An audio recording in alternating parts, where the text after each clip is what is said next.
Recorded Books and RB Digital present Remembrance by Mary Monroe, narrated by Patricia R. Floyd. This book is dedicated to my readers.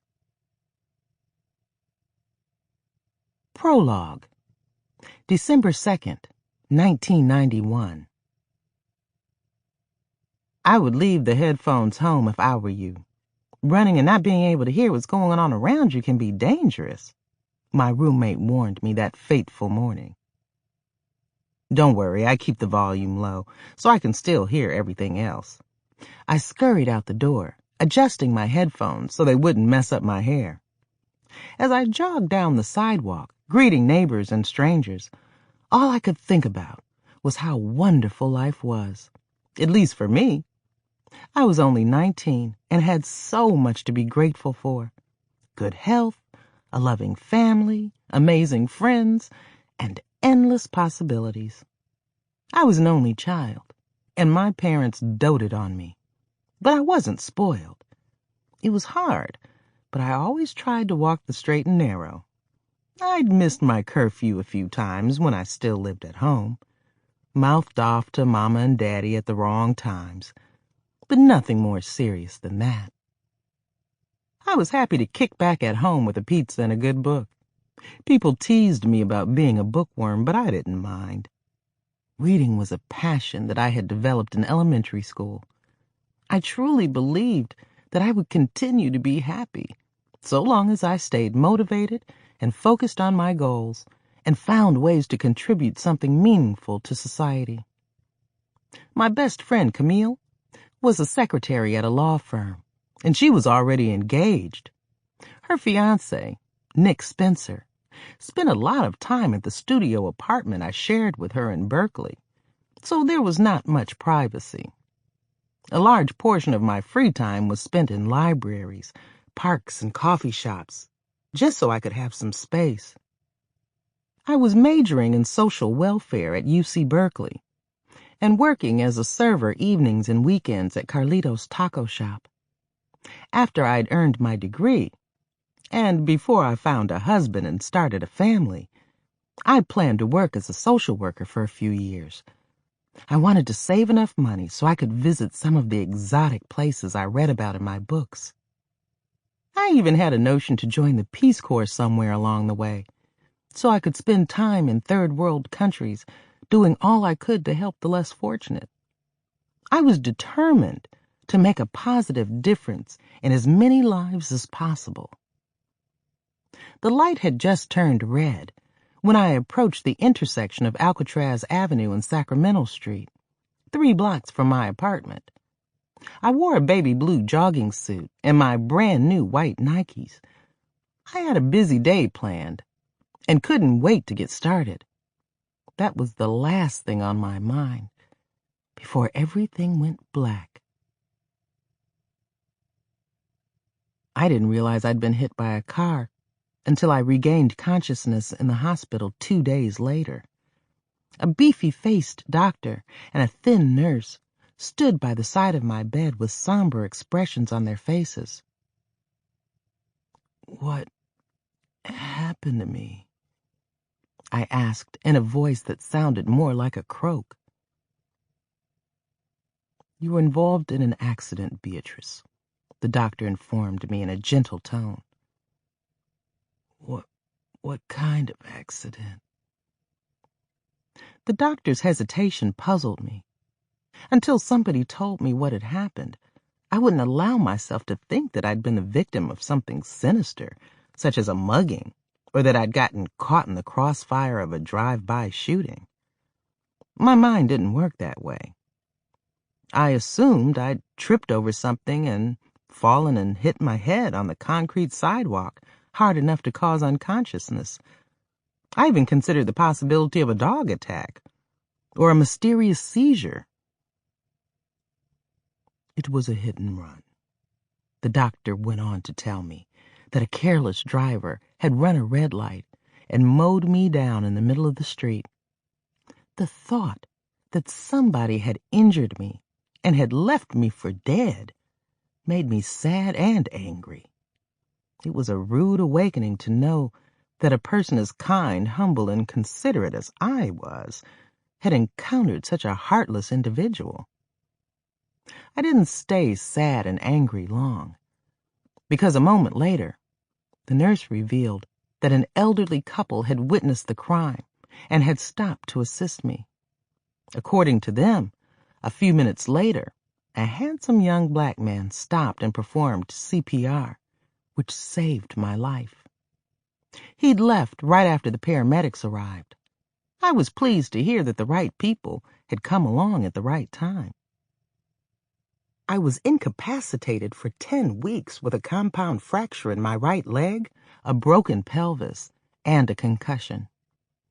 I spent the first 4 weeks in a hospital bed, and the rest of those weeks in my old bed in my parents' house.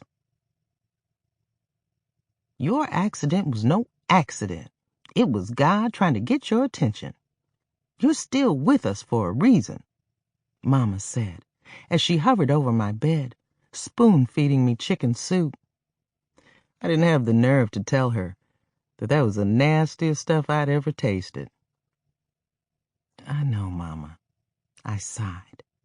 I grimaced and forced myself to swallow another spoonful of the deadly concoction. And I'm going to make every day count. I'm glad to hear that. Mama shoved the spoon into my mouth again. I had no idea you would love my new soup recipe so much. Nobody else does, not even me.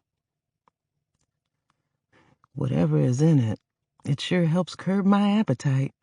I finally lost some of the weight I started trying to lose last year. Good. I'll make you a fresh pot every day until you lose the rest of that weight. Thanks, Mama, but you don't have to do that. The pounds will come off even faster if I join a gym. You should have joined a gym in the first place. If you had, you wouldn't be in this mess. I don't know why anybody would want to gallivant up and down the streets like a road runner to lose weight. Thank God you didn't get hurt any worse. Mama set the bowl on my nightstand and adjusted my pillow. Another week in bed and you'll be good as new. I was anxious to get back into the swing of things, except I wasn't sure exactly what I wanted to do now. My close brush with death had made me rethink my agenda. Roaming around the world as a goodwill ambassador no longer appealed to me. I still wanted to contribute something worthwhile to society, but now I wanted to do it closer to home. I'd been given a second chance, and I was going to prove to myself, God, and everybody else that I deserved it. I had gotten so far behind in my studies, I didn't have any immediate plans to resume my education for a while, if at all. After being at the mercy of my overbearing mother for so many weeks, I was more anxious to go back to work and interact with other people again. And, for my own peace of mind, I needed to be in a place of my own. The last time the subject of my moving out came up, Mama told me, "You can stay with us for the rest of your life if you want to." As much as I loved my folks, I had no desire to live with them for the rest of my life. Thanks, Mama. That's good to know. But I really do want to be on my own again, I told her. I couldn't move back in with Camille because she and Nick were married and living together now. I didn't return to the taco shop because the salary was too low for me to pay rent on a decent place by myself. Baby, I got a few bucks stashed away. When you're ready to get your own place, I'll help you cover your rent and other expenses for a while. I don't want your mama to know, though, Daddy told me in a low voice, looking over his shoulder to make sure Mama wasn't close enough to my room to hear. My father was a husky, take-no-prisoners kind of man, but Mama had always run the show in our house. He and I went along with almost every decision she made just to keep the peace. I don't want to depend on you or anybody else. I paused and giggled. At least not yet. I'll get another job as soon as I'm able. When and if I need help, I'll let you know. A month after I had fully recovered, I applied for a position as a file clerk at a downtown real estate office. I started working there the following week. Unfortunately, it didn't take long for me to get bored sitting in a cubicle organizing files 8 hours a day. I wanted to work with people on a more personal level. 2 months later, I landed a job as an assistant to the residential aide at a women's shelter. In addition to a few light clerical duties, I mopped up vomit and emptied the bedpans for women who had been injured by their husbands or boyfriends. As unpleasant as that was, I didn't care. I was glad to be doing something worthwhile. One of the things I really enjoyed was helping some of the displaced women find work. I searched the newspaper want ads on a regular basis. Every Monday, I went to work and distributed copies of job listings that I had discovered. I even helped one woman write her resume. She looked so good on paper, the first company she applied at asked her to come in for an interview the next day.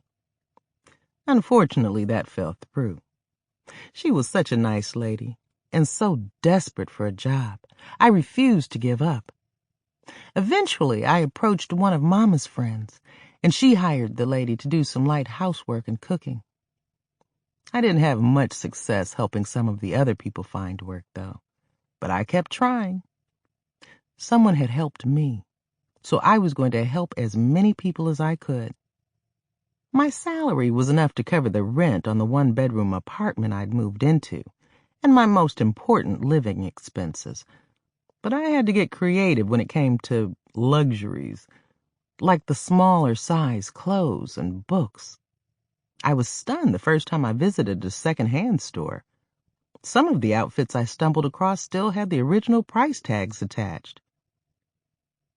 Girl, you should check out some of the thrift shops near the high-end neighborhoods. You wouldn't believe some of the hot outfits rich people donate to those places, Camille told me during one of our frequent telephone conversations.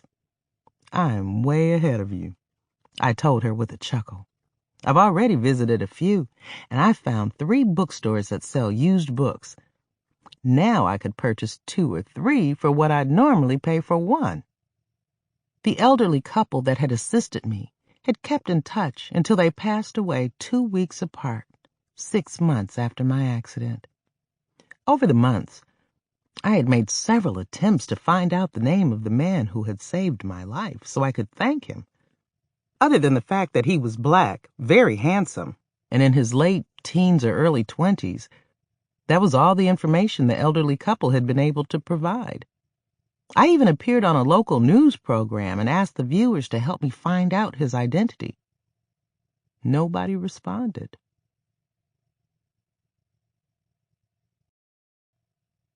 Chapter 1. I didn't date again until 6 months after my accident. I socialized with a few interesting men, but nothing panned out until I started going to church on a regular basis with Mama and Daddy. That was where I met Eric Powell. He was a deacon only 4 years older than I was, and he was already a successful plumbing contractor. After several dinner dates, movies, a few parties, and a weekend in Reno, things got serious between us. My parents told me to my face that he was a keeper, and that I should take him and run before another woman caught his attention. I did just that. It was so easy to fall in love with Eric. He was a laid-back, down-to-earth man with a strong set of values, and he was good-looking. His athletic build, butterscotch-colored skin, sparkling black eyes, and curly black hair made him a standout. He even laughed at my lame jokes and teased me when I filled up baggies with food when we went to all-you-can-eat restaurants. He wasn't much of a reader, but he gave me his full attention when I told him about a book I'd read. I don't like to beat around the bush, B, so I'll tell you straight up. I want to marry you. Eric's Saturday morning proposal over breakfast at IHOP, 6 months after we met, came as a surprise to me. I had previously dated a couple of other men for over a year prior to my accident, but I never got to know them as well as I already knew Eric. There was no doubt in my mind that he was the man I wanted to spend the rest of my life with. Instead of saying yes, I said, when? He reached across the table and lifted a lock of hair off my ear. I want you to be my wife as soon as possible, he said loud enough for people in the next block to hear. Every other patron in the restaurant cheered and applauded. One even insisted on paying for our meal. We were married in his parents' living room in Sacramento on the first weekend in February. Moving from my shoebox-size apartment, next door to a liquor store, into a 4-bedroom Tudor-style house, which Eric had recently bought, was so amazing that I had to keep pinching myself to make sure I wasn't dreaming. He had already purchased a few pieces of new furniture, but he left everything else up to me. I never thought you'd make out this good with a man, Mama gushed, when she saw the lavish baby blue velvet couch and matching love seat I had picked out at one of the most expensive furniture stores in town. Her eyes got as big as saucers when I told her that Eric had said I could spend as much as I wanted, so long as it made me happy. On top of everything else, he's generous too. If Denzel Washington is a 10 on the scale of 1 to 10, Eric is a 20. I never dreamed my baby would reel in such a big fish. I never dreamed I would either.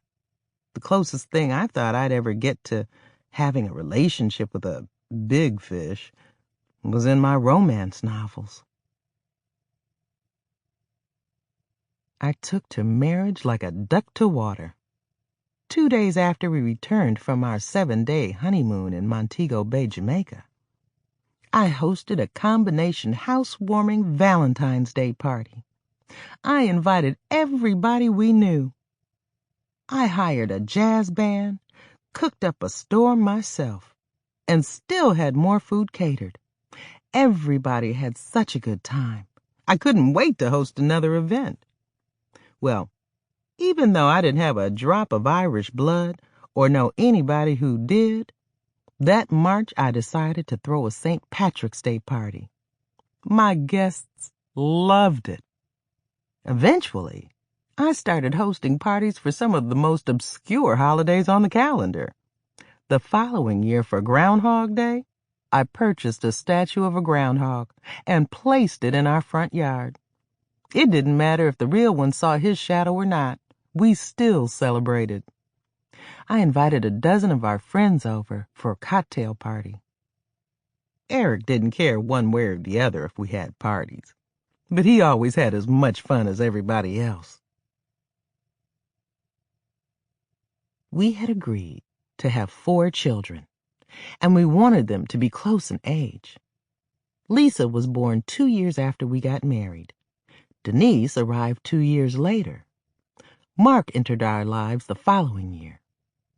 After several years of trying, we had not been able to produce our 4th child. When I complained to my mother about only having 3, she chastised me the way only a woman with Southern roots and 11 siblings could. Girl, what's wrong with you? It's going to be hard enough raising 3, especially these days when kids are doing everything from shooting up schools and malls to killing their own parents. We were lucky. You were easygoing. You practically raised yourself. But I'm still glad we had only 1 child. Some of my friends never wanted to be parents. The ones who did had already reached their goal.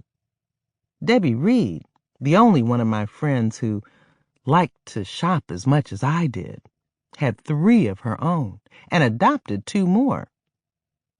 Camille had wanted only 2.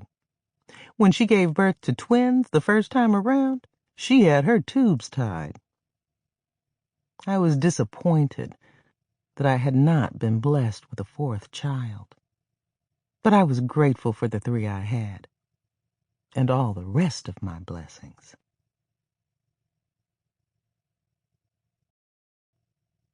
Chapter 2. December 2nd, 2016.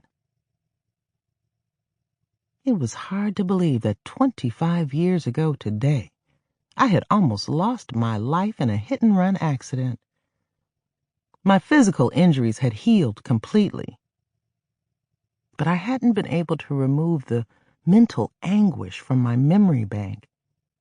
It was especially bad on the anniversary. I cringed whenever I drove near the scene of the accident. Other than that, my life was fairly normal. I was in excellent health and still the same size 8 I'd been when I got married. So I looked much younger than a woman who'd turned 45 in a little over 3 weeks on Christmas Day. Getting older didn't bother me as much as the gloom that consumed me every year on the anniversary of my accident. Other than that, and occasional boredom, I was fine. I didn't need to see a therapist, but I wished that I had an unbiased friend to talk to, who would be more understanding and sympathetic than Eric and everybody else, and would give me some advice I could use. I had slept only a few hours last night. When the alarm went off at 7 a.m., I had already been awake for 2 hours. "What's bothering you, baby? You've been acting strange for the past couple of days," Eric said as he woke up. I sat up and gave him the most apologetic look I could manage. "Don't you remember what today is?" He gave me a puzzled look and hunched his shoulders. Then he glanced at the calendar on the wall facing our bed. "Today is the 2nd of December, so what?" "I almost died 25 years ago today," I said in a feeble tone. Eric blinked and raked his fingers through his hair. "I keep forgetting." I wish I could. Even though it made me change my life in so many positive ways, I wish it had never happened. I thought I'd be over it by now. You should be. I fell out of a tree when I was 13 and broke my leg in 2 places. I don't even remember what day it happened. And I never think about it unless somebody brings it up. If you're having such a hard time moving on with your life, maybe you should think about seeing a professional. My jaw dropped, and I gave Eric the most incredulous look I could manage. "A professional what?" "A therapist or whoever it is people like you need to talk to when they can't move on with their lives. I don't want you to keep getting depressed and stressed out over something that happened a quarter of a century ago." I laughed. "If I go see a professional, will you go see one too?" "Me? Why?" "Because you must be crazy if you think I am." We both laughed this time. And then I got serious again. "Honestly, Eric, I don't need to talk to a professional. It's not that serious. Believe it or not, I have moved on with my life. I'm very happy. One of the reasons is because I keep myself busy, so I won't spend too much time thinking about the accident." "And that's another thing. You are too busy. The day I met you, you already had a mighty big load on your plate. But that plate and the load on it have grown even bigger over the years. Baby, I don't like it when you spread yourself too thin. With all those parties you host throughout the year, I'm surprised you haven't run out of steam and keeled over by now." "I thought you loved my parties." People are still talking about the Christmas you dressed as Santa and the pillow slid so far to one side you look like a lopsided camel. I giggled, pinching the side of his arm. I do love your parties. And please don't remind me about that embarrassing episode. But it's time for you to slow down and try not to do so many things. I rolled my eyes. Now, if you're going to tell me to give up my volunteer work at the soup kitchen, don't bother. You know how important that is to me. It keeps me from getting bored. You're bored? Well, every now and then. Bored or not, it wouldn't hurt for you not to help feed the homeless for a few weeks. I don't want you to keep burning yourself out when you're already doing so much. I do a lot for the unfortunate myself, but within reason. Besides, you're not a spring chicken anymore, Beatrice. Tell me about it. I groaned as I rubbed my aching knee. And it wouldn't hurt you to skip hosting a big Christmas party this year. I bit my bottom lip and stared off into space for a few seconds. I like doing for other people, Eric. Making them happy makes me happy. You knew that before we got married. Don't ask me this late in the game to find something else to do with my time. Baby, I'm only telling you these things for your own good. If you don't want to talk to a therapist, the next time you go see your gynecologist, ask him to refer you to a doctor who can give you something for your depression. I never got depressed enough to be concerned about it. I was more concerned about being bored. Eric had become so dull and predictable since our wedding almost 23 years ago. I wondered if a separation would help restore our ho-hum marriage. He interrupted my thoughts and asked in a loud voice, "Don't you have an appointment coming up soon to see Dr. Lopez?" "Yeah," I muttered. "The 22nd of this month." "Would you like for me to take off work and go with you for moral support?" "No, that's all right. I'm never with him longer than 30 or 35 minutes, and sometimes not even that long. I'm going to work that day and take off only enough time in the afternoon to go get my annual checkup. Afterward, I'll go back to work so I can help serve dinner." "Why don't you take off the whole day, or at least the rest of the afternoon?" "Eric, do you know how many homeless people need to be fed this time of year? The folks who run Sister Cecile's soup kitchen need all the help they can get. And I've never let them down. Besides, I'm taking off this morning so I can go shopping and have an early lunch with Mama before I go in. I still have half the people on my Christmas list to buy gifts for." I didn't wait for him to respond. I scrambled out of bed and scurried to the adjacent bathroom. When I got inside, I had a hot flash. It was the second one in 3 days. Before that, I hadn't had any since they'd begun back in October. When my period didn't come that month, or last month, and I'd experienced night sweats a few times, I presumed that I'd started menopause. Getting older didn't bother me. My main concern was getting better, and each new day provided me with that opportunity.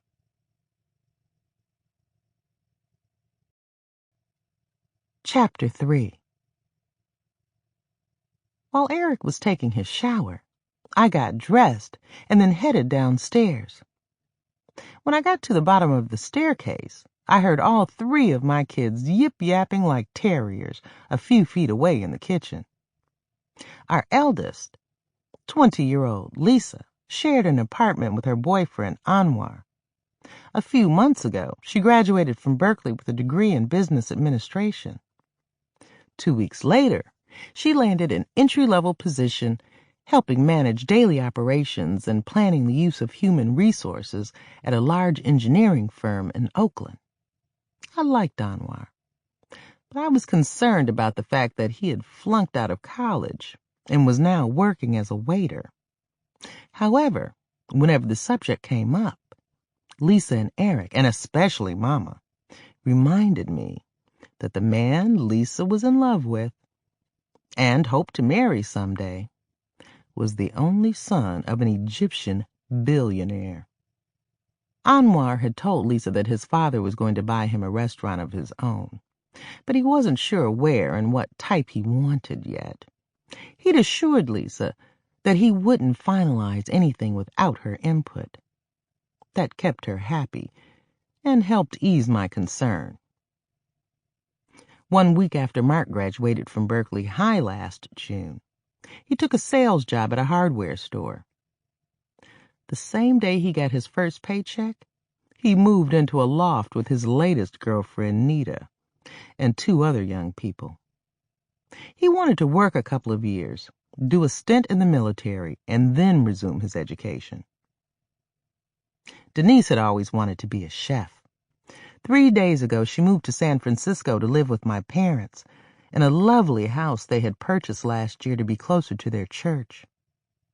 Denise was attending one of the most prestigious culinary schools in the state, and since it was located only a couple of miles from my parents' new residence, she wouldn't have to commute.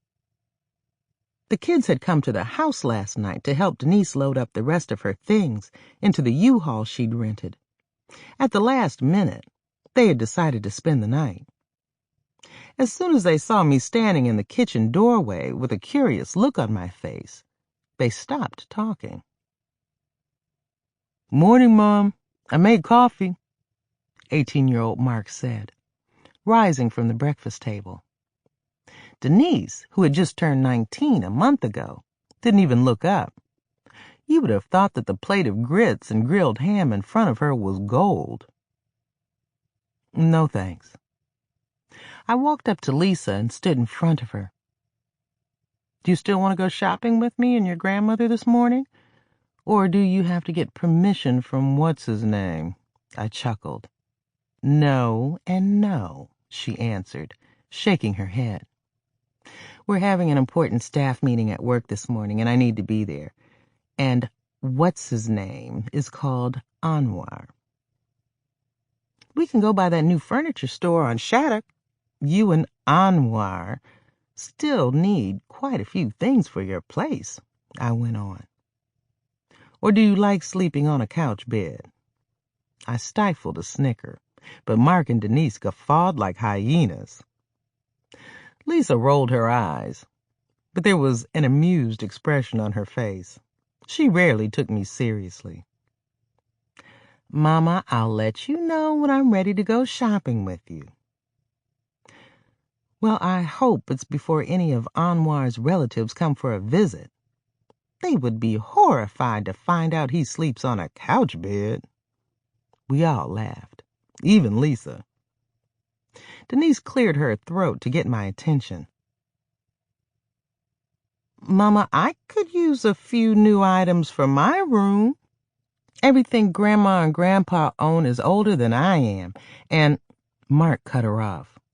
"Mama, are you sure you don't want me to pour you a cup of coffee?" "I'm sure. You always make it too strong," I complained. All 3 of my children had Eric's butterscotch skin, wide-set black eyes, and athletic build. And they had my delicate features and thick black hair. They didn't need to waste money and time trying to look more attractive. But they did, especially Denise. I turned to her and shook my head. "Why do you have to coat your face with all that makeup? You look like Ronald McDonald." We all laughed again. I said some things that other people might have considered harsh, but my kids took them in stride. They even complimented me on my wisecracking sense of humor. "You don't have any room to talk. Grandma showed me some of the hideous pictures you took way back when. Besides, this is the same makeup I've been wearing since middle school," Denise said with a pout. Sugar, don't pay any attention to me. I think you're beautiful with or without makeup. I gave her a wink and a smile, and turned back to Mark. Son, don't forget to bring me your dirty laundry when you get off work today, so I can take care of it this weekend.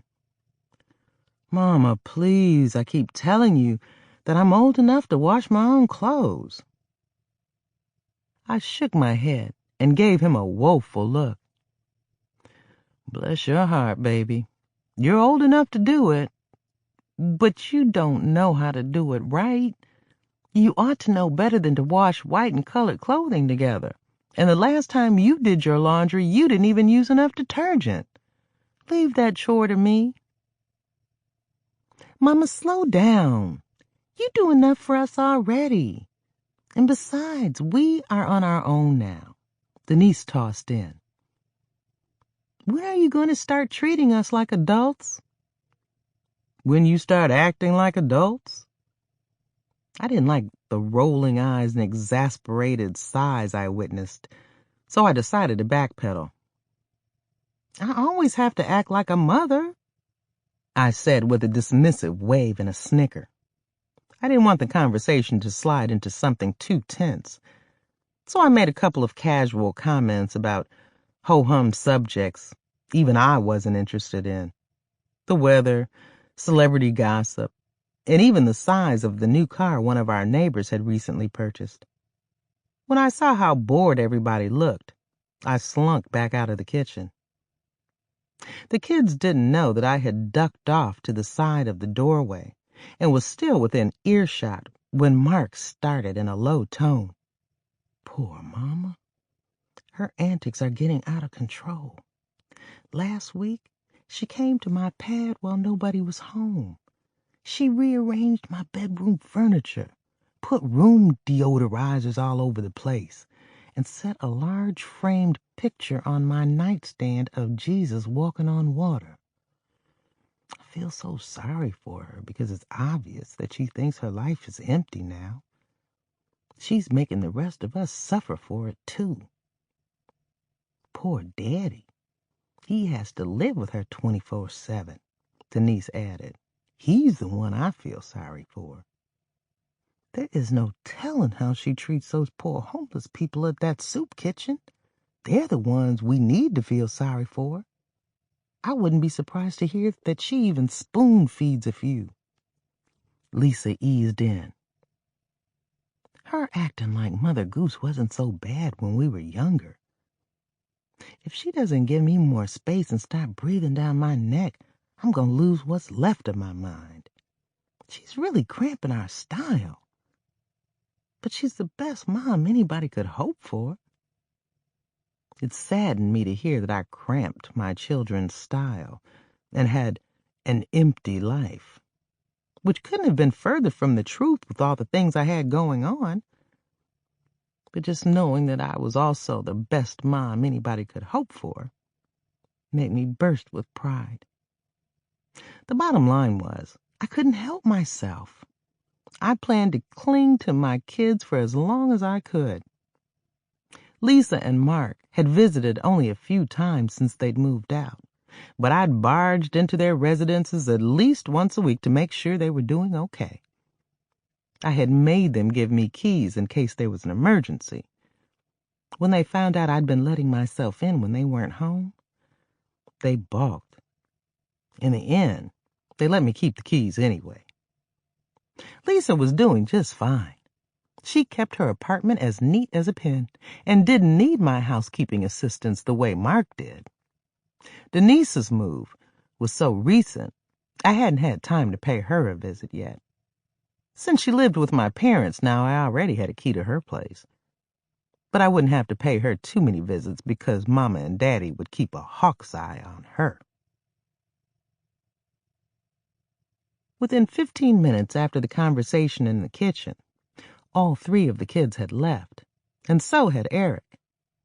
I made a fresh pot of coffee and drank 2 cups before I called up Mama to confirm our shopping date. As busy as I kept myself, I always made time to spend a few hours each week with my parents. Mama had retired from her position as an insurance claims adjuster last year in January, and Daddy ended his career as a car wash manager a month later. Unfortunately, retirement was not what they had expected. Mama's dream had been to spend the rest of her life kicking back, watching daytime TV, shopping, and doing things with some of her elderly female friends. Her dream turned into a nightmare when Daddy retired.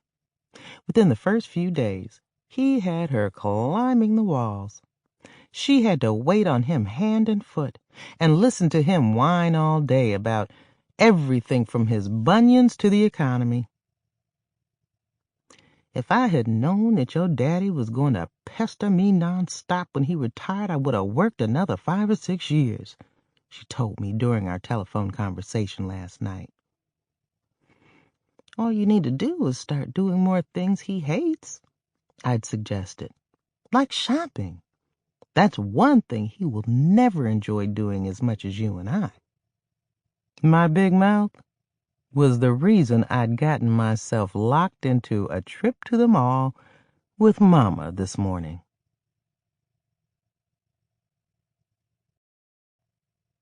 Chapter 4. By 11 a.m., after Mama and I had purchased various knickknacks from 3 different stores, we decided to stop and grab a bite to eat. We plopped down into a booth and ordered pasta dishes at Olive Garden. Without warning, she narrowed her eyes and began in a steely tone.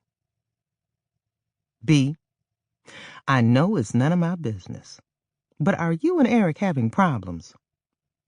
My mouth dropped open and my eyes got big. Huh? No, we're not having problems. Everything is perfect, I snapped.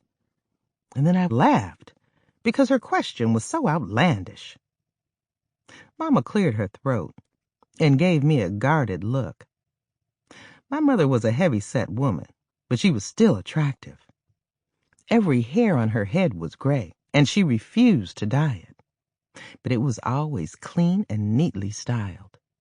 She wore just enough makeup to enhance her large brown eyes and full lips. She got giddy when people told her she looked more like my sister than my mother. Well, is something going on with you? She asked, hinting at something unsavory. I gulped so hard, I almost choked on some air. I wouldn't look sideways at another man, and you know it. Why are you asking me these outlandish questions? The way Mama was staring at me with such a testy look on her face, I was glad I had ordered a glass of wine. I was going to need a buzz to get through her interrogation. You've been acting real preoccupied lately, especially today. And why do you have dark circles around your eyes? You look like a panda bear. I have dark circles because I haven't been getting enough sleep lately. Why not? I don't know, I mumbled. Mama shook her head and gave me a hopeless look. Baby, I wasn't born yesterday, and neither were you. If you're not getting enough sleep, you must know the reason why. Now you know there is nothing so bad that you can't talk to me about it. Did you invite me to go shopping so you could grill me? If so, you could have done it over the telephone. I am not grilling you, girl. And don't sass me, she griped. My chest tightened and my blood pressure rose. I'm sorry, Mama. Let's stop talking about me and try to have a pleasant lunch. I am having a pleasant lunch. I just thought I'd mention a few things to you before it was too late. I made it through my lunch without losing my mind, and only because I had 2 glasses of wine. When Mama dropped me off at my house, I breathed a sigh of relief when she told me she didn't have time to come in because she had a doctor's appointment. I had other things to do myself before I went to the soup kitchen. I had started making plans the week before Thanksgiving, for the Christmas my birthday celebration I planned to host. Out of the 13 friends I had invited, only 6 had responded, so I had calls to make. I began with Natalie Calhoun, one of my closest friends. She hadn't been the same since her husband died suddenly of a heart attack 4 years ago, at the age of 42. She didn't get along with her son and his wife, and the rest of her family lived in San Diego. Natalie hadn't had a steady boyfriend since the last one dumped her a year ago. Since then, I'd gone out of my way to include her in as many of my activities as possible. She was the only person I knew who had no interest in social media activity. The only way to communicate with her, other than in person, was by telephone. She answered on the first ring.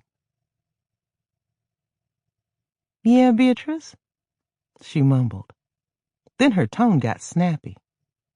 "I have to get to my next class in a few minutes, so can you make this a quick call?" I wasn't going to comment on her lackluster greeting and sudden dark mood. A woman who spent so much time alone and taught math in an inner-city high school with some very unruly students probably felt bad enough already. "I understand, and I won't keep you long.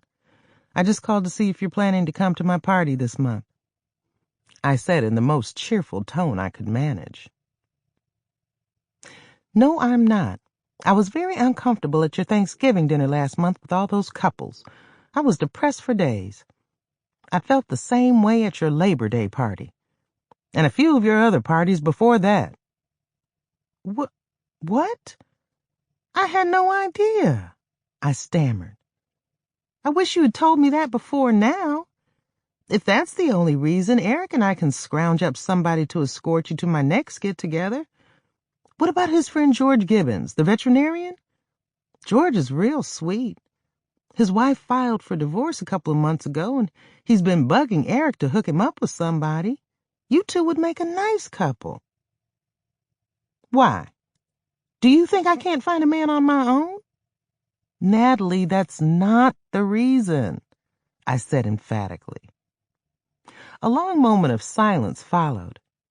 I was about to speak again, but she beat me to it. "I don't need you and Eric to find a man for me, and I was going to let you know in time that I wasn't coming to your next party." "I'm sorry to hear that. We'll miss you. What about New Year's Day? I'll be serving black-eyed peas, collard greens, and ham, the meal that's supposed to bring good luck for the rest of the year." I'm going to do something for that day myself. I've already hired a caterer. I'm on a budget, so I'm only inviting my closest friends, though." I was so taken aback, I gasped.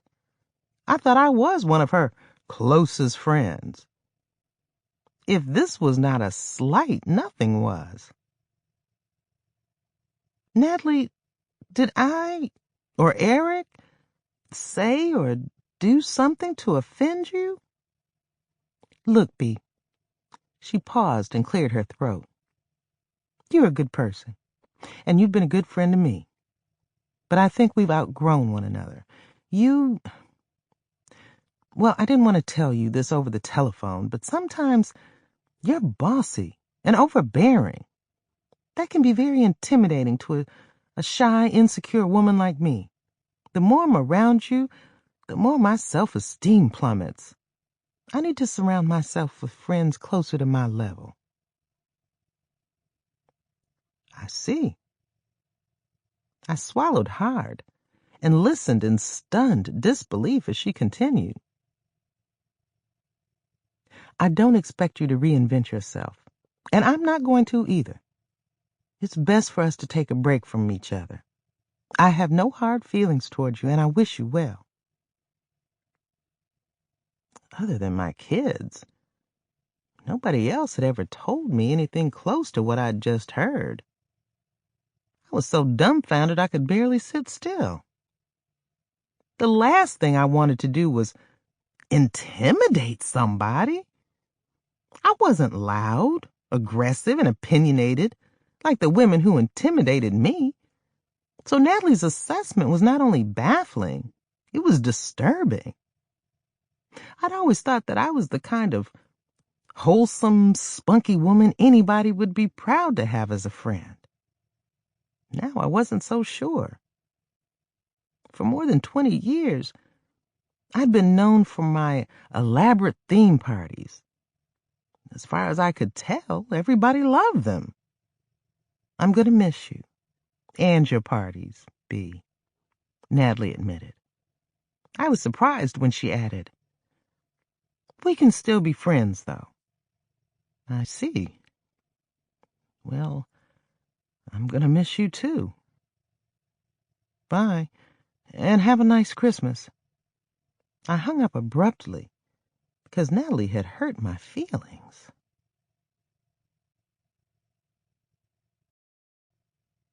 Chapter 5. Despite the way Natalie had made me feel, I felt guilty about ending our conversation so abruptly.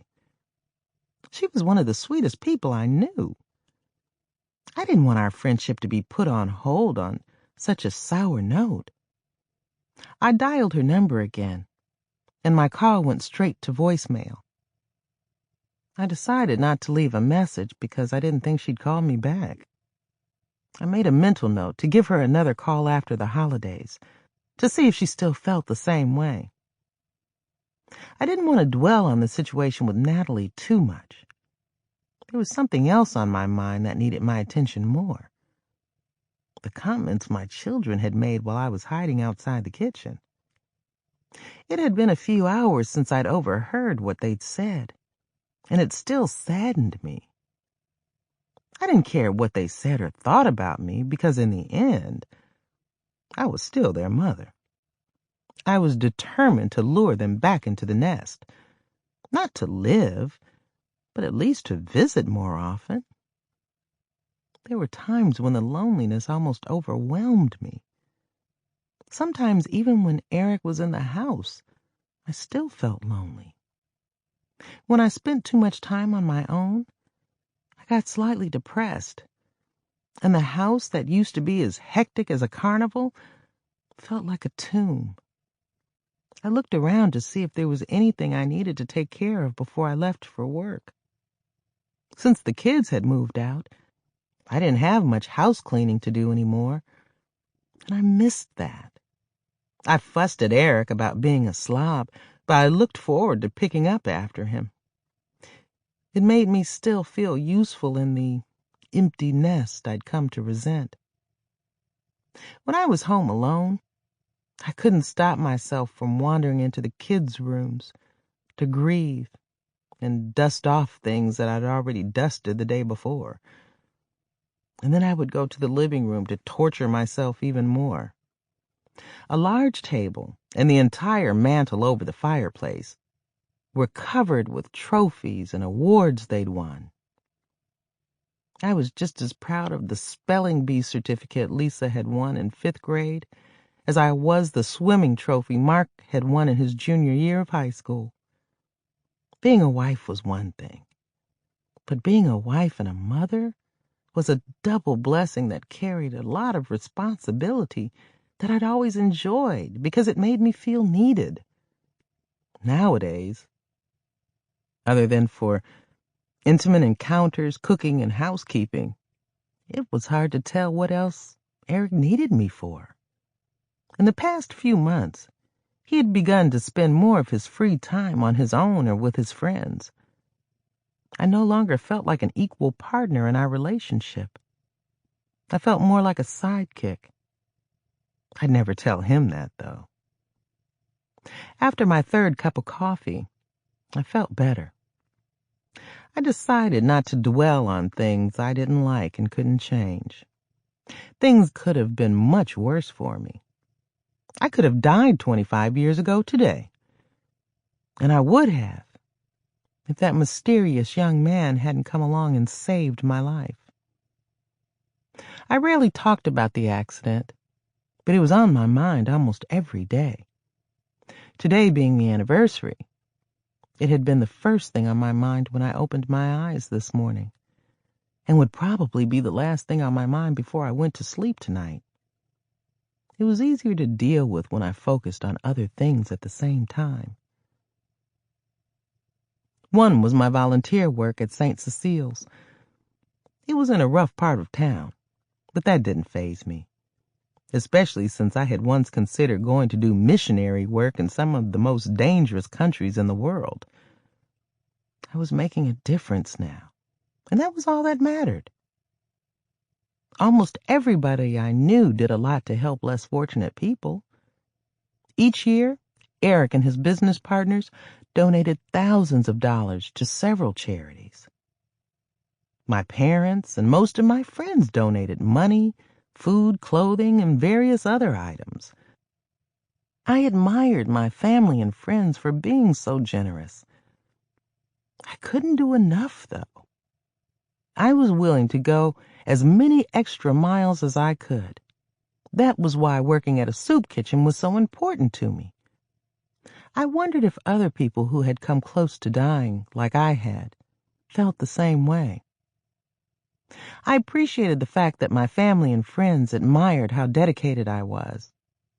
But it bothered me when somebody made an unflattering comment about my choices.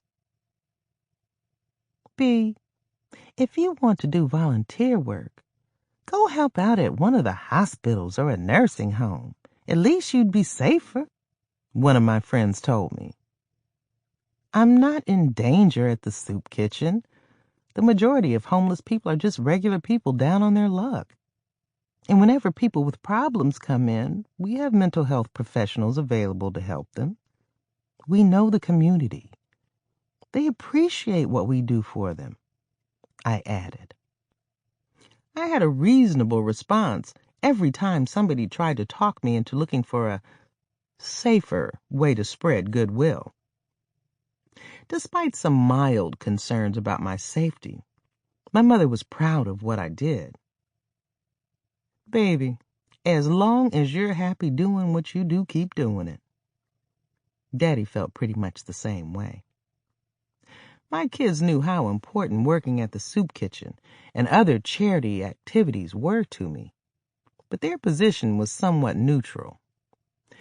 It was one of their least favorite subjects, so they rarely discussed it in my presence. Some people thought that all a soup kitchen served was soup, and only once or twice a day. That may have been true of some, but Sister Cecile's kitchen served some of the very same things that more fortunate people ate. This kitchen had been opened in the late 1970s by a nun who had passed away 10 years ago. It had originally been funded by the nun's wealthy father, but now received support from other sources too. Because it was a charity organization, we obtained free food from food banks as well as financial support from numerous philanthropic organizations set up to help the poor. Sister Cecile's had a relationship with a few shelters and rescue missions, so sometimes they even helped people find a place to sleep for a few days. Last year, a local celebrity anonymously donated $5,000 worth of vouchers for food, clothing, and toys. I helped pass them out to the people who ate with us the week before Christmas. I thought that was such a wonderful gesture, and it made so many people happy. The next day, I donated $1,000 of my own money for more vouchers. Most of the staff I worked with were volunteers, and a few had once been homeless themselves. We all helped prepare and serve the meals cafeteria style, and we all pitched in to help clean up. Unlike some of the local kitchens, we served breakfast, lunch, and dinner, Monday through Friday, and on all major holidays, no matter what day of the week they fell on. Despite how well we treated the people we fed, there were a few bumps in the road that could not be ignored. Some of our visitors had been confined to mental institutions. Others had done time in prison. The woman who supervised the kitchen constantly reminded us to be on the alert at all times, even though the people we fed were always well-mannered. But last July, During breakfast one morning, a man who had always been quiet and friendly finished his meal and suddenly flung his empty tray to the floor. And then things got wild. "Y'all getting stingier and stingier with the food. That wasn't enough to fill a gnat's belly. I'm still hungry," he blasted. He kicked over the bench at one of the long 4 picnic-style tables in the dining area, and then he started flailing his arms in a threatening manner. A husky male staff member wrestled him to the floor and subdued him until he calmed down. When he returned a few days later, the other servers gave him the same size portions that had set him off. However, I piled as much food onto his tray as it could hold, and I told him to get back in line for seconds if he was still hungry when he finished. He didn't get back in line, but on his way out, he came up to me and called me his angel. From that day on, he was as meek as a baby lamb, and I continued to give him generous portions. I never told Eric or anybody else when we had a disturbance. They were already overly concerned about me working in such an unpredictable environment. And even though I'd never admit it to them, sometimes I was nervous too. But all the feelings of nervousness went away when I saw the relief on people's faces when they received their meals.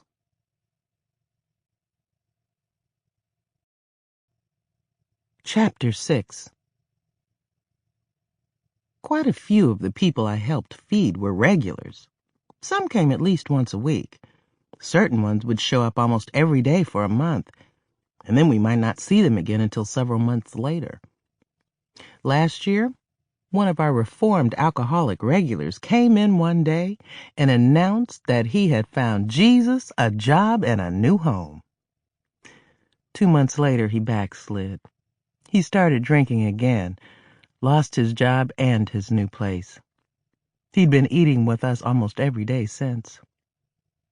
Today had been busy from the minute I'd walked in the door, 5 minutes after 1 p.m. We had to prepare for Monday, when we'd start celebrating Christmas by serving turkey dinners with all the trimmings every day until the end of the month. I had helped baste and store the dozens of turkeys we'd received. And I had helped cook and store all the other food that we'd kept in the freezer until Monday. Even with all the work I had to do, I still spent a lot of time thinking about the conversation I'd had with Eric this morning. When I left to go on my mid-afternoon break, my plan was to visit a thrift store 6 blocks away that sold nearly new books. A thrift store was a godsend to avid readers on my level. I was a regular customer at the one I was on my way to now. The owner always set aside releases by authors he knew I liked, as well as other books I'd put in requests for. Last week, he'd saved me an almost new Bible. The one my grandmother had given me on my 16th birthday had become so shabby from my reading scripture several times a week, I wanted to put it away with other family heirlooms so it wouldn't fall apart, and start reading a newer one. I was so preoccupied, I didn't notice that a strange man had followed me to the parking lot. Just as I reached my car, I heard an unfamiliar voice say, "Sister, can I talk to you for a minute?" I whirled around so fast I almost fell. "What about?" A very thin black man in shabby, wrinkled clothing stood a few feet from me. He had a grin on his face like the Cheshire Cat's. His salt and pepper shoulder-length dreadlocks appeared as though they'd been starched.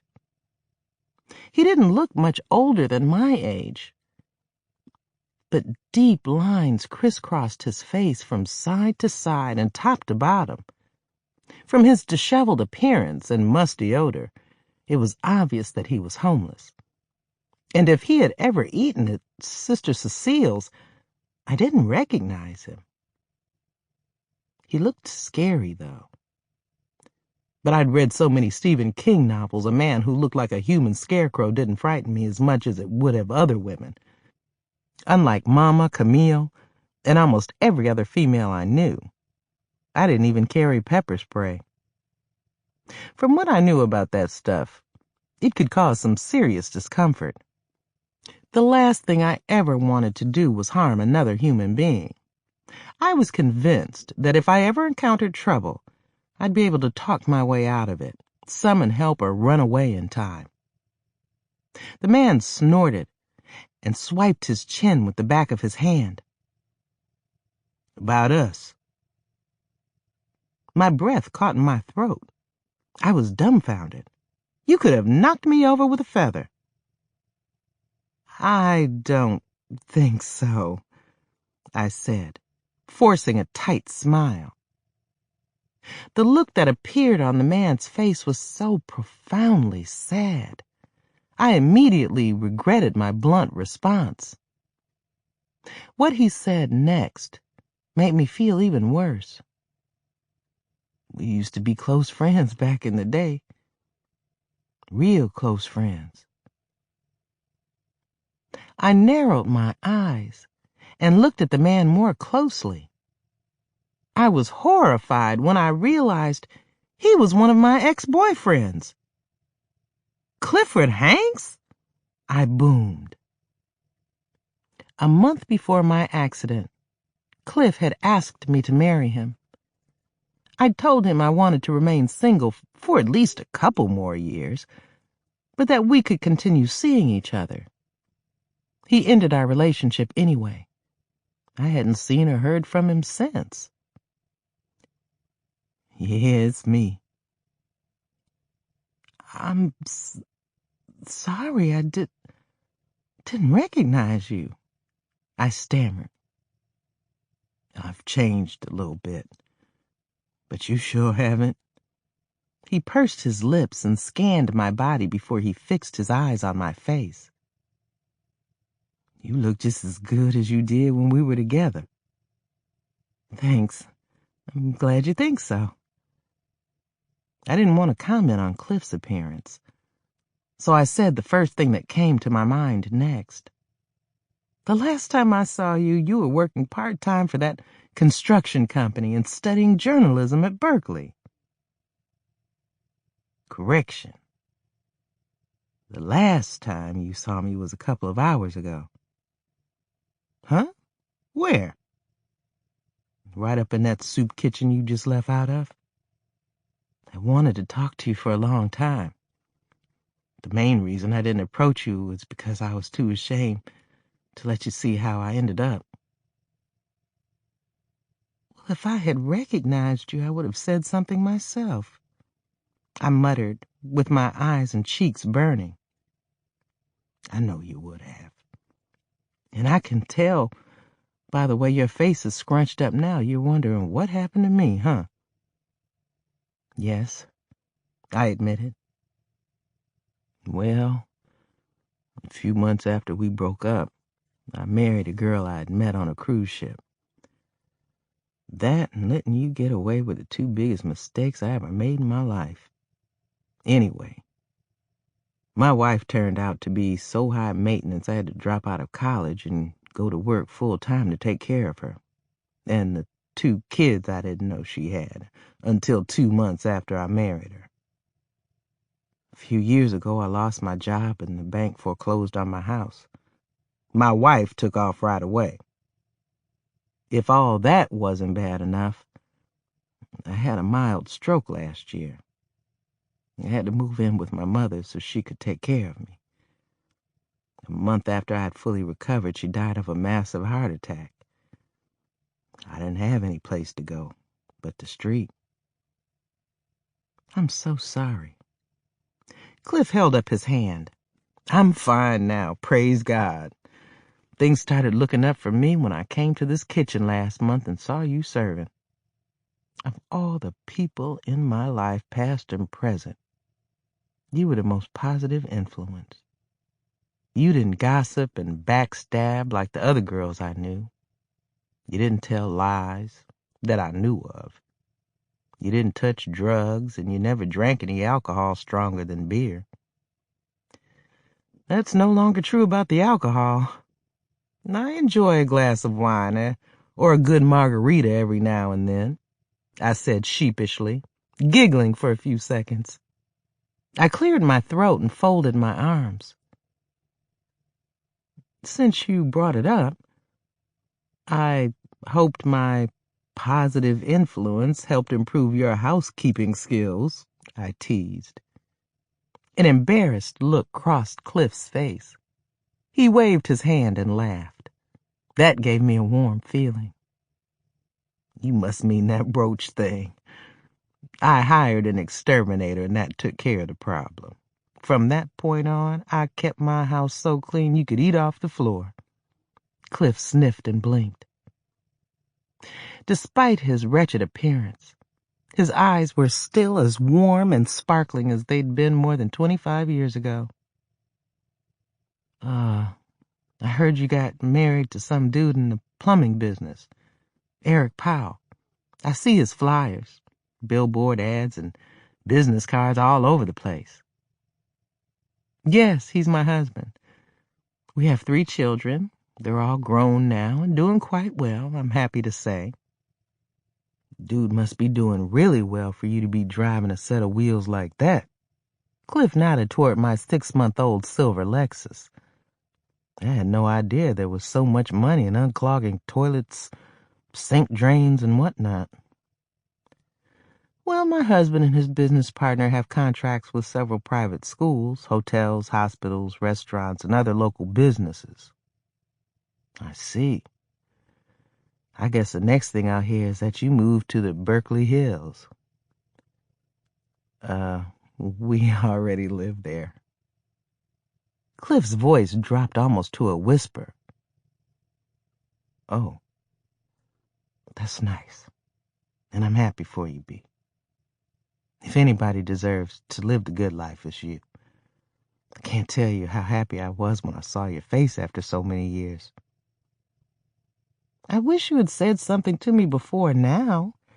If I had known how things had turned out for you, I'm sure my husband would have helped you find work or hired you to work for him. He held up his hand again. No way. I would never take a job with the man who was lucky enough to get you to marry him. I'd be so jealous I wouldn't be able to keep my mind on work. Cliff cocked his head to the side and snorted. I was glad to see a very sincere-looking smile on his face. Even though you didn't know who I was all the times you put food on my tray, you treated me like a human being. You always smiled and told me to have a blessed day. You said that to the other people you served, but it was special when you said it to me. I'm sorry things didn't work out for us. I was in L.A. when you got hit by that car. When I got back up here, I almost called you up a few times. Well, I didn't think you'd ever want to see me again after the cold way I dumped you. I'm sorry for that. You deserved better. You were so sweet to me and easygoing. Took you for granted. I never got a chance to tell you, but I'm telling you now. I appreciated the fact that you were always in my corner when we were together. I'm still in your corner, Cliff. Sure enough. When I first spotted you working at Sister Cecile's, I felt so good. I went out the very next day and started looking for a job. I went to several different places in the same day and didn't have much luck. Seeing you made me recall how often you used to tell me to persevere and always try to do something productive. Those words kept me motivated, and I didn't give up. Well, your coaching paid off. 2 days ago, I got hired at a construction firm in Frisco. Wouldn't have even gone over there and applied if I hadn't seen you. Cliff's words gave me a great deal of satisfaction. My chest swelled with so much pride. I'm happy to hear that things are looking up for you now. That's not all. On top of that, One of the dudes that interviewed me owns a duplex on Prince Street. It's not a palace, but he said I could move into the basement and live rent-free for the first 3 months if I'd paint it for him. "That's wonderful news," I exclaimed. "God is so good." "Yeah. I just wish he'd been good to me a little sooner." Cliff started breathing through his mouth with a harsh sound and shifting his weight from one foot to the other. "Don't get me wrong, I'm not complaining." I nodded. "I know you're not complaining." I coughed to clear my throat. "Well, I guess I should be going," I muttered, glancing at my watch. "Me too. I'm so glad I was brave enough to talk to you today. Now that I have a job and a place to stay, I'll never eat at another soup kitchen again after today, I hope. But I couldn't leave without letting you know how much seeing you helped me get my hopes back up." "Thank you, Cliff. You don't know how much that means to me." "Yes, I do. Now you have a blessed day." He was about to walk away, but I pulled him into my arms and we bear hugged for 10 seconds. When it was over, there was a smile on his face that stretched from one side to the other. He didn't look so shabby or scary now. He looked hopeful. "I'll pray for you," I told him. "I know you will be, and I'll do the same for you."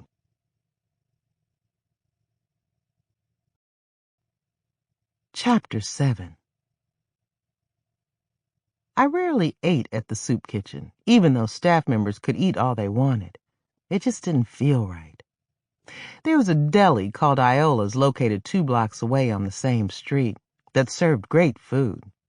When I didn't want to leave the premises to go shopping or someplace else, I went there for my coffee and lunch breaks. Some of the same people I helped feed hung out near the entrance with cardboard signs and outstretched hands. I always carried a few extra dollars to give them. Most of my coworkers also visited Iola's a few times a week. Reyes Mendoza, our head cook, and Gail O'Hara, one of the other servers, usually accompanied me when I went, and we often shared a table. When they had other plans, I went by myself, which was at least once or twice a week. Because of my bittersweet reunion with Cliff, I lost interest in going to the thrift shop. All I wanted to do now was go somewhere and sit and think about him. Since I was already in the vicinity and thought a strong cup of coffee would do me a world of good, I decided to go to Iola's. During the short walk, I said a silent prayer for Cliff. I had cared deeply about him at one time, and I still did. However, I was glad we had not taken our relationship any further than we had. I was convinced that I couldn't have found a better husband than Eric. As soon as I walked through the door at Iola's, I spotted Reyes. She sat in the booth in the back of the room, poring over a magazine. She didn't see me until I plopped down directly across from her. "Hey, Queen Bee! Did you have fun shopping with your mother before you came in today?" she asked, wiggling her pert nose. Reyes was a slender, attractive woman in her middle 50s. She didn't look a day over 40. Her hair was charcoal black, and her olive skin didn't have a wrinkle or a blemish in sight. "I wouldn't call it fun," I mumbled, rolling my eyes. I took a sip of my coffee and let out a mild sigh. "You've met my mother, so you know she's not the most fun person in the world." "I'll trade mine for yours any day," Reyes said, chuckling. My mother refers to Diego as my first husband, even though we've been married for 30 years and have 5 kids and 6 grandkids. She's convinced that there is a better man out there for me. We laughed. Reyes scrunched up her lips and gave me a serious look. You look a little sad. Did Mama say something mean to you? Not really. My mother gives me a run for my money, but she doesn't have a mean bone in her body. No matter what she says, I know she means well. I bit the corner of my bottom lip and shook my head. I'm sad because I ran into somebody from my past, and he's had some very bad luck. He who? An old boyfriend? Yeah, I nodded. My head felt as if it had suddenly doubled in weight. Oh, when and where did you see him? He approached me in the parking lot at Sister Cecile's a few minutes ago. Reyes gasped and gave me a panicked look. What was he doing in our parking lot? He's been eating with us for a while. I shook my head and let out a woeful sigh. He was very handsome at one time. But today, I didn't know who he was until he told me. Reyes's eyebrows rose up so fast, they almost flew off her face. Oh, Dios mío! You were in love with a man who is now homeless? What happened to him? I repeated what Cliff had told me. I still feel sorry for him, but I'm sure he's going to be okay now. I hope you don't still have feelings for him. I tried to look offended, but only managed to look slightly annoyed. Come on, you know better. That thought never even crossed my mind. I love my husband very much. I had been somewhat down in the doldrums most of the day. My encounter with Cliff had pushed me a little further down, but I still managed to laugh at Reyes's comment. You know I'm just kidding, she chirped. You already got the best man. I know, I agreed. When we finished our coffee and returned to work 10 minutes later, I helped decorate the gigantic Christmas tree that they had just put up near the front entrance. Just knowing that my favorite day in the year was approaching helped to lift my spirits. When we served the evening meal, every seat at all 4 tables was occupied. Almost a dozen more people had to wait until there was space for them. As I was about to leave for the day, one of our new visitors, who had just finished his dinner, approached me and helped me into my jacket. He was a quiet, sad-eyed man who always kept to himself and looked totally out of place. Unlike some of the other middle-aged men we fed, ones that had probably been good-looking decades ago, he was still very handsome.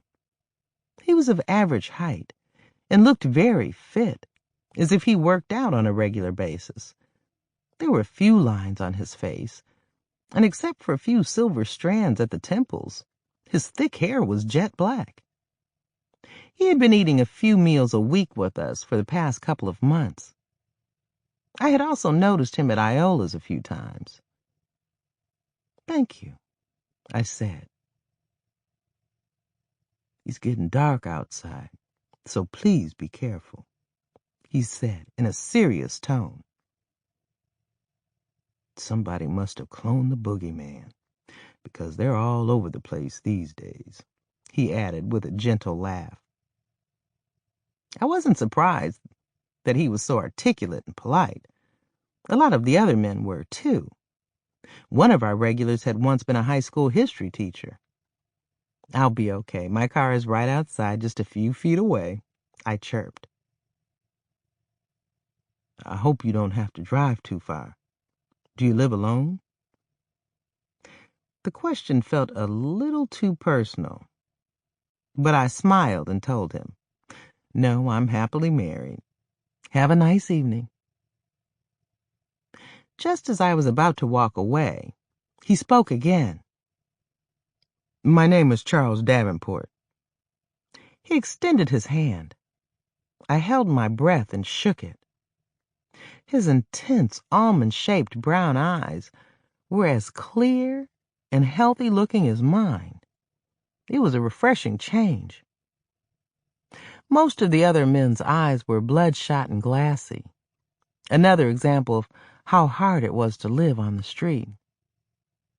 I'm Beatrice," I mumbled. "I know." Charles nodded toward the name tag on the lapel of the light blue smock I wore whenever I was on duty. "Every time I come here, I overhear people talking about how nice you are. If I don't see you again before Christmas, I hope you enjoy it." Without another word, he spun around and rushed out the door. I stood there like a fool until Mrs. Snowden, the heavy-set elderly woman who called all the shots at Sister Cecile's, eased up behind me and touched the side of my arm. "Are you all right, Beatrice? You look distressed." "Huh?" I rubbed my nose and shook my head. "Did that gentleman say something offensive to you?" "No, he didn't. He was very nice," I said firmly.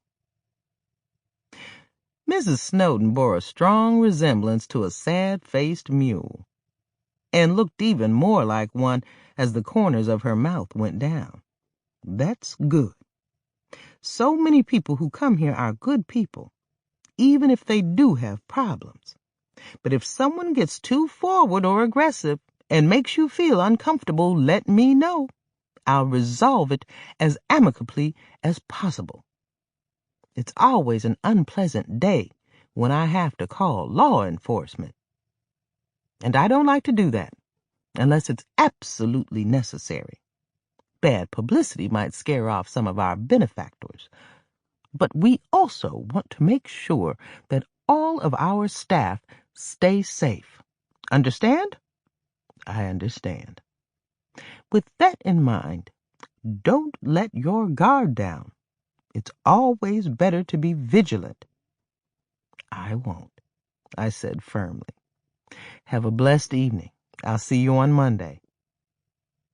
As I cruised down the street admiring the city's awesome Christmas decorations, I saw Charles approach a tent encampment near the freeway underpass. I pulled over to the curb and stopped and watched him enter one of the tents. A wooden crate sat on the ground near the tent's opening, with a tiny artificial Christmas tree on top of it. In addition to all kinds of debris on the ground, there were several shopping carts parked nearby. Each one overflowed with everything from shabby clothes to brown paper bags bursting at the seams. It was hard to believe that this level of despair was so rampant in one of the richest states in the country. I was glad that I was doing something to help make matters a little more bearable for some people, and I wished I could do more. Just as I was about to drive away, Charles shuffled back out and lifted a bulging paper bag from one of the shopping carts. He had removed his jacket and now had on what looked like a cheap pajama top. A do-rag covered the top half of his head. He took a pair of glasses out of the bag and put them on. Then he went back inside. I shook my head and said aloud, "Brother, what in the world happened for a man like you to end up living in a tent?"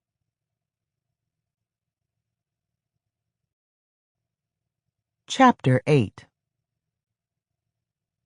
Driving was not one of my favorite pastimes. It had become so much of a hassle. Sometimes when I went shopping, I parked in a lot and used public transportation. It had rained a couple of hours ago, and there were a lot of puddles in the streets. I was going to take my time so I could avoid as many as possible. I drove a few more blocks until I got to a liquor store. I parked in their parking lot and dialed Camille's cell number. She answered on the first ring. "Hey, you. How come you haven't responded to the 2 voicemails I left you?"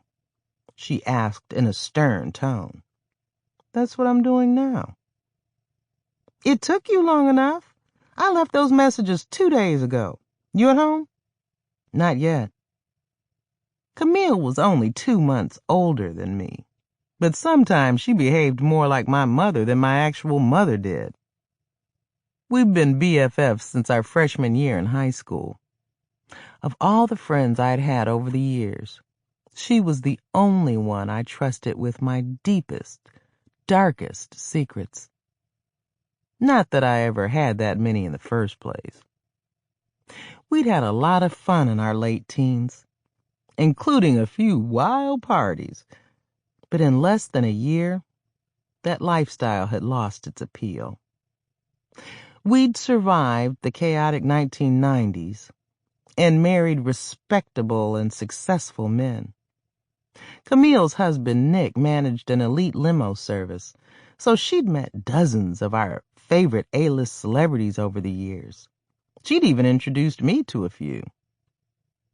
She interrupted my thoughts and asked, "What's the point of you having a phone if you hardly ever use it?" I heaved out a loud sigh. If I'd wanted to get chewed out, I would have called my mama. I huffed. "You did," she shot back. Anyway, I had started home, but I was feeling a little down and wanted to talk to somebody who could re-energize me. Do you know what today is? You ask me the same question on this date every year in December. Today is the 2nd. How are you feeling? I don't feel as gloomy as I did on this day last year. When the subject came up this morning, Eric told me I should talk to a professional about it. I don't think it's that serious. Well, if it's still haunting you after 25 years, it's serious. We remained silent for a few seconds. At the end of the day, you were lucky.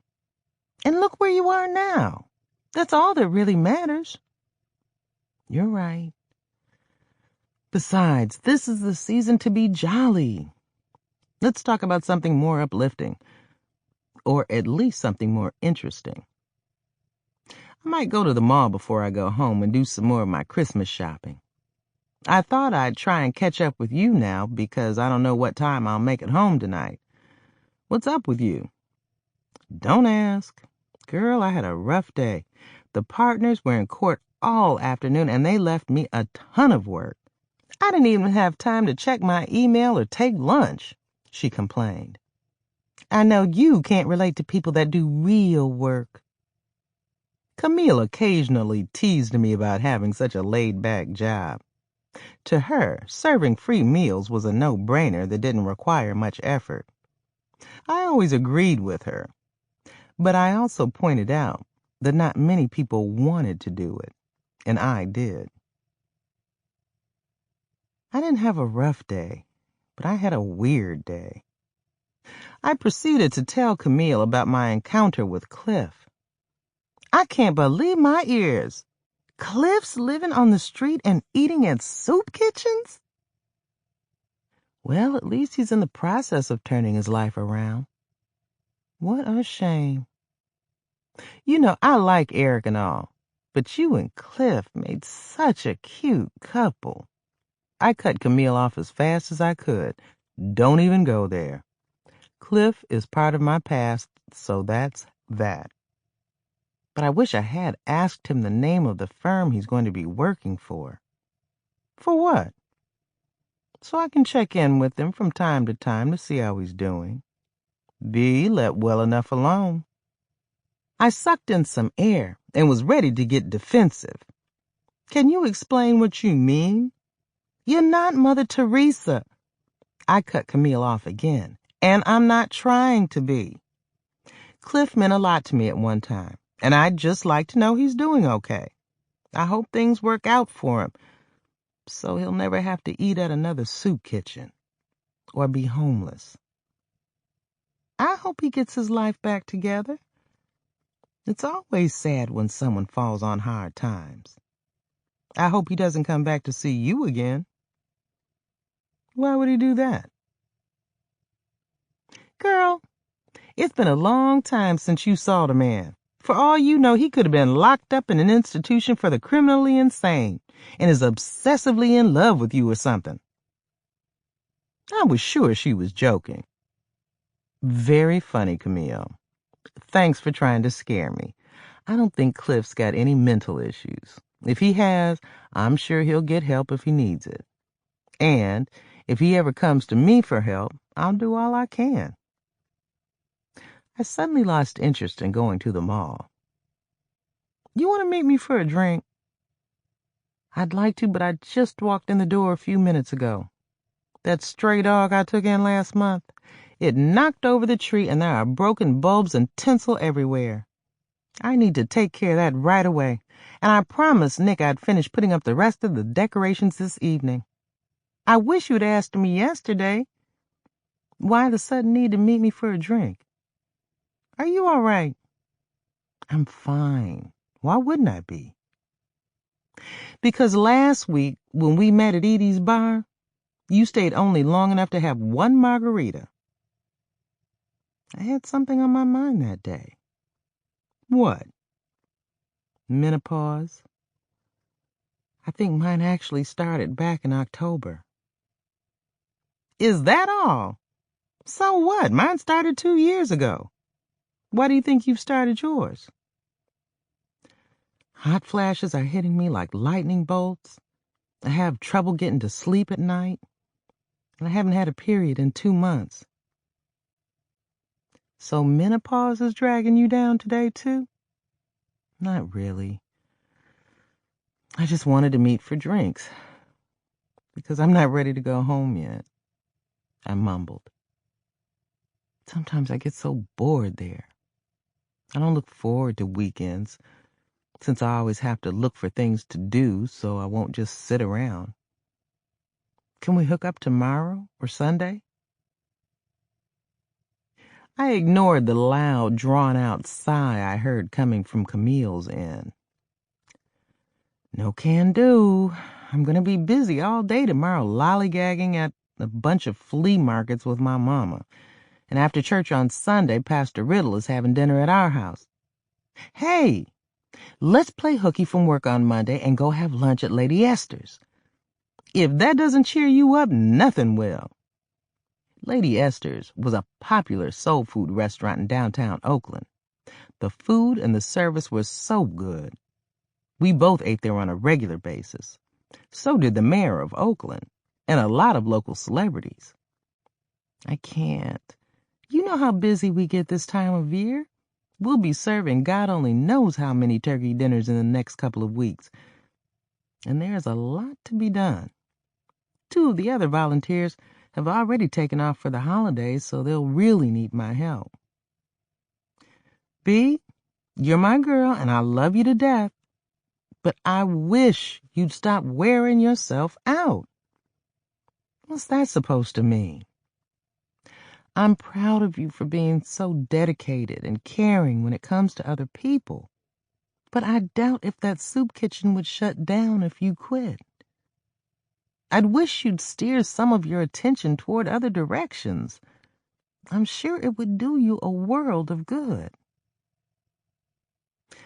There were times when it seemed like Camille was singing some of the same songs Eric sang. Exactly what are you trying to say?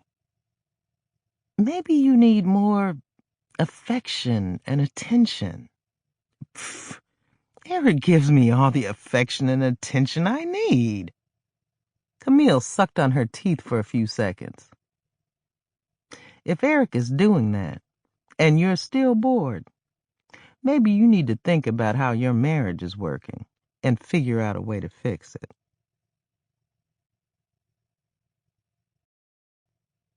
Chapter 9. Camille was a very intelligent woman, but she said a lot of dumb things.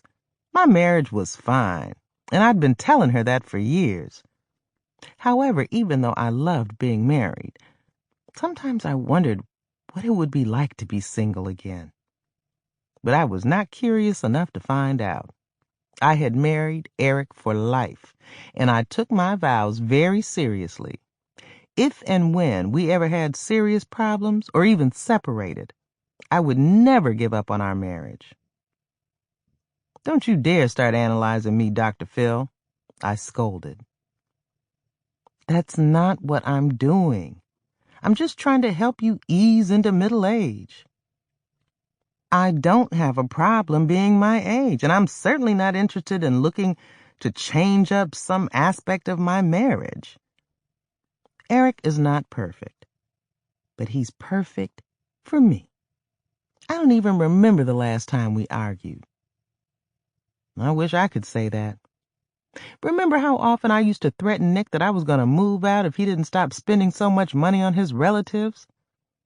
Of course I remember. I was a witness a few times. You nagged him so much he moved out. Yes, he did. But we worked things out. We had a few sessions with a counselor, and our marriage is stronger than ever. He promised me that before he doles out more money to his family or to anybody else, we'll discuss it first. Now the only thing I'm concerned about is getting old. I advise you to get used to that because getting older is a part of living, I said dryly. Just like dying, but I don't have to like it. Like it? What's that got to do with anything? I don't like getting out of bed some days, but I do it. Because that's part of living too. Now you're the one sounding like Dr. Phil. You can say and think what you want, but this is not a pleasant time for me age-wise, Lately it seems like every place I go, people remind me that I'm no longer young. I went to Popeyes the other day, and the cashier addressed me as Mama, and I didn't like that one bit. What made it even worse was the fact she was in her 30s. Something that trivial wouldn't have bothered me.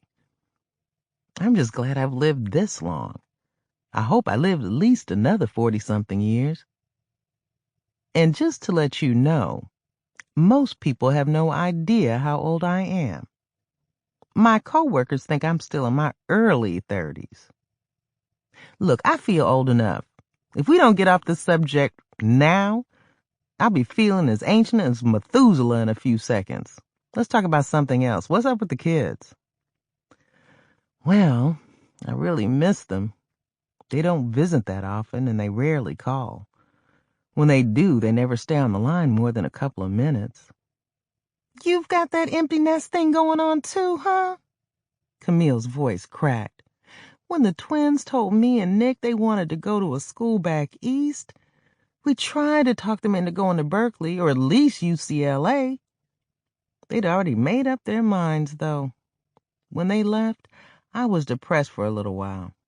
But they're keeping up their grades and they're happy. That's what really matters. Just thinking about my babies being so far away makes me so emotional. Camille exhaled and then sniffled. Let's talk about something more pleasant while I clean up some of the mess my dog made, okay? She panted. She didn't give me time to respond. Besides the cliff incident, how was your day? Did you encounter any other interesting characters? I was happy to lighten up the conversation. Every day. There's this guy named Russell who comes in a couple of times a week. He's about our age. Except for a long, ugly scar on his cheek, he's not bad looking. He never says anything, at least not to me. But every time I look in his direction, he's staring at me with this eerie smile on his face. No matter how early he arrives, he always gets at the end of the line when we start serving. I'm the last server, so when he makes it to me, I put his food on his tray as fast as I can.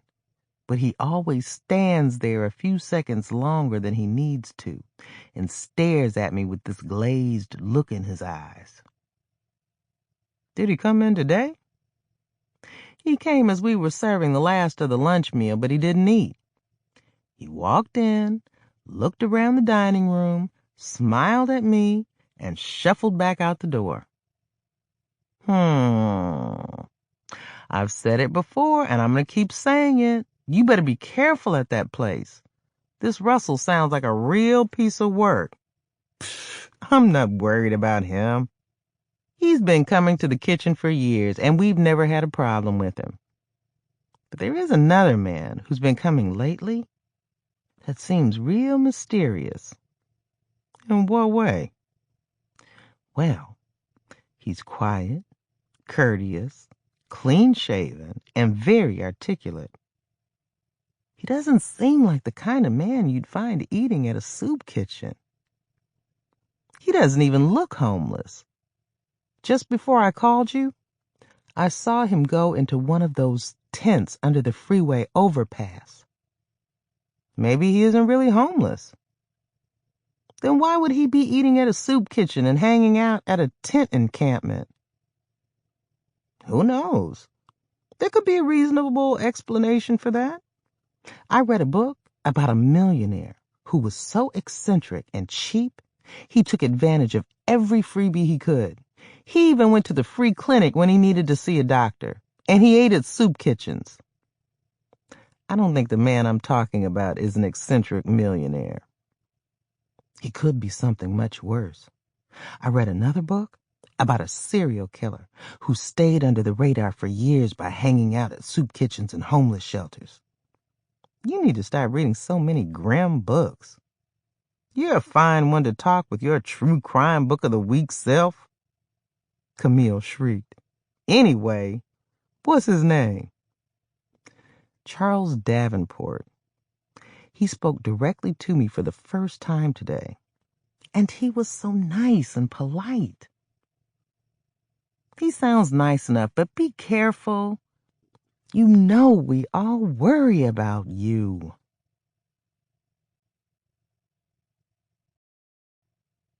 Chapter 10. After my conversation with Camille, I meandered up and down several streets and ended back on the same block where I'd seen Charles enter the tent. There were several men dressed in shabby jackets and coats milling around the area. The mysterious Russell was among them.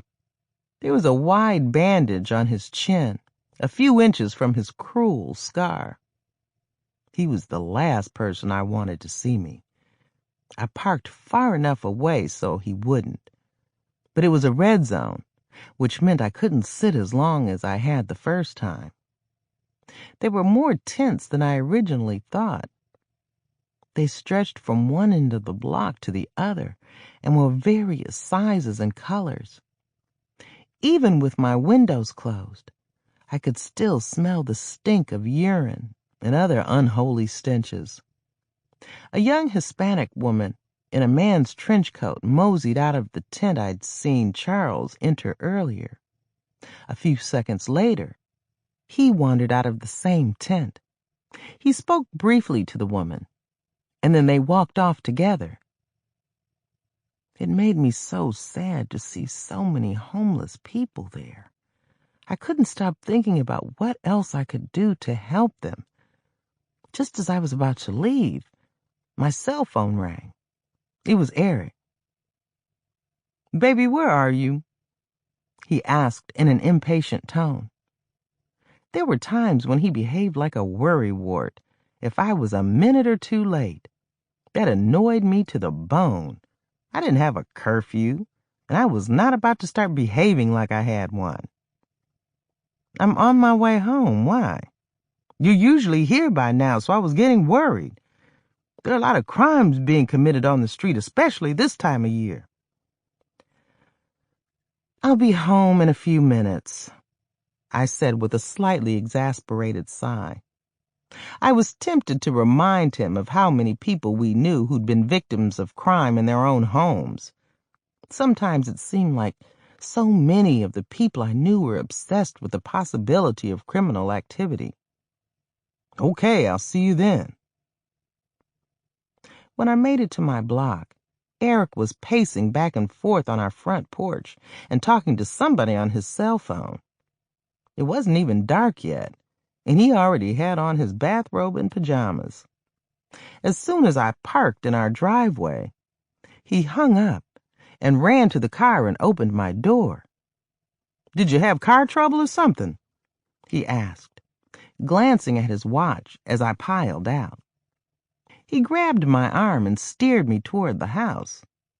I just drove around so I could see some of the Christmas decorations. I saw a tree downtown in front of an office building that had so many lights it looked like a chandelier. Eric was the last person I'd tell I'd been snooping around a homeless encampment. He would have demanded to know why. Other than the fact that I was being nosy, that was a question I couldn't answer. "Who are you talking to on the phone?" I asked. "My cousin Aileen." I followed Eric into the living room. I dropped my purse onto the coffee table and we plopped down on the couch. "Did she say why she hasn't responded to my Christmas birthday dinner invitation?" "Nope, she didn't even mention it. She called to ask if I could send somebody over tomorrow morning to stop her shower from leaking." I shook my head. I don't know why some people are so inconsiderate. 6 others haven't responded either. Maybe they're trying to tell you something. My mouth dropped open like a pothole. What would they be trying to tell me? "B, you're so nice, it's hard for people to say no to you. After all the parties you've hosted for the same people every year, did it ever occur to you that some of them might want to do something different every now and then? You saw how fast people left after your Thanksgiving dinner last month. All they have to do is tell me that they don't want to keep coming." I would never tell Eric how bluntly Natalie Calhoun had declined my invitation and put our friendship on hold. It would have opened another can of worms. "I'm sure some of them want to, but they don't know how to say it without hurting your feelings. Baby, look at the signs. Every year, fewer and fewer people come to your parties. I'm sure that most of them would rather spend their time doing other things, like hosting their own holiday get-togethers." "Then tell me why some of those same people used to call me up in January to make sure I included them on the guest list for my annual Valentine's Day party, as well as some of my other parties later in the year." Eric snorted and caressed my arm. "Yes, people used to call you up for that reason. Used to." "Well, maybe it's time for me to slow down," I said thoughtfully. "Maybe people are just burned out from the festivities. What do you want us to do for this holiday? We don't have to celebrate my birthday on the same day like we've been doing. We can drive over to Oakland and have a nice dinner at Lady Esther's, either a few days before or after Christmas." Eric hunched his shoulders and rubbed the back of his neck. "Me? I don't really care what we do. If you still want to cook a big meal and have a house filled with guests, you should." He gave me a tight smile and clapped his hands. "Enough about that." He kissed my cheek and softened his tone. "Now, how was your day at the soup kitchen?" "Same as usual," I muttered, rising. "I'll go start dinner." I started walking toward the door, and then I stopped and turned back around. "Eric, I'd like to go out this weekend." He gasped, and his eyes got as big as walnuts. "Go out? With whom?" He was even smarter than Camille, but sometimes he said things dumber than the ones she said. "With you," I whimpered. He squinted and asked another dumb question. "Why?" "Why?" so we can have some fun, you knucklehead. I cackled. Is a hat rack the only thing you use your head for these days? Eric patted the top of his head and chuckled. Nope. It's so big now a hat wouldn't fit on it. Be serious. Anyway, I hear the new band at Jazz Palace is really nice. Camille told me the lead singer sounds just like Barry White. Will you take me there tomorrow night? He hesitated and gave me a defeated look. All right, I guess I can do that. So long as we get back home before too late.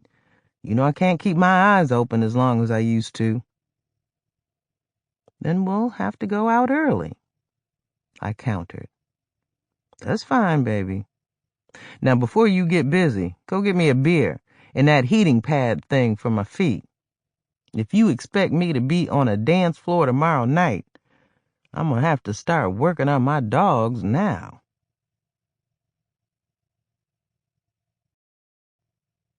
Chapter 11. The Jazz Palace was one of the oldest clubs in the Bay Area. During the 1990s, it had been my favorite hangout. Patrons showed up in everything from jeans to evening gowns to three-piece suits. I wore my turquoise shawl over a long black dress, which I'd never worn before. Eric wore a blue suit with a white shirt and one of his numerous Steve Harvey ties. The building was shabby and in a run-down neighborhood, but that didn't stop people from coming to hear the great bands they featured. When we arrived Saturday night at 8:30, the place was already packed. Eric started yawning at 9 o'clock, right after he'd finished his first beer. 10 minutes later, he dozed off. The band had been playing since we walked in the door, and the dance floor stayed crowded. But we danced only 2 times. There was a huge fake white Christmas tree near the bandstand, and there were other holiday decorations everywhere I looked. Every waitress wore reindeer antlers, and the musicians were dressed as elves. Mistletoe had been placed on every table. When Eric started snoring, I picked up the mistletoe and tickled his face. He yelped and jerked like he was having a spasm. What? He asked, with a dazed expression on his face. Give me the car keys, I said, trying not to laugh. Huh? Why do you need the keys? Are you ready to leave already? It's not even 10 o'clock yet, he replied, glancing at his watch. You got me all dressed up and dragged me to this place. Now we're gonna stay and have a good time. Shoot. All right, then. But if you go back to sleep, I'm going to douse you with my drink and leave your sleepy behind here, I threatened, waving my margarita in his face. After that, Eric remained alert. We even danced a few more times. And during a slow romantic song, he nibbled on my ear and held me so close it felt like we'd been glued together. You're getting a little too frisky, I teased. What do you expect? I'm with the most beautiful woman in this place tonight. If you're going to start acting silly, we better leave before you embarrass us both. Well, in that case, I'm ready if you are. Eric sounded relieved, but I insisted on finishing my drink. During those few minutes, he nodded off again. As soon as we got home, he went straight to bed. I went into our bathroom to remove my makeup. When I entered the bedroom, just a few minutes later, Eric was snoring like a bull. When I got up Sunday morning at 7 a.m., I found a note he had left on the kitchen counter, telling me that he'd gone fishing with one of his buddies. I spent the next hour purging books from my shelf in the living room. I planned to donate them to Goodwill. I didn't take a shower and get dressed until 8:30 a.m.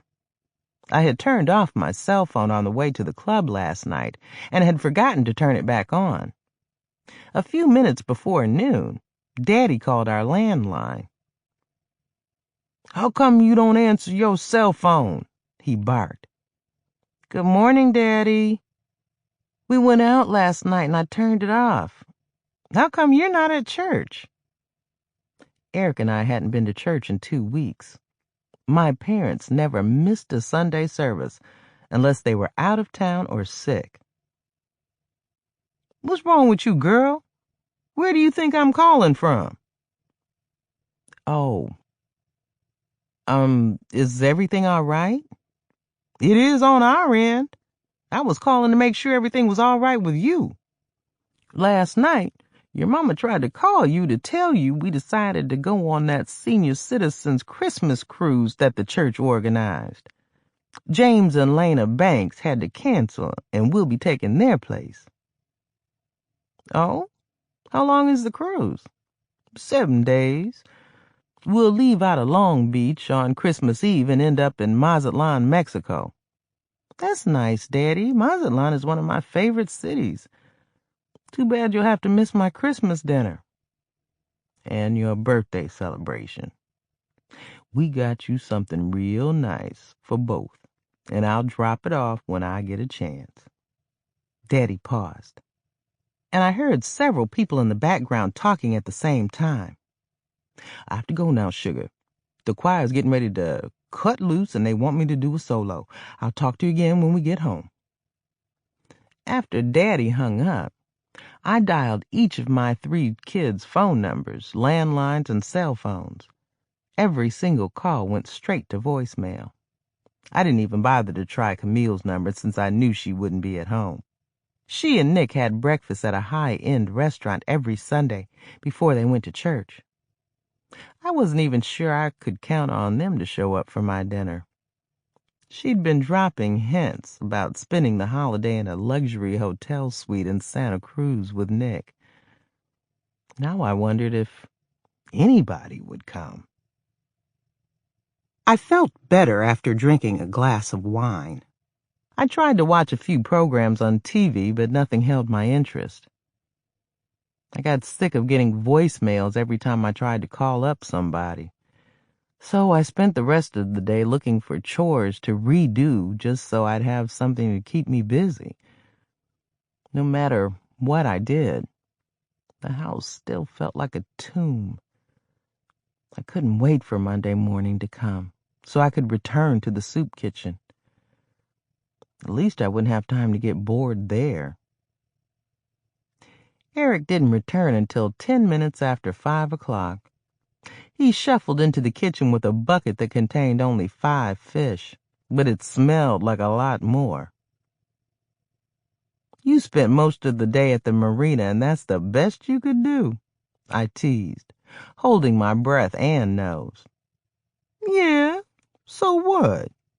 Since it's just you and me now, 5 is enough for dinner this evening," he whined. "But I was going to grill the steak I defrosted," I whined back. "We can eat that tomorrow." He set the bucket on the floor and strolled over to me with a mysterious look on his face. The next thing I knew, his arms were around my waist. "In the meantime, I just want to hold you for a few moments. It's been a long time since we just cuddled." And that was exactly what we did for about 3 minutes. When I attempted to move away, Eric tightened his embrace. "Turn me loose now. I need to clean those fish before they stink up the whole house. We can cuddle some more later," I told him. That put a smile on his face.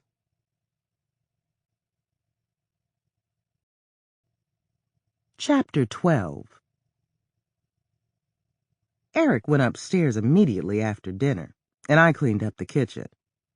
Half an hour later, when I got upstairs, he was asleep. I pinched and poked him, but he remained as stiff as a log. I had been looking forward to cuddling with him some more tonight. I loved my husband dearly, but there were times when he was so dull I wanted to scream. I went back downstairs, stretched out on the living room couch, and read a few chapters of A Sinful Calling. It was the most recent book I'd purchased by Kimberly Lawson Roby, one of my all-time favorite authors. When I attempted to call up my kids, I got nothing but voicemails. Again. It was so hard to believe that they had become so aloof. Just as I was about to pour myself a glass of wine, my cell phone rang. I'm glad I didn't get that annoying voicemail recording, my mother snapped. Hello, Mama, I replied. Where's Denise? I sent her a text and left a voicemail this morning. She left about an hour ago on her way to Reno with some of her friends. Something about a bachelorette party for one of the girls in her cooking class. Why anybody would want to get married 3 weeks before Christmas is a mystery to me. Oh well, at least the girl won't have to worry about her husband forgetting their anniversary date. Daddy told me about the cruise. I can't wait to get on that ship. Are you still planning on throwing another big holiday shindig this year? That's a good question. Some folks haven't even responded to my invitation. I don't even know if the kids are coming. I'm not surprised. What's that supposed to mean? Have you ever thought that those kids are tired of spending holidays with you and Eric? I always thought Christmas was the main day in the year for families to get together. That's true, but some folks don't want to spend every Christmas with family. And the same is true for all the rest of the holidays. Are you telling me that you're one of those people? Her response caught me completely off guard. Yup, that's why I jumped at the chance to go on that cruise this month. I think I need to let you know that Harry and I don't want to eat dinner with you and Eric and a bunch of other bored-looking folks again anytime soon. I'm sorry I took so long to tell you. I wanted to do it years ago when I saw how obsessed you were becoming with Martha Stewart. And because I took my time, you're at the overkill level now. I had no idea, I whimpered. Now you know. Mama sucked on her teeth for a few seconds before she went on. Sweetie, everybody already loves you. If you back off a little, everybody will still love you. Well now, I've said all I wanted to say on this subject for now, so I'll let you go. Have a blessed evening, baby. Mama hung up before I could say another word, and I was glad she did. I didn't know how to respond to her outburst. When I went to bed an hour later, Eric was still dead to the world. I thought a lot about what Mama had said. Overkill was such an ominous word. It was even more disturbing when it was used by my own mother to describe something I'd done. Maybe I was trying too hard to please some people. There was one thing I knew for sure. The people who operated Sister Cecile's kitchen and the people I helped feed would never get tired of my humanitarian efforts. I got up Monday morning, a few minutes before 6 a.m. Eric was still out like a light. While I was getting dressed, he came back to life. B, how come you didn't wake me up when you came to bed last night? There was a plaintive tone in his voice. Pfft, I tried, but you were so out of it. You would have slept through Armageddon, I snickered as I zipped up my dress. Oh. Well, you're looking mighty nice in that blue frock. It's a shame you have to be at work by 7 this morning, otherwise I'd spend my day looking at my beautiful wife. "You smooth talker," I said with a laugh. "I'll make up for last night tonight, if that's all right with you. Let's wait until tonight gets here." Eric didn't have time for breakfast or a cup of coffee, so I didn't fix any. On my way to work, I stopped at the first Starbucks. I drank a large cup of coffee, finished reading Kimberly Lawson Roby's book, and started the latest one I'd bought by Fern Michaels. When I arrived at the kitchen a few minutes past 8 a.m., Charles and I approached the entrance at the same time. He held the door open for me. He looked more handsome than ever. The thought of a man who seemed so nice spending Christmas at a soup kitchen or holed up in that shabby tent made me cringe. I had a notion to invite him to spend the holiday with us. That notion didn't stay on my mind long. Eric would have a fit if I invited a homeless person into our house. Besides, I didn't know Charles well enough to extend such a personal invitation anyway. I didn't think I should get too friendly with him. I needed to be professional while at the kitchen.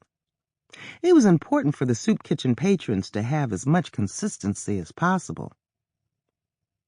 "Good morning, Miss B," Charles greeted, giving me a wall-to-wall smile. I was the only person I'd ever seen him smile for. "Good morning, Charles." I moved to the side so other people could enter. He moved with me. We stood in front of the Christmas tree, which looked even more festive now. Somebody had attached a few cards and more bulbs and tinsel. "You don't have to be so formal. Call me B like everybody else." "I'm sorry. My grandmother was very particular about the way I addressed ladies."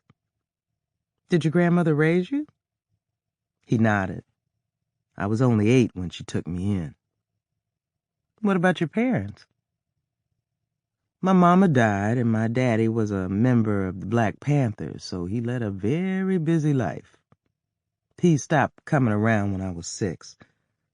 None of the relatives I had left wanted to raise another child," he said sadly. "That's a shame. I'm sorry to hear that." I sucked in some air and glanced around the room.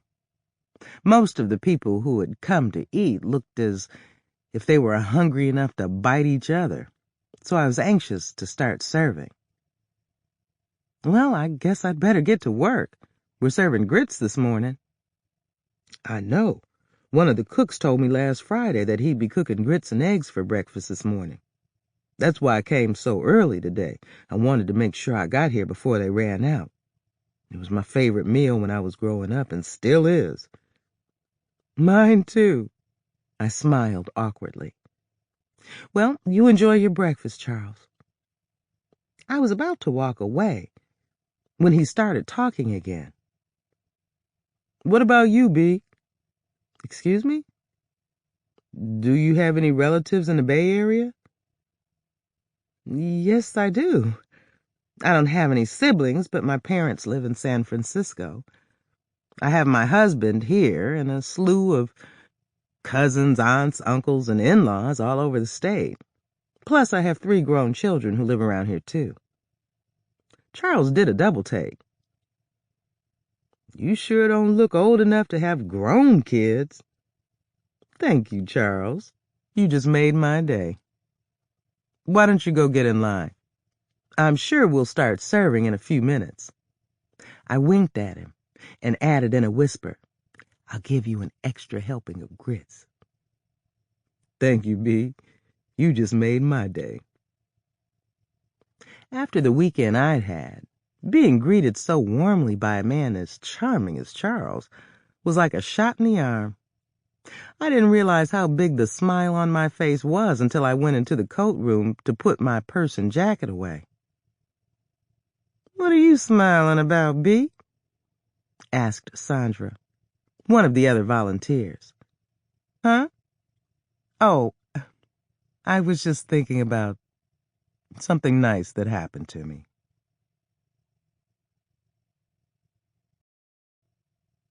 Chapter 13. Charles left right after he finished his meal, but he returned in time for lunch. This was the first time he'd come to eat 2 meals in the same day.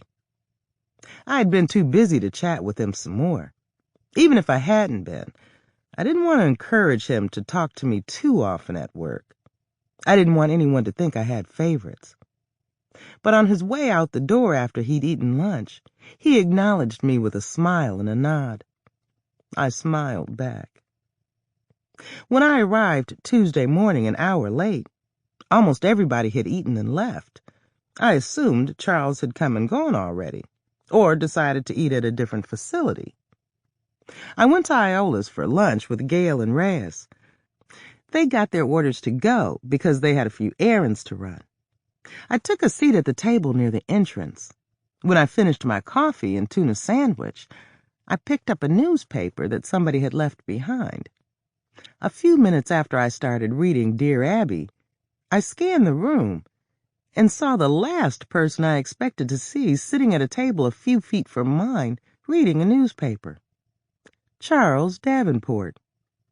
He had on the same flannel shirt and blue jeans he'd worn yesterday. I was pleased to see that every time I saw him, he was neat and clean-shaven. Before I could look away, he glanced up and our eyes met. The next thing I knew, he was at my table. It's getting kind of crowded up in here, and I didn't want to hog a whole table by myself. Do you mind if I sit with you? I'm only going to be here a few more minutes, he said. There was such a pleading look on his face, I didn't have the heart to say no. I don't mind. I motioned him to the seat across from me. You must really like this place. I've seen you in here several times. I do. The food is delicious and the prices are reasonable. I eat here and a few other places when I have the money. He added quickly, I don't expect to get all my meals for free. I didn't mean anything by that. Don't worry about it. He gave me a dismissive wave and chuckled. I made a few dollars helping a dude move some furniture yesterday. I've been doing odd jobs for a while. I felt a little awkward, but he seemed completely at ease. Standing on the street in a day labor zone is not a walk in the park, but I do what I have to do. I'm glad to hear that. Just from the conversations I've had with some of the people we serve, I know that most of them would be glad to work if somebody would give them a job. Only a few get into a rut and get so comfortable that they don't try to get out of it. A weary expression crossed Charles's face. Well, a rut is not a comfortable place for me. Things happened to some of us that we couldn't control, and that's the only reason we fell so far off the grid. I know, I said, nodding. Charles didn't seem like the kind of man who wanted anyone to pity him, so I made a conscious effort not to convey that. But I had a lot of sympathy for him anyway. How long have you been homeless? He didn't let me finish my sentence. He blinked and scratched the side of his head. Since last month, the week before Thanksgiving. I had a hard time adjusting to it.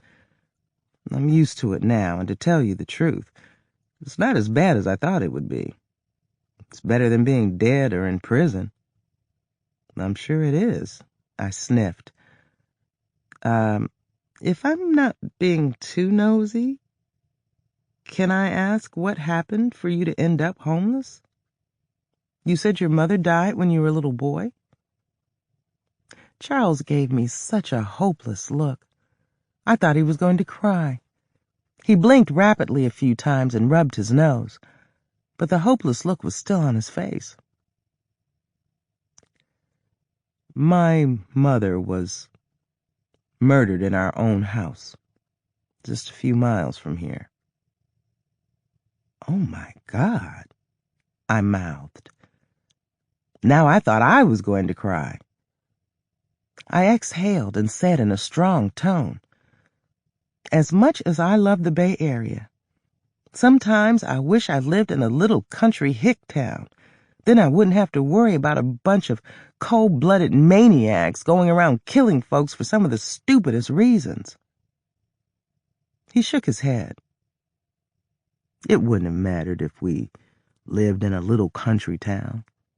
My mother's boyfriend was responsible for her death, not the place. He paused and took a very deep breath. Like so many women, she got involved with the wrong one after my daddy took off.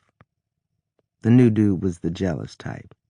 He got violent when he was drunk, and he drank like a fish almost every day. Mama loved him so much. She put up with all that and more. No matter how well behaved I was, he hated my guts. He'd beat me for no reason, and would always hit me in places where nobody could see my bruises. He threatened to kill me if I ever blabbed to my mother. I told one of my friends that I was going to run away from home as soon as I got old enough. That kid told my mother, and that same day, she finally stood up to him. She made him pack his stuff and leave. He called a few days later and tried to make up with her. When she refused to resume the relationship, he came over the following Sunday and kicked in our front door while we were getting dressed for church. He shot her, right in front of me. My mama died in my arms. I begged him to kill me too, and I think he would have if one of our neighbors hadn't gotten to me in time. I'm so sorry to hear that. Tears pooled in Charles's eyes, but he held them back. He sniffled and continued, I'll never forget all that blood on the floor and on me. Even after a bath, I could still smell it on my skin. I can't imagine going through something like that and not losing my mind. My mama had raised me to be strong, so I was eventually able to move on. I had good people in my life. Some of my teachers treated me almost as well as my mama had, and my grandmother was very good to me. After high school and 3 years in the Army, I completed some drafting courses at City College in Frisco. All I wanted to do was get a decent job and make life easier for my granny. She was real sickly by then, so my fiancé moved in to help me take care of her. Granny didn't last too much longer, though. She had a massive stroke and died 2 days after my wedding. How'd you get over that? I prayed a lot. By the end of the first year, I was doing okay. I loved being married. My wife was beautiful and smart, just like you. Thank you, I said shyly. We liked to travel and party, so we didn't want to start our family for at least 5 years. Unfortunately, when we were ready, Mother Nature wasn't. We got checked out by 3 different doctors, and they told us that there was no reason why my wife couldn't get pregnant. Well, it finally happened 3 years ago. She got pregnant with our first son and made me the happiest man on the planet. You have a son? Charles shook his head and swallowed hard. My wife stopped to get gas on her way to pick me up from work one evening, and a carjacker shot her. She was 8.5 months pregnant. She and our son died on the spot. There was such a profound look of despair on Charles's face. I wanted to give him a hug. Did they catch the carjacker? I asked, tears in my eyes. No one deserved so much pain in his life. His eyes darkened, and his jaw twitched. They caught him less than 15 minutes later. The boy was only 17, and from what they called a very good family. His daddy was a corporate CEO, and his mother's folks owned 3 wineries. They had big money, and they hired a big lawyer. The kid had no prior arrests, so he got off with a slap on the wrist. He served only 2 of his 7-year sentence. 3 weeks after he got out, he carjacked another woman and killed her too. He got life for that one. I sighed with disgust and shook my head. Some people are just born bad, even in the best families. If they had given that devil life for killing your wife, the other woman would still be alive. I can't imagine how all that must have made you feel. A large tear slid from his eye, but he still managed to smile. He wiped away his tear and continued his story. Anyway, I moved on. I had a good job, a nice house, and a lot of friends. But when I was alone, the pain of all the tragedies that I'd endured hit me like a ton of bricks. I got drunk almost every night until I passed out. Even though I had a couple of friends to spend time with, none of that did any good, though. Things got even worse.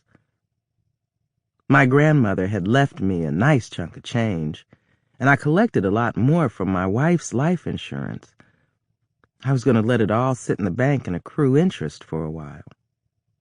My plan was to find another wife and try again to have a family. I was going to use the money to make a serious down payment on a house. One of my closest friends talked me into letting him invest part of it. It did well so fast, I invested the rest. Charles stopped talking and raked his fingers through his hair.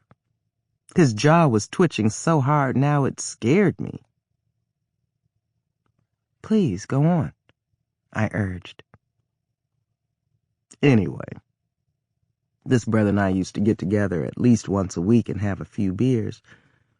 We would go camping, or we'd drive down to Mexico to hang out and whatnot. I had his back, and he had mine. I thought I knew the dude, and I trusted him more than anybody else I knew. When I didn't hear from him for a week, I called him up and got a recorded message. His number was no longer in service. He had a crazy ex who'd been giving him a hard time, so I assumed he'd changed his number to stop her from harassing him. I went to his house, and his landlady told me he'd skipped out, owing 3 months back rent. Well, now I'm really concerned. I went home and called around to some of our friends. They hadn't been able to get in touch with him either. Several of them had also given him huge sums of money to invest. To make a long story short, the brother had skipped town and hasn't been heard from since. So on top of all the other things I'd lost, I'd been fool enough to trust the wrong person. Other than my paycheck and the money I had in my wallet, I had been completely wiped out. Good Lord. I couldn't believe how things had turned out for me. I started missing work, showing up late, and when I was there, I didn't do my job. I got fired and couldn't pay rent or any other bills. When I got evicted, I lived in my car until the repo man found me one morning before dawn and had it towed away. There I was, on the street with the clothes on my back, a few items in a backpack, less than $20 to my name, and no place to go. I was so mad at the world. I no longer wanted to be part of a society where so many cruel things could happen to a person like me.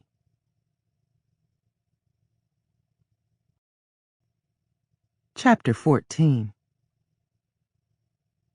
It saddened me to hear how much pain Charles was in. His situation made mine seem so insignificant.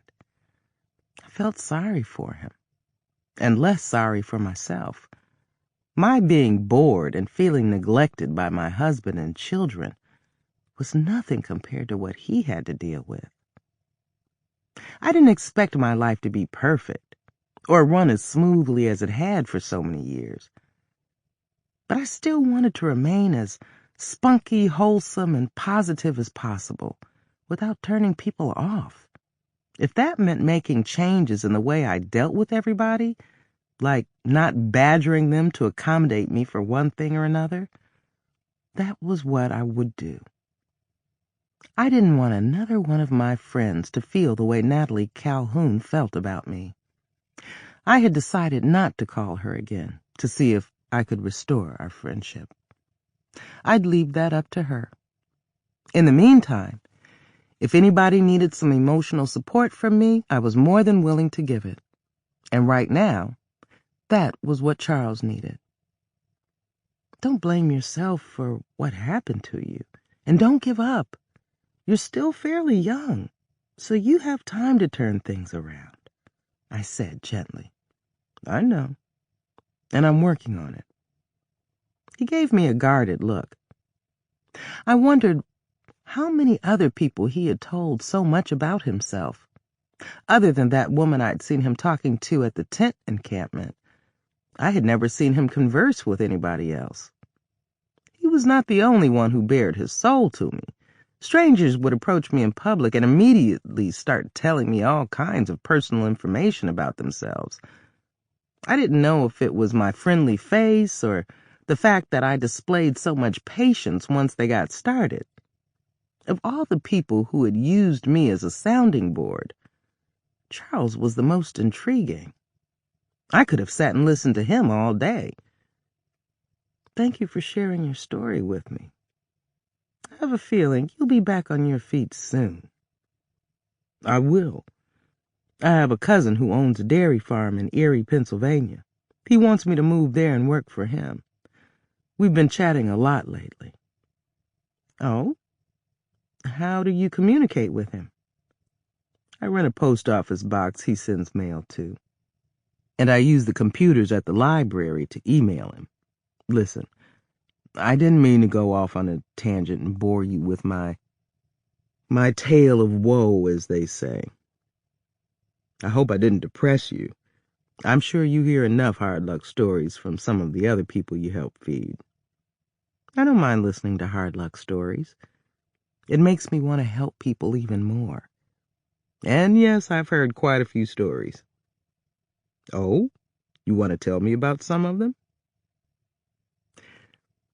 I'll share just one with you, because this is a subject that's not easy for me to discuss. Charles held up his hand. You don't have to tell me anything at all, but I appreciate your being willing to. Let me tell you this story. Talking about these things every now and then helps me keep things in perspective and stay focused on what I do to help those in need. I sucked in a deep breath and continued talking in a low, steady tone of voice. Years before I joined the staff of Sister Cecile's, I worked at a rescue mission. A few of the women, and men, used to tell me some of the details of their situations, and it still haunts me to this day. I remember one pregnant woman who had escaped from a very abusive boyfriend. She said I reminded her of her niece, so she'd talk to me off and on all day. The boyfriend broke into the mission one night and beat her into a coma. She lost her baby, but she lived. I had to pause for a few seconds because my stomach was turning. 3 years after I started working at Sister Cecile's, that same woman came in one day to eat breakfast. Her real name was Regina, but she called herself Hope. She had no family or close friends, so when she got too sick to work, she ended up on the street. When was the last time you saw her? I shook my head. Hope never ate with us again. But she returned to the same rescue mission where I'd met her and stayed with them for a while. One of the case managers I used to work with over there called me up one day recently and told me that Hope was doing better. She has a full-time job working at a warehouse, and there's a very nice new man in her life. I'm glad to hear her story had a happy ending. I'm sure that poor woman was glad she had a compassionate person like you to talk to when things were still rough for her. You're the first person I've ever shared so much personal information about myself with since I hit rock bottom. Why did you decide to tell me? I noticed right away how well you interacted with some of the other people who eat at Sister Cecile's. I've heard more than one say that you're the nicest person there. I love knowing that people appreciate me. It's a blessing, and I'm grateful for it. I sure was grateful for my blessings when I had them. You may not think so, but you still have things to be grateful for. You're in good health, and you have a place to sleep and eat. Think about all the millions of people who don't even have those things. Plus, you're good company. Talking to you makes me feel good, and that's another blessing that I'm grateful for. Charles nodded, but he looked embarrassed. Then he glanced at the clock on the wall. I guess I should get going now. You're a very patient woman to sit here and listen to a sad sack like me. I hope I didn't put a damper on your break. Psst, not hardly. You made it more memorable. Thanks. Charles scratched his head and blinked rapidly a few times. I couldn't decide if he was shy, nervous, or both. Listen, Bea, if I don't see you again before the holiday, I hope you have a very Merry Christmas. I'm sure I will. It's also my birthday. He gave me a surprised look, and then a huge smile. No kidding. You and the Lord were born on the same day? Yes, we were. I don't know about him, but I came 5 days early. You couldn't be in better company. We laughed. Happy birthday to you. I'm sure you've made some mighty big plans to celebrate. Thank you. Since so many people had such a lackluster interest in my party, I wasn't sure if having one was such a good idea anymore. Canceling it seemed like the most reasonable thing to do now. It would be the first time I'd ever canceled one of my parties, and I was sorry that it had to start with Christmas/my birthday.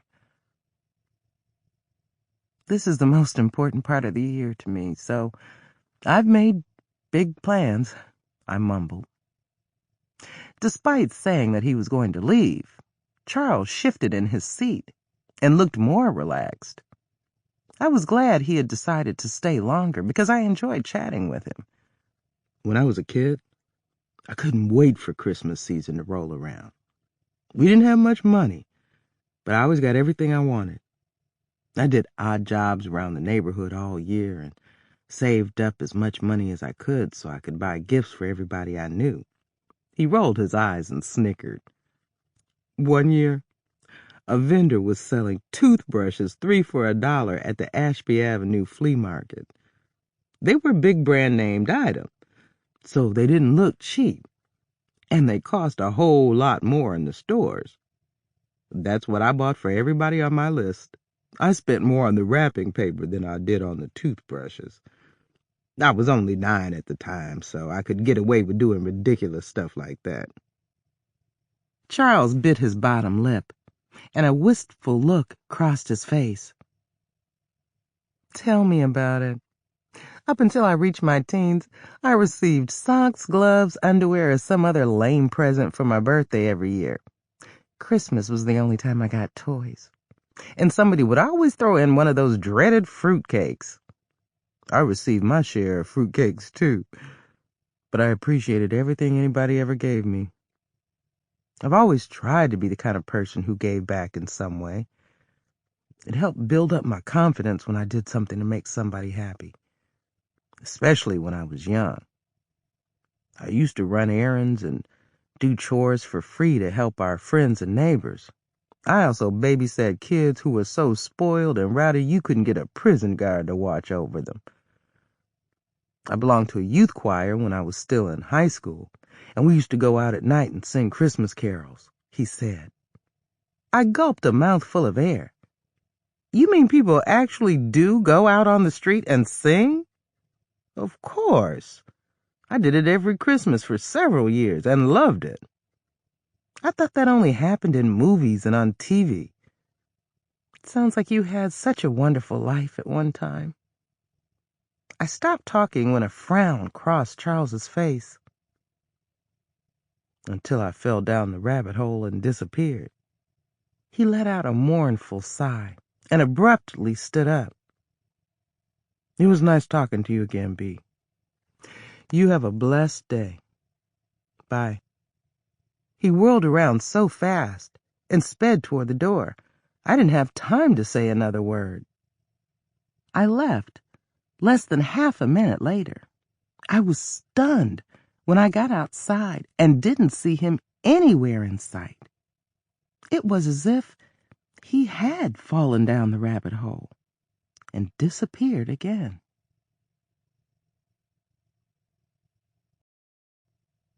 Chapter 15. When I got home around 5:30 p.m., I went straight up to my bedroom and turned on my computer. I communicated with people mostly in person or by telephone. I logged into Facebook, Twitter, Instagram, and I checked my email almost every day. I decided to visit Craigslist first, and then a couple of employment sites. I did this once a week to see if there was any job information I could print out and pass on to some of the people who ate at Sister Cecile's. Unfortunately, there wasn't much, and there hadn't been for a month. More than 50% of my email was junk. After I deleted it all, I replied to a message from my hairdresser asking me to confirm an upcoming appointment. I followed up on several books I'd ordered and ordered a few more. Just as I was about to log off, and without giving it much thought, I decided to Google Charles Davenport. I had no reason to believe that he had lied to me about his past, but I was still curious enough to verify as much of his story about his wife as I could. With just his name and a search phrase, a link popped up immediately. Everything he told me was true. The article even included a picture of him and his wife on their wedding day. He hadn't revealed enough information about his mother's murder, so I couldn't check out that part of his story. Just one of the tragedies he'd endured would have been enough to destroy most people, including me. I suddenly felt unbearably sad. I didn't know how much longer he would be around, but I was determined to make his visits as enjoyable as a visit to a soup kitchen could be. When I got back downstairs a half hour later, Eric had come home. He was already sprawled on the living room couch, watching the evening news with a can of beer in his hand. "When did you get home?" I asked, plopping down next to him. "About 10 minutes ago," he replied, not looking away from the TV. I looked at the side of his head until he turned to face me. "What's the matter?" "Nothing," I said casually. "Why are you asking me that?" "You're acting a little stranger than usual," he teased. He cringed and ducked when I made a fist and gently mauled the side of his head. "You're walking on thin ice, so I advise you to watch your step," I scolded. On a lighter note, how was work today? I couldn't remember the last time I'd asked Eric this question. He gave me a puzzled look. "No better, no worse." He blinked and stared at me. "How was your day?" Oh, I had a very nice day, I gushed. Eric was stunned when I hauled off and kissed his cheek. Uh-oh, what's with the kiss? What did you do? Please don't tell me you lost one of the credit cards again, or that you forgot to pay the mortgage. It's nothing like that. I just like to let you know I still care about you. I pressed my lips together and shook my head. You know, I can't believe we've been together so long. A worried look crossed his face, and with hesitation he said, I hope we'll be together a lot longer. He reared back in his seat and gazed at me with the worried look still on his face. B, is there something you're trying to tell me? No. You're sure? I'm sure. If something was wrong, I wouldn't beat around the bush. He dropped his head. When he looked back up at me, there was a frightened look on his face now. If you've met someone... I didn't even let him finish his sentence. I knew what he was going to say, and it was ridiculous for him to even think a thing like that about me. Don't you dare go there, I warned. You know I'd never get involved with another man. Eric chuckled and shook his head. Let's discuss something else. That's fine with me. What do you want to talk about next? Baby, you can talk to me about anything other than what we just discussed. Now, what else is on your mind? I thought back to my last conversation with Charles, and a sob caught my throat. I'm thinking about how much we have to be thankful for. You wouldn't believe the traumatic things some of those poor people we feed have gone through. Yes, I would, and I truly feel for them. But we can only do so much. They have problems we can't fix, so I don't want you to get too attached to any of them. Eric, I'm already attached. I help feed some really sweet people who would probably be good friends to have if their circumstances were different. I was tempted to tell Eric about Charles, but before I could, the front door opened and Mark strode in. I was so happy to see my usually elusive son. I jumped off the couch and hugged him. Mama, I can't breathe, he whimpered, struggling to get out of my embrace. I'm just so glad to see you, I wailed, leading him to the couch. He bumped fists with Eric and flopped down next to him. I stood facing them. How much do you need this time, boy? Eric asked, trying to look exasperated. I didn't come to beg for money again. I was just in the neighborhood and I thought I'd drop by to see how you two old folks were getting along. Is everything all right?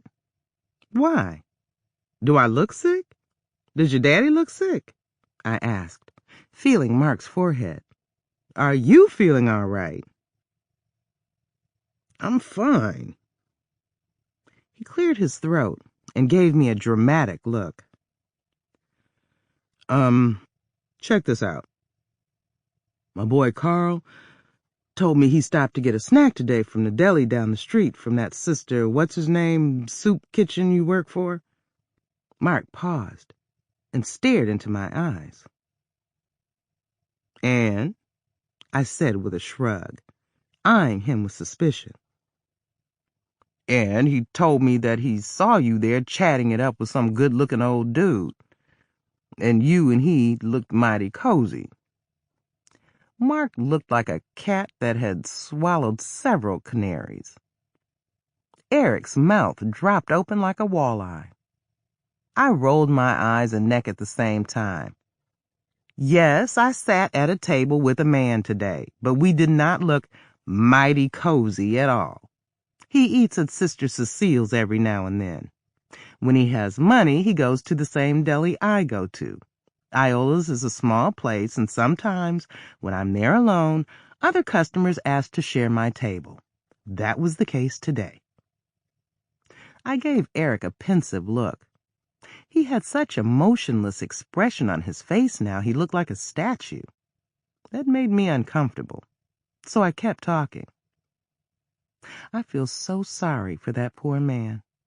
He's lost his job, his wife, and everything else, and now he lives in a tent. He'll be moving to Pennsylvania to live with a relative real soon. The same expression was still on Eric's face. You can't believe everything those people tell you, Mom? Mark howled. What difference does it make if they're lying to me? I asked with frustration and dismay, looking from Mark to Eric. You always told us not to talk to strangers, and there you were, kicking back, in a deli with one, Mark pointed out. A homeless one at that, Eric added. Oh, you two, stop talking all that foolishness. Homeless people are humans just like the rest of us, and sometimes they need a little compassion and kindness. I promptly changed the subject. Mark, have you and Nita decided what you're going to do for the holiday? He suddenly looked uneasy. I'm not sure what I'm going to do, but Nita's going to spend the holidays in Seattle with her family. She's leaving the week before Christmas. She didn't invite you to go with her? Eric asked. She did, but I'm not ready to meet her folks yet. I thought you really liked Nita, I threw in.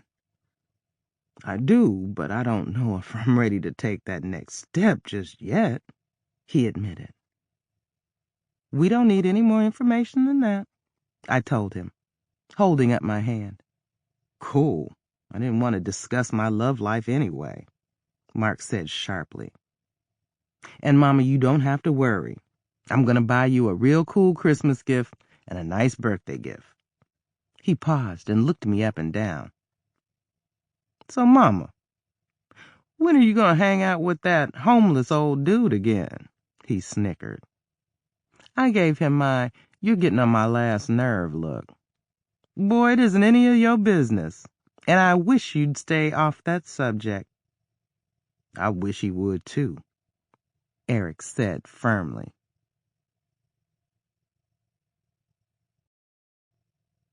Chapter 16. I was glad Mark took the conversation on a detour. With his eyes glistening and excitement in his tone, he began to ramble about his job at the hardware store. This real old woman came in last Tuesday looking for something to get rid of bed bugs. Mama, she reminded me of you. Because she was so good looking, huh? I said smugly, as I patted my hair and struck a pose. No, it was because she was about your age. Anyway, she was like, I want something that won't be too traumatic for the little creatures. And I'm like, lady, what could be more traumatic than you killing them? She realized how ridiculous what she said sounded and laughed for a whole minute. Mark guffawed. And then he stopped abruptly and fixed his gaze on me. So, Mama, how often do you hang out with that dude? What dude? I asked dumbly. From the corner of my eye, I could see Eric peering at me with his eyes narrowed. Oh, you mean Mr. Davenport? Mr. Mark and Eric boomed at the same time. Eric's eyes got as big as saucers. Is that what you call him? He asked. Yes, that's his name, I replied. Why are you being so formal with a man that eats at a soup kitchen? Eric wanted to know. I was not surprised to see a scowl on his face now. And sleeps in a tent? Mark added. Those people feel bad enough. Being formal is our way of making them feel more dignified, I said firmly. They need all the respect and confidence they can get. So you have a homeless friend now, huh? Eric asked, giving me a guarded look this time. Like I said, the only reason I shared a table with Mr. Davenport today was because there was no place else for him to sit. I let out a loud breath and gave Mark a stern look. I thought we were going to discuss something else. He looked amused. Eric looked slightly frazzled. I was glad the landline on the end table rang a split second later. I grabbed it immediately. For the first time in my life, I was delighted to hear a telemarketer's voice. I eagerly agreed to do a survey about the magazines I read. I purposely gave responses so long and involved it took almost half an hour. By the time I answered the last question, Mark had left and Eric had dozed off. I decided to take a long, hot bubble bath, something I like to do at least once a week. 10 minutes after I'd stepped into the bathtub, the bathroom door eased open, and Eric peeped in. You want me to wash your back, baby? Wash my back? I couldn't remember the last time he'd offered to help me bathe. Charles didn't visit Sister Cecile's or Iola's the rest of the week, or the following Monday and Tuesday. I assumed he'd landed a job, or that he had left for Pennsylvania. I went to Iola's for my mid-afternoon break on Wednesday, with Gail in tow, yakking away about an upcoming date with one of her ex-husbands. When she spotted two friends she hadn't seen in a while, they beckoned her to join them at another table. I got my coffee and started looking around for a place to sit. My breath caught in my throat when I saw Charles at the same table he and I had shared the last time. He was reading a shabby paperback and sipping from a large cup of coffee. When he looked up and saw me, his face lit up like a fluorescent light bulb, and he set his cup aside. There were empty tables available, but Charles waved me over to his. I didn't care if Mark's friend or anybody else saw me sitting with him. I had never let other people's opinions interfere with my actions, and I was not about to start now. "Hello, Bee," he greeted. "I was hoping I'd run into you again." "Hi, Charles." I plopped down into the seat facing him and gave him the warmest smile I could manage. I did a double take when I saw the title of his book. "Are you enjoying the power of positive thinking?" One thing I had to continually remind myself was that a lot of homeless people were very intelligent. He nodded. "For the second time. I read it decades ago when I was still in the Army. It helped me get through some rough times. I hope it'll do the same thing for me again." "I read it a long time ago. It helped me get through some rough times, too. Maybe I should read it again." "Well, if you're going through a rough time now, maybe you should." "I'd love to, but I have no idea what I did with my copy. I have hundreds of books scattered throughout my house and garage, and I wouldn't know where to begin to look for it. I guess I have to buy another one." "No, you don't. I get free books from the library whenever they have a book fair. When I finish this one, I can pass it on to you. I'm almost finished." "Thanks, Charles. I'd like that." "I've been thinking about you," he said. He closed his book and set it next to his coffee cup. "Oh? Yeah. I was hoping I'd see you again soon. We served grits again for breakfast this morning. I was surprised I didn't see you." He shook his head. "I had a job helping a couple of co-eds relocate from an apartment on Alcatraz to one closer to campus. They had to move out by today, and the dudes who were supposed to help them didn't show up. They hired me and a couple of other day laborers." "Alcatraz? You helped somebody move from Alcatraz Avenue?" "That's where I used to live before I got married." "Oh, yeah? That's a major coincidence. I used to live on that street before I got married, too. he revealed. What an interesting coincidence. I added cream and sugar to my coffee and took a long pull. Those young girls were so happy we could help them, they gave us a 50% tip. So now I'm a few dollars closer to having enough to pay for my bus ticket and my travel expenses. It's a 3-day ride from here to Pennsylvania, and I have to buy food and other incidentals along the way. So you really are going to leave California? Yup, I don't want to stay in this state any longer than I have to. There are too many painful memories here for me. The cousin I mentioned, he said he's got a lot of work for me. Even though I don't have any farm labor experience, he's anxious to put me to work.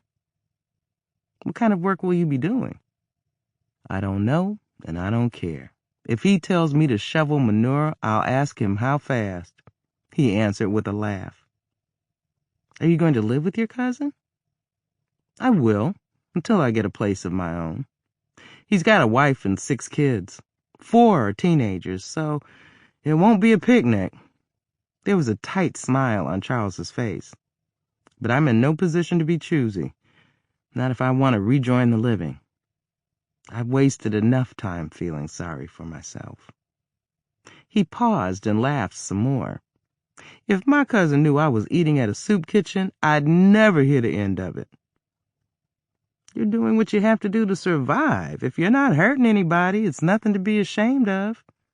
The important thing is for you to be happy again. Oh, I will be. After what I've been through, whatever I end up with in Pennsylvania, a tacky apartment, a raggedy car, used clothing, I will be grateful for it. Charles sniffed and gave me a pensive look. Let me share something with you that means a lot to me. I listened with interest as he continued. One day, when I was still in middle school, I pouted because the bicycle I had was not as new and fancy as my friend's. My grandmother said something that made such an impression on me. I never pouted again about what I didn't have. What did she say? She didn't know who the author was, but some people claim it was a Helen Keller quote. I cried because I had no shoes until I met a man who had no feet. That was Grandma's way of telling me to be thankful for what I did have, instead of complaining about what I didn't have. Wow, that's something to think about, I guess. B, I don't know you that well, but I know you have a lot going for you. Material-wise, I mean. I've seen you getting in and out of that shiny Lexus you always park close to Sister Cecile's front door. I know a car like mine looks out of place sitting in a soup kitchen's parking lot, I said with a sheepish grin and my face burning. But my husband makes a lot of money. That's how I can afford to work for free. You don't have to explain anything to me. And you don't have to apologize for being well off. But tell me something. Is there anything you'd like to change about your life? Charles held up his hand and shook his head. Never mind, you don't have to answer that. Sometimes I don't know when to shut up. I'm being too forward, and I'm sorry. That's all right. But since you asked, yes, I would like to make a few changes in my life. Who wouldn't? I had a friend who'd been at the same job for 10 years and hated it. He finally quit and found one he liked. After he made that change, he became a happy man. I think if a person is unhappy, he or she should make a change in his or her life. I've been thinking about doing that, I confessed. I couldn't believe my ears. This was the first time I'd made such a bold statement out loud. I had never seriously thought about making any changes in my life until recently. I didn't even know what I could do to help ease my boredom. As a mother, I had begun to feel obsolete. And it was no longer exciting to be the wife of a man who had become as dull and predictable as Eric. Once more, I wondered if a temporary separation would make a difference. Would you like to talk about it? If you do, I'd be glad to hear what it is. I appreciate you listening to me the other day, and Lord knows I dumped a load of rubbish on you. I didn't think of it as rubbish, I muttered. You didn't answer my question. If you want to talk about any of the changes you'd like to make in your life, I'd love to give you some feedback. Not that a sophisticated, intelligent woman like you would take advice from a bum, he grinned. You're not a bum. Don't put yourself down like that, I gently scolded. Maybe not to you, but that's what a lot of people see when they look at me. I used to live in a 4-bedroom ranch-style house with 3 bathrooms in one of Berkeley's finest neighborhoods. We had a 2-car garage and orange trees on both sides of our huge backyard. Now I'm homeless and have to sneak into gas station bathrooms to wash up and shave. I haven't had a real bath or shower since my luck ran out. That sounds like a bum to me. I ignored his last comment and decided to say something more uplifting. I just thought of something. My husband is a very successful plumbing contractor, and he's always looking for good people to hire. If you go to work for him, he'd pay you a good salary. You'd have medical and dental coverage and a few other benefits. And I know a lot of folks who could help you find a decent place to live. Charles held up his hand. I was a draftsman. I don't know the first thing about being a plumber. Besides, I don't want to take any more charity. I feel bad enough about all the meals I eat at Sister Cecile's. I'm sorry. I hope I'm not making you feel any worse. You're not. And I need to keep my stupid comments to myself. The answer to your question is yes. A confused look crossed Charles's face. What question? You asked me about the changes I wanted to make. Well, one involves my husband. I need to do something about him before he drives me crazy.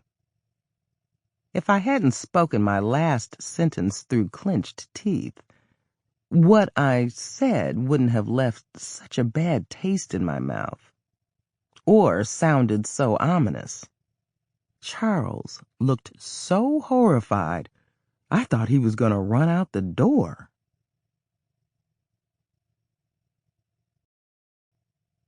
Chapter 17. There were twice as many customers in the deli now. Charles glanced around. When he returned his attention to me, he narrowed his eyes. I couldn't believe how hard and dark they looked now. What's wrong? Did I say something crazy? I asked. You could say that. He sat up straighter and shook his head. Look, lady, you got the wrong idea about me. He snorted and glanced around again before continuing in a raspy tone. Jaywalking is the only crime I've ever committed. My jaw dropped. Oh, my God, crime? You think I'm asking you to help me hurt my husband? That's what it sounds like to me. Well, wait a minute, I stammered, shaking my head. You got the wrong idea about me, too. You took what I said way out of context. I would never hurt another human being, especially my husband. Charles reared back in his seat and gave me a skeptical look. Oh, yeah? Exactly what did you mean then? I waved my hand and wobbled up out of my seat. I'm out of here. Wait, please don't go, he wailed. This conversation is over. Have a nice day, I said calmly. Bea, please sit down. I am so sorry I misunderstood you. But please, don't give up on me. You don't know how much you've done for me. Just talking to you brightens my day. I couldn't resist his pleading tone. Well, okay, I muttered. I reluctantly sat back down. You brighten mine, too. Thank you so much. I needed to hear that, he said with a sigh of relief. Are you sure? I'm almost afraid to say something else. You might take that out of context, too. I looked at him and squinted. You actually thought I was trying to arrange a murder for hire? That's the funniest thing I've ever heard in my life. I burst out laughing. A few seconds later, he did, too.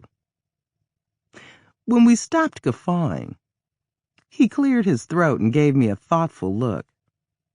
I feel like a complete idiot for bringing up something so far-fetched about a mild-mannered, sweet lady like you. I can't apologize enough. Charles, don't even worry about it. Can we start this conversation over? Of course, I said eagerly. Before continuing, he shifted in his seat and scratched his head. It sounds like your husband gets on your last nerve. Am I right? Something like that.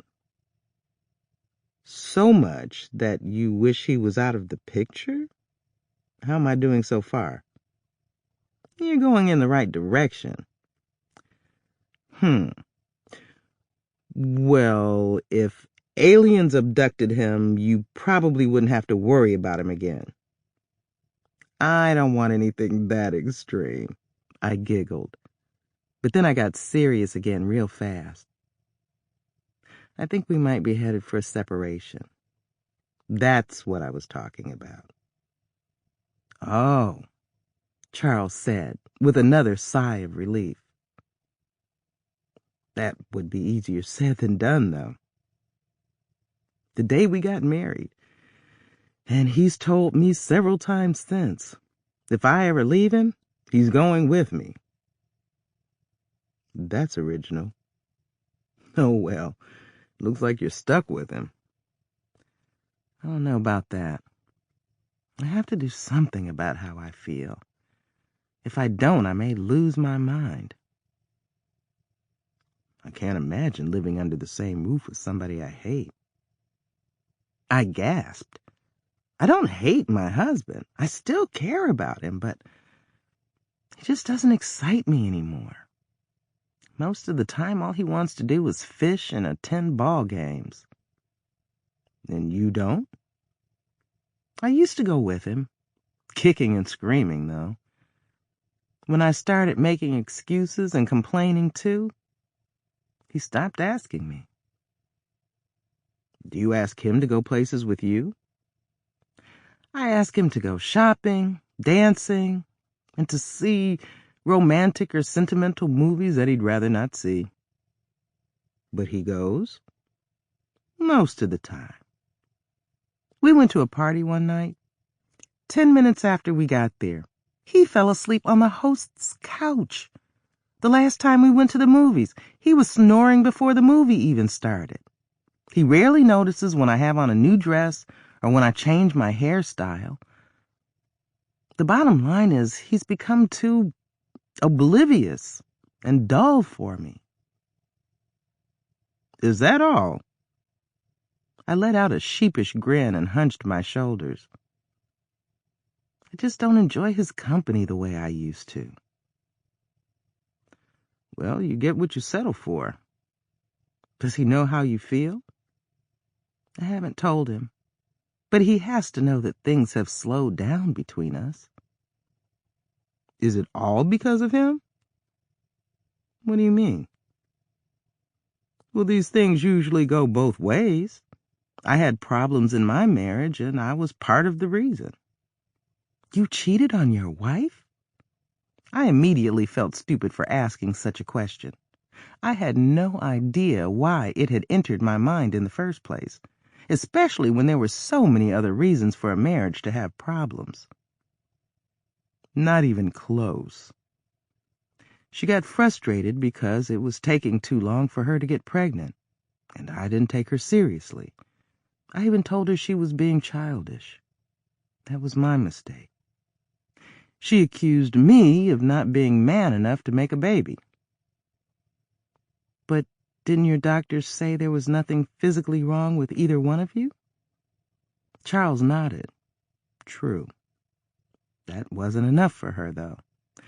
She got so impatient, she left me. I was alone and unhappy, and so was she. It didn't take long for us to realize we belonged together.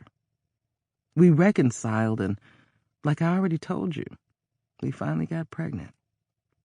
What about you? Huh? Is all the blame on your husband? What do you mean by blame? If he's no longer happy either, do you think he holds you responsible? I never thought about that, I admitted. The notion of Eric not being happy and blaming me made my heart skip a few beats. Well, as people grow older, they develop different interests. They grow apart or become dissatisfied. But there are ways to compromise. Once I resumed my marriage, I paid more attention to my wife's feelings and needs. We started doing a lot of things to keep the fires burning. We spent as much time together as possible. We also did things with our friends and on our own. We burned the candle at both ends several times a week. Her body shut down before mine, and she lost interest in the clubs and parties, but I was still out there doing my thing. That caused some friction between us. It was a good thing she got pregnant when she did. Otherwise, we probably would have broken up again permanently. My husband and I used to do a lot of other things together, too. We don't even go to church as often as we used to. And that used to be our second home. He was a deacon, and I sang in the choir. I miss that. And I'm going to start going again on a regular basis, whether he goes or not. I've always been a spiritual person. But in the past few months, let's just say I've been feeling too bored and unfulfilled to be around holy people. The conversation was going in a direction I didn't like. Rather than change the subject, I decided it was best for me to leave. I'd better get back to work. I glanced at my watch, stood up again, and gave Charles a weak smile. He smiled back and grabbed my hand. "Bea, I hope I didn't offend you. You've been so nice to me." I sat back down and stared at the tabletop for a few seconds. I haven't even told my best friend what I just told you about my husband. If you want to tell me more, feel free to do so. I didn't realize he was still holding my hand until he squeezed it. I enjoy talking to you, I admitted. I could see things more clearly now. I didn't need to talk to a professional. Charles was the unbiased, sympathetic friend that I had wished I had to talk to a couple of weeks ago. He'd even given me advice I could use. I had to stop blaming Eric for the way I'd been feeling. If I could get over this glitch, I could get over anything. Even not having my kids around to smother. Thanks, Bea. I like talking to you, too. I feel so much more positive since we met. Oh, but you don't know me that well. He shrugged. You don't know me that well either. But you just admitted that you enjoyed talking to me. And I am truly sorry I misinterpreted what you meant about your husband. You mean about me wanting to have him killed? I couldn't stop myself from laughing some more. Charles laughed even harder. We stopped and composed ourselves. That was so funny. And so off the wall. I feel like a fool. Well, you shouldn't. If it had been the other way around, I probably would have thought the same thing. The more I talked to Charles, the more comfortable I felt with him. Do you spend much time at that tent camp under the freeway? He raised both eyebrows. You know about that? Well, yeah. I happened to drive past it the day I first met you. I saw you take something out of one of the shopping carts and go into one of the tents, so I assumed you lived there. I share it with another dude. Carlos is the one that got me into doing day labor. Oh, is that where you sleep? He nodded. What about heat? You had on a pajama top when I saw you, and it's December. How do you and your friends keep warm? Charles snickered. Oh, we get real creative when it comes to that. We collect blankets, sweatshirts, and anything else we can use from several different sources. Salvation Army, Goodwill, even trash cans. Sometimes I have on so many layers of clothing, I get overheated. The day you saw me outside in a pajama top, I was trying to cool off. Oh. I sleep there only when they don't have an extra bed available at one of the shelters I go to. The first night I was on the street, I slept on the ground behind a deserted warehouse. The second night, I got jumped and robbed. Robbed? What did you have for somebody to take if you were sleeping on the ground? My shoes. I found another pair the next day in a dumpster. I cringed. A dumpster? Charles nodded. I only had to wear them for a week, though. The folks at Goodwill gave me a better pair. I felt so much sympathy for this man. My heart felt like it wanted to break in two. I hope you get your life back in order soon. You deserve so much better. And I'm going to get it. I still want to have a family, and time is not on my side. I can live with being old enough to be my kids' grandfather, but I don't think I'd enjoy them as much if I was old enough to be their great-grandfather. Maybe I'll get real lucky and find a woman like you. I rolled my eyes and giggled. I hope you do. I sucked in some air and got serious again. I wish there was more I could say or do to make you feel better about your situation.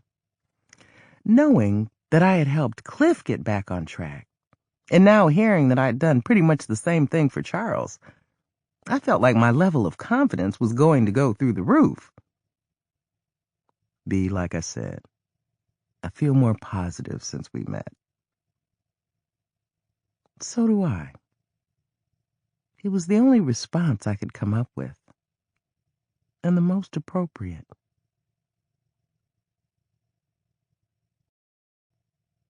Chapter 18.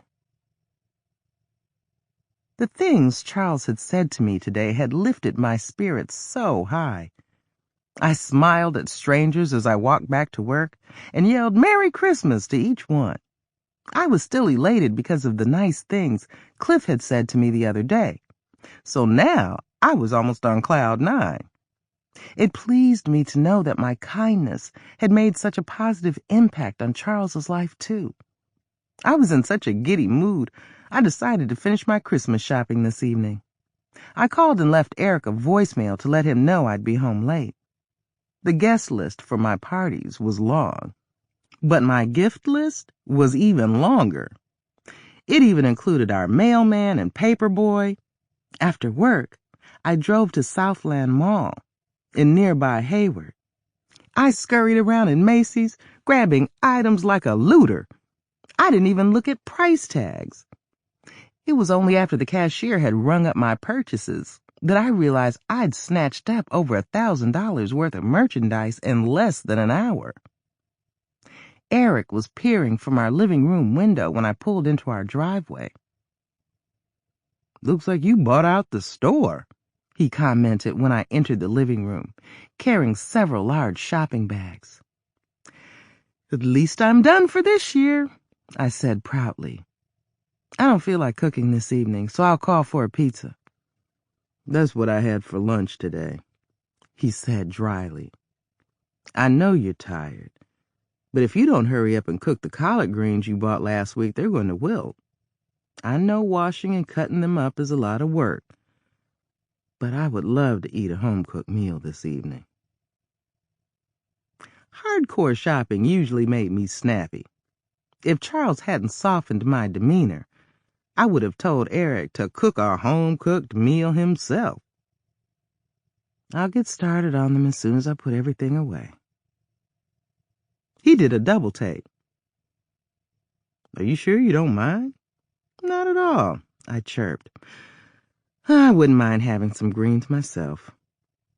I set my shopping bags on the floor and looked Eric up and down. Are you happy? Happy about what? He asked, with his eyebrows raised. Being married to me. Do I bore you? He gazed at me from the corner of his eye. Bea, what are you talking about? Why wouldn't I be happy with you? And no, you don't bore me. You make me comfortable, and that's all I need. Shoot, I wouldn't trade you for 5 other women. Tears pooled in my eyes. His last statement made me feel so good. I puffed out my chest. You mean that? Baby, I don't know what's going on with you. If I've done something to upset you, please tell me. No matter what it is, I'll do whatever I have to do to fix it. I would never do anything to hurt you. What? Now you're scaring me, Eric said, his voice cracking. He put his arm around my shoulder and steered me to the couch. Why don't you sit down and tell me whatever it is you're trying to say? I blew out some air as we sat down. I don't care what you do. I wouldn't want anything to happen to you. His jaw dropped. Like what? And what do you think is going to happen to me? And why? I let out a dry laugh and waved my hand. Don't pay any attention to me. I'm just talking to be talking. I attempted to stand, but Eric pulled me back down. You're not leaving this room until I know what this strange conversation is about. I had to take a deep breath before I could continue. I said something to somebody today and they took it the wrong way. Oh? Eric caressed his chin and gave me a curious look. What did you say? I complained about being bored and how I wanted to make a change in my life so I wouldn't be... What did the other person say? She asked if I was part of the blame for the way I feel. I didn't like lying to Eric, but I didn't see anything wrong with altering the truth. I would never tell him exactly what I had said and to whom, especially the part about him being one of the changes I was thinking about making in my boring life. Phew! He patted my shoulder and gave me a quick kiss on the forehead. I'm glad that's all it was. I was scared you were going to tell me something I couldn't handle. What could I tell you that you couldn't handle? Well, your having a terminal illness would be the worst. A close second would be you wanting to be with another man. I don't think I could leave you for another man, I said thoughtfully. You don't think you could? That doesn't make me feel too secure. Eric looked worried. I laughed because I wanted him to know there was nothing to worry about.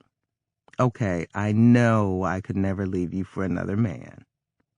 I gave him one of the longest, most passionate kisses I could manage. Bea, I don't know if I'm one of the things you're bored with. If I am, I'm sorry. If you can tell me what I'm doing to make you feel this way, I'll stop doing it. And I want you to know right here and now, you've never bored me. Just talking to you brightens my day. Eric's last sentence caused me to get misty-eyed. Charles had told me the exact same thing. So I said the same thing to Eric that I had said to him. You brighten mine, too. I'm not really that hungry now, so let's eat dinner later, he said with a wink, and then he nodded toward the stairs and led me by my hand all the way up to our bedroom.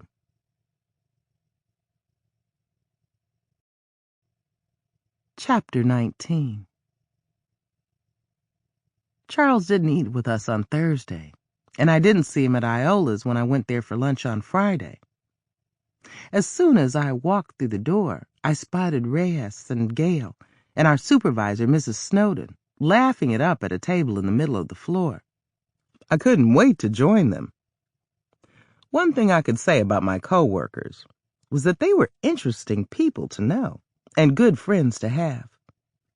They made my job even more enjoyable. Spending time with them away from the kitchen was always a hoot. Mrs. Snowden liked to regale us with stories about her 16-year-old cat, her 18 grandchildren, and her husband, a retired circus clown. Reyes always had something funny to tell us about her meddlesome mother. Gail was the most interesting one of all. She was a cute, freckle-faced redhead in her late 30s who had been married and divorced 4 times. She was still friendly with her exes, and she told hilarious stories about them that kept everybody in stitches. But my coworkers had come earlier, and the line was moving so slowly that by the time I got up to the front, they had finished their meals and were on their way out. The roast beef is scrumptious today, but the tea is weak, Gail announced in a low voice as they breezed past me. Thanks for the heads up, I replied. The 3 women skittered out the door, and a few seconds after I'd placed my order, Camille moseyed in. As usual, she was dressed to the nines. Today she wore a red woolen poncho over a green pantsuit, a red silk blouse, and red pumps. To top off her Christmas-colored ensemble, she had on earrings that looked like miniature wreaths. My girl was tall, and she had once been very thin, but now she was packing at least 40 extra pounds in all the wrong places. But her face still resembled a caramel-colored Barbie doll. I knew I'd find you here, she boomed, prancing in my direction with her long auburn ponytail dangling down her back like a rope. What are you doing in here? I had an appointment with my eye doctor this morning, and I decided to take the whole day off.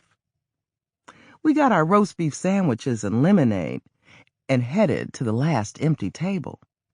A few moments after I'd plopped into my seat and bitten into my sandwich, Charles strolled in. I finished chewing and swallowed as fast as I could. Don't look now. The man I told you about just walked in. What man? Camille whirled around so fast the bones in her neck made a cracking noise. Charles glanced in my direction, and our eyes met. He nodded and gave me a tight smile. I smiled back and waved, and prayed that he wouldn't come over to our table. The one I told you about the same day I ran into Cliff Hanks. You mean the homeless dude you followed to that tent camp?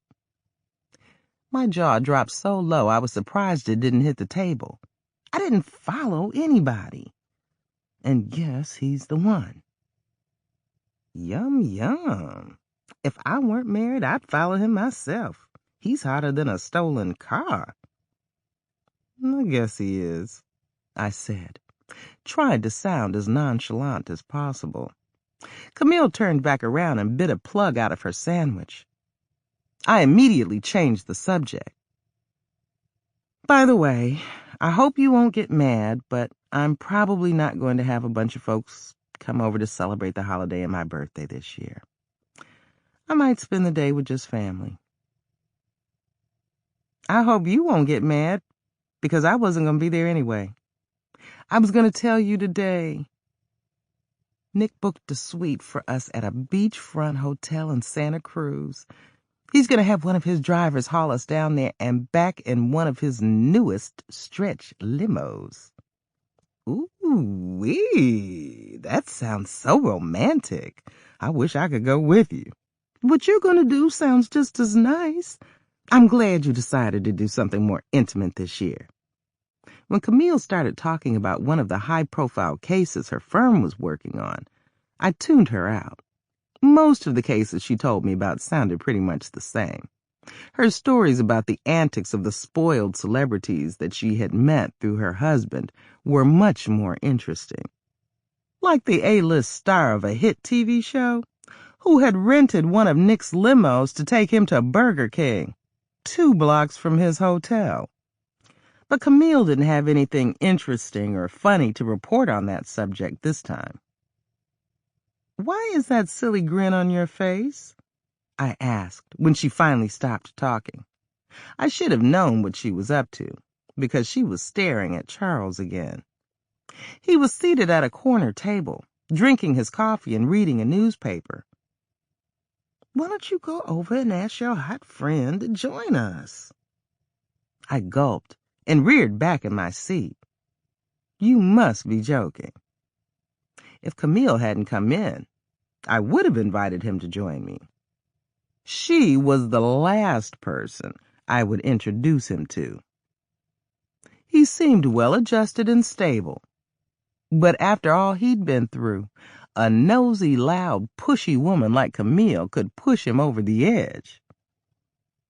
"Why do you want to meet him?" "Why not? I'd like to see if he's as nice and articulate as you said he was." She snickered. "Go get him. I'm going to grill him like a cheese sandwich." "That's exactly why I don't want you to meet him. The man has been through too much already. A barracuda like you could make him snap." Camille cackled like a wet hen and gave me an exasperated look. "Okay, then, keep your homeless bum to yourself." "He's not a bum," I protested. "Then what is he?" "Charles is just temporarily down on his luck." To calm Camille down, I told her everything he had shared with me. There was a sympathetic look on her face the whole time. "My God, I wish I could do even more for the homeless," she said with misty eyes. "You're already doing more than a lot of people. You donate money, food, and clothing to the shelters and help with a lot of fundraising events several times a year. And it's making a difference in a lot of lives." Poor Charles. I'm surprised he's still able to function. I hope I don't scare you, but I'm going to tell it like it is. If everything he told you is true, every screw in his head must be loose. That soup kitchen could be a straight-up nut house in disguise, and Charles could be one of the biggest nuts. Don't be ridiculous. If that's the case, there would have been all kinds of chaos at Sister Cecile's by now. Charles and all the rest of the people we feed have always been very nice to me. I immediately thought about Russell, the scar-faced man who smiled at me every time I saw him. He had recently started winking at me, too. I hadn't mentioned it to any of my coworkers because I didn't think there was anything to be concerned about. Russell had been homeless for years. I would never want to kick a person who was already down, but if he ever said or did anything inappropriate, I wouldn't hesitate to report him. And don't you dare talk to me about nutcases. What about that drug dealer's wife that called your office and made a death threat because one of your bosses lost her husband's case? You want me to go on? I can think of at least a half dozen more nutcase situations at your workplace that happened just this year alone. You don't have to go on. I get the picture. And it's true. But at least I get paid for putting my life on the line. You're doing it for free. One of the few complaints my friends and family made about my work was that I was not getting paid. I was a volunteer. I reminded them that I had not liked any of the previous jobs I'd been paid to do. If Eric didn't mind supporting me, I would continue to work for free. If something happened to him, he had a life insurance policy that was worth more than $1.5 million. Besides having that to fall back on, I'd inherit my parents' house, their life insurance, and everything else they left behind. I work for free because I'm doing something I enjoy. Then keep doing it. Just be careful around those men. If they're already homeless, they have nothing else to lose. To them, going to jail for assaulting somebody would probably be a blessing compared to living on the street. What are you getting at? Don't be naive, B. We've both been around the block. So we know that women are always on some men's minds, right next to sports and beer. Some of the ones you deal with, including Charles, probably haven't enjoyed either one in months. They're human, so they still want the same things every other man wants. You may not realize you're on one of those poor souls' agenda until it's too late. I blew out an exasperated breath. Why do you always go off the rails? I'm just telling it like it is. What you consider being nice could mean something totally different to them. One day when I was having lunch, I smiled at my waiter. The next thing I knew, he introduced himself and told me he'd been looking for a woman like me all his life and wanted to know when we could get together. He didn't leave me alone until the manager intervened. If a simple smile and being nice got me in that much trouble, I don't even want to think about what could happen to you. You're a good-looking woman. I'd hate to hear that one of the ones you trusted followed you outside and got too friendly, if you know what I mean. I made a mental note not to smile at that Russell man the next time I saw him. Let's change the subject, I suggested with a dismissive wave. Fine with me.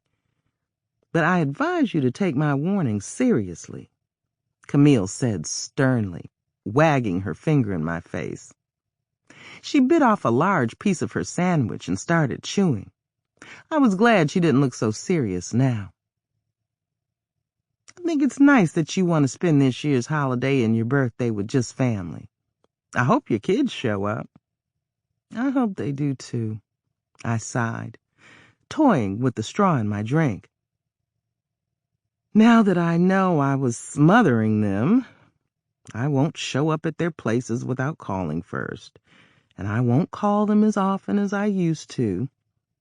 I just wish they'd call or visit with me more. We should both be thankful that our babies are not doing some of the things a lot of people their ages are doing. I am, but I really miss them. Don't worry, you'll get used to it, Camille assured me. She finished her drink in one long gulp, and then a wistful look crossed her face. B, you know I don't mean any harm when I talk about your working at that soup kitchen. If anything, I admire you for being so caring. I know you said you were going to spend the rest of your life doing things to help other people, especially the less fortunate ones. But what? I was prepared to get defensive. Think back to all you've done so far. Right after you recovered from your accident, you immediately started doing things to help people. You worked at a woman's shelter, helped clean the church, organized food drives, volunteered to help out at that rescue mission, and so on. The only time you slowed down was when you were pregnant. But once all three of your kids started school, you got busy again, collecting old clothes and canned goods for the needy, with me helping you a few times. In your spare time, you helped serve meals at a couple of other soup kitchens before you hooked up with Sister Cecile's. You started out there working 3 or 4 hours, a couple of days a week. Then you went full-time. You've repaid your debt to the universe 1,000 times over. It's time for you to spend more time doing things for yourself. Maybe you should forget about cooking on Christmas Day and spend it alone with Eric in a nice hotel. It won't be easy to get a hotel suite this late, but you should at least try. Make this holiday a very special one. I gave Camille a thoughtful look. You know, I just might do that. I'm going to... Oh, your friend is leaving.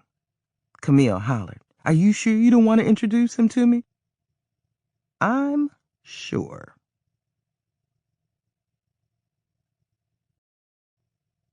Chapter 20.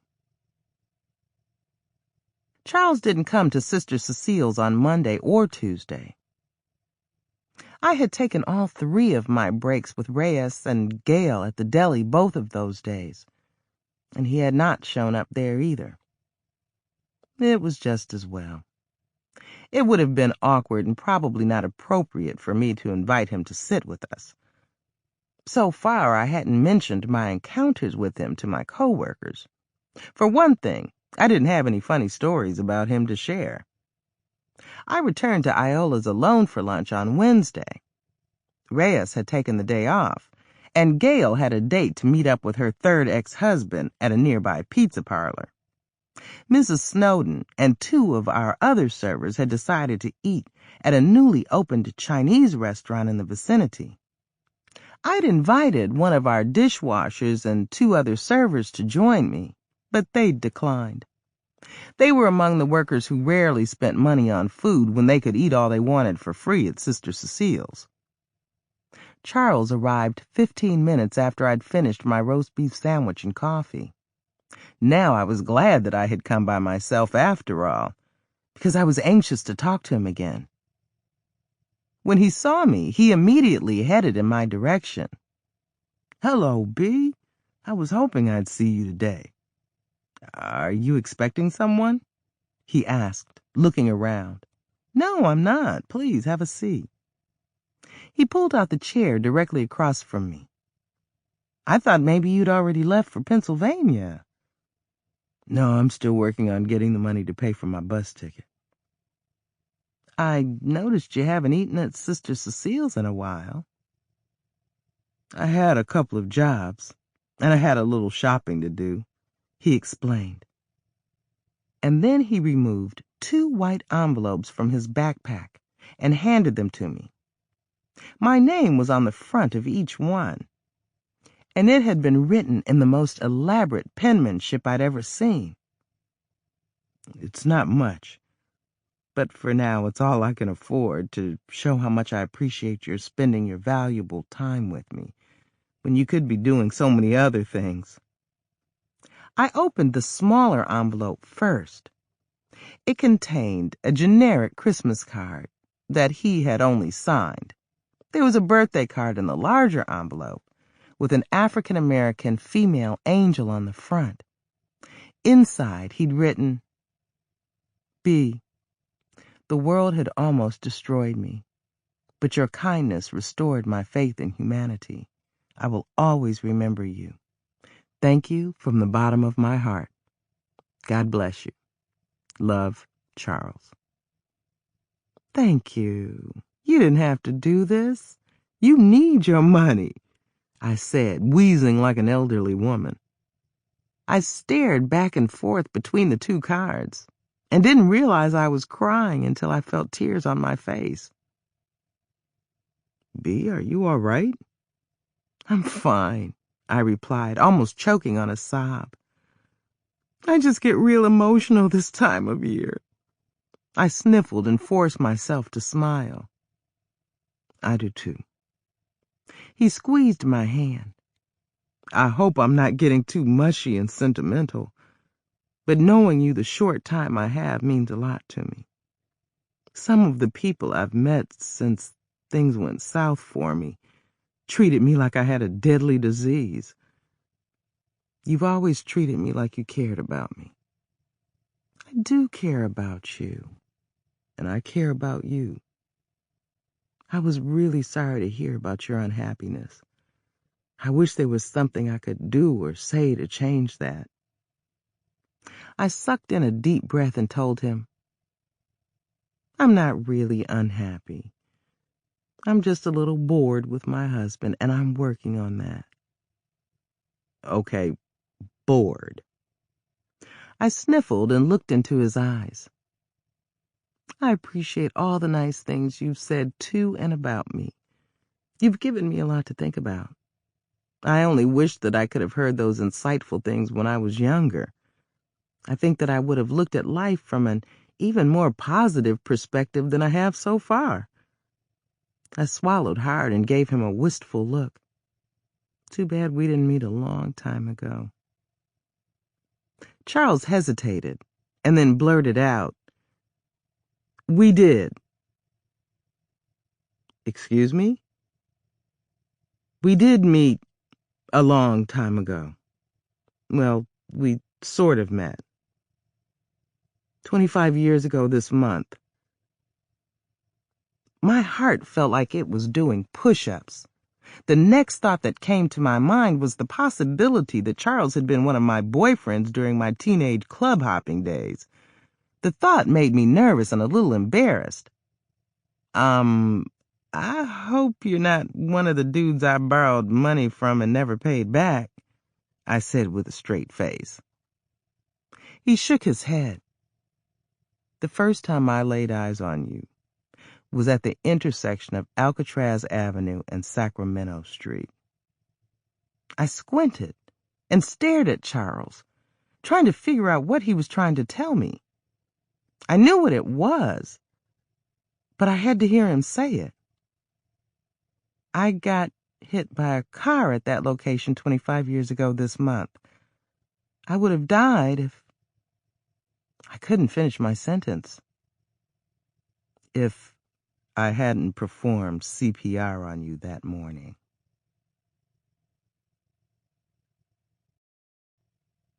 Chapter 21. People all around us were talking, but I was so disoriented it sounded like they were speaking gibberish. My vision suddenly got so unfocused, it looked as if they were moving in slow motion. My own body felt like it weighed a ton, and I couldn't move a thing on it, not even my mouth. I was literally speechless. So many years had passed, and I had given up on ever meeting the Good Samaritan who'd saved my life. The first few years after my accident, whenever I encountered in public a handsome black man who looked at me a certain way, I wondered if he was the one. I'd even wondered if that scar-faced Russell was the one because of his excessive smiling at me. The real one was finally sitting inches away from me, and I didn't even know what to say to him. Say something, Charles prodded. I stared blankly at the wall and sat as stiff and mute as a sphinx. He was still holding my hand. When I returned my attention to his face, he was smiling. I'm sorry, B. I should have told you sooner. He released my hand.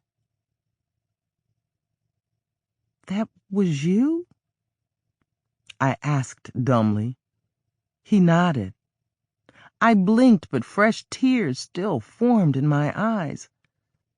I had to blink harder to hold them back. I wanted to thank you, but I didn't know your name or how to find you. Why did you leave when you did? The ambulance had arrived and there was nothing else I could do for you. Besides that, it was my first day at a new job and I couldn't be late. I wish you had checked to see how I was doing. I did. I called the hospital 2 or 3 times a week until they released you. How come you never visited or asked to speak to me? That was a bad time for me. My relationship with my fiancé was shaky, so I was going through a lot of different emotions. Charles let out a loud sigh. Once I found out you had fully recovered, I got married and went on with my life. How did you know I was the same woman? My last name was Curry back then. He dipped his head and said very gently, "You haven't changed much. I recognized you the first time you dished food onto my tray at Sister Cecile's. I'll never forget how you smiled and winked when I asked if you could give me an extra slice of bacon. All this time, I thought you were just another homeless person. That's exactly what I thought I'd always be, until I met you. Your kindness and encouragement gave me the confidence I needed to do something drastic, such as leaving the area. My cousin had been asking me to come work with him for weeks, but I didn't make up my mind until you took time to talk with me. I'm sure other people have been kind to you," I stammered. "What about the man you share the tent with, and the people who hire you to do day labor?" "Other people have been kind to me, but you're a lot easier on the eye," he said with a wink. I I don't know what to say," I laughed, hoping it would make light of my stuttering. My head was swimming and I felt so confused I couldn't tell if I was coming or going. Maybe I'd fallen down the rabbit hole too. "I hope I don't sound like an idiot." "There is nothing idiotic about you. You're a wonderful woman, and I'm sure your husband thinks so too." "He does," I said firmly. "Let me ask you something. Has he ever been abusive, physically or mentally? Has he ever cheated on you?" "He's never been abusive in any way, and I don't know if he's ever cheated on me." "Is he too alcohol friendly and a little too familiar with the casinos?" "Not at all." "Okay. So far, your husband sounds like a righteous dude. Do you agree?" "Yes," I said, nodding. "You love your children and the rest of your family. You wouldn't want to hurt them, would you?" "Why are you asking me these questions?" "I'm trying to figure out why you'd want to make any changes in your life at all." I gave Charles a sheepish look. Maybe I am an idiot after all. "No, you're not," he insisted. My face felt so hot I had to fan it with both hands. I couldn't tell if it was another hot flash or a wave of embarrassment. Charles glanced at the clock on the wall. "I can't stay long. I'm supposed to meet a dude to help him clean out his garage." "Are you leaving now?" I wanted him to stay. "I can stay a few more minutes." "Thanks again for the cards," I said, speaking so fast it sounded like one long word. I caught my breath, and then I began to speak at a much slower speed. I'd like to pay for your trip to Pennsylvania. It would be my Christmas gift to you. And you wouldn't have to take a Greyhound bus. You could fly first class. Do you need new clothes, luggage, or anything else? What about money?" Charles held up his hand. "Don't even think about doing any of that, because I won't accept it. There are much better causes for you to spend your money on." "Okay. Would you like to stay in a nice hotel until you leave? You could watch TV, take long hot baths, and order all the room service you want." "Thanks for offering, but I'll be just fine." "If you change your mind, let me know." "I will." Charles tilted his head to the side and stared at me for a few seconds. "B, I want you to know that I sincerely appreciate your offer. I'm afraid that if I let you put me up in a hotel, buy me new clothes and whatnot, I'd be tempted to stay out here so I could get to know you better. That could cause problems for us both. I understand. His eyes were so intense it felt like he was looking through me. Thank you for saving my life, Charles. You're welcome. Believe it or not, you were the first person I'd ever performed CPR on. He grinned. Well, you obviously knew what you were doing. If I don't see you again before you leave, I wish you all the luck in the world. I'll be praying for you. Charles didn't respond with words. Instead, he gazed into my eyes and nodded. Then he got up and left.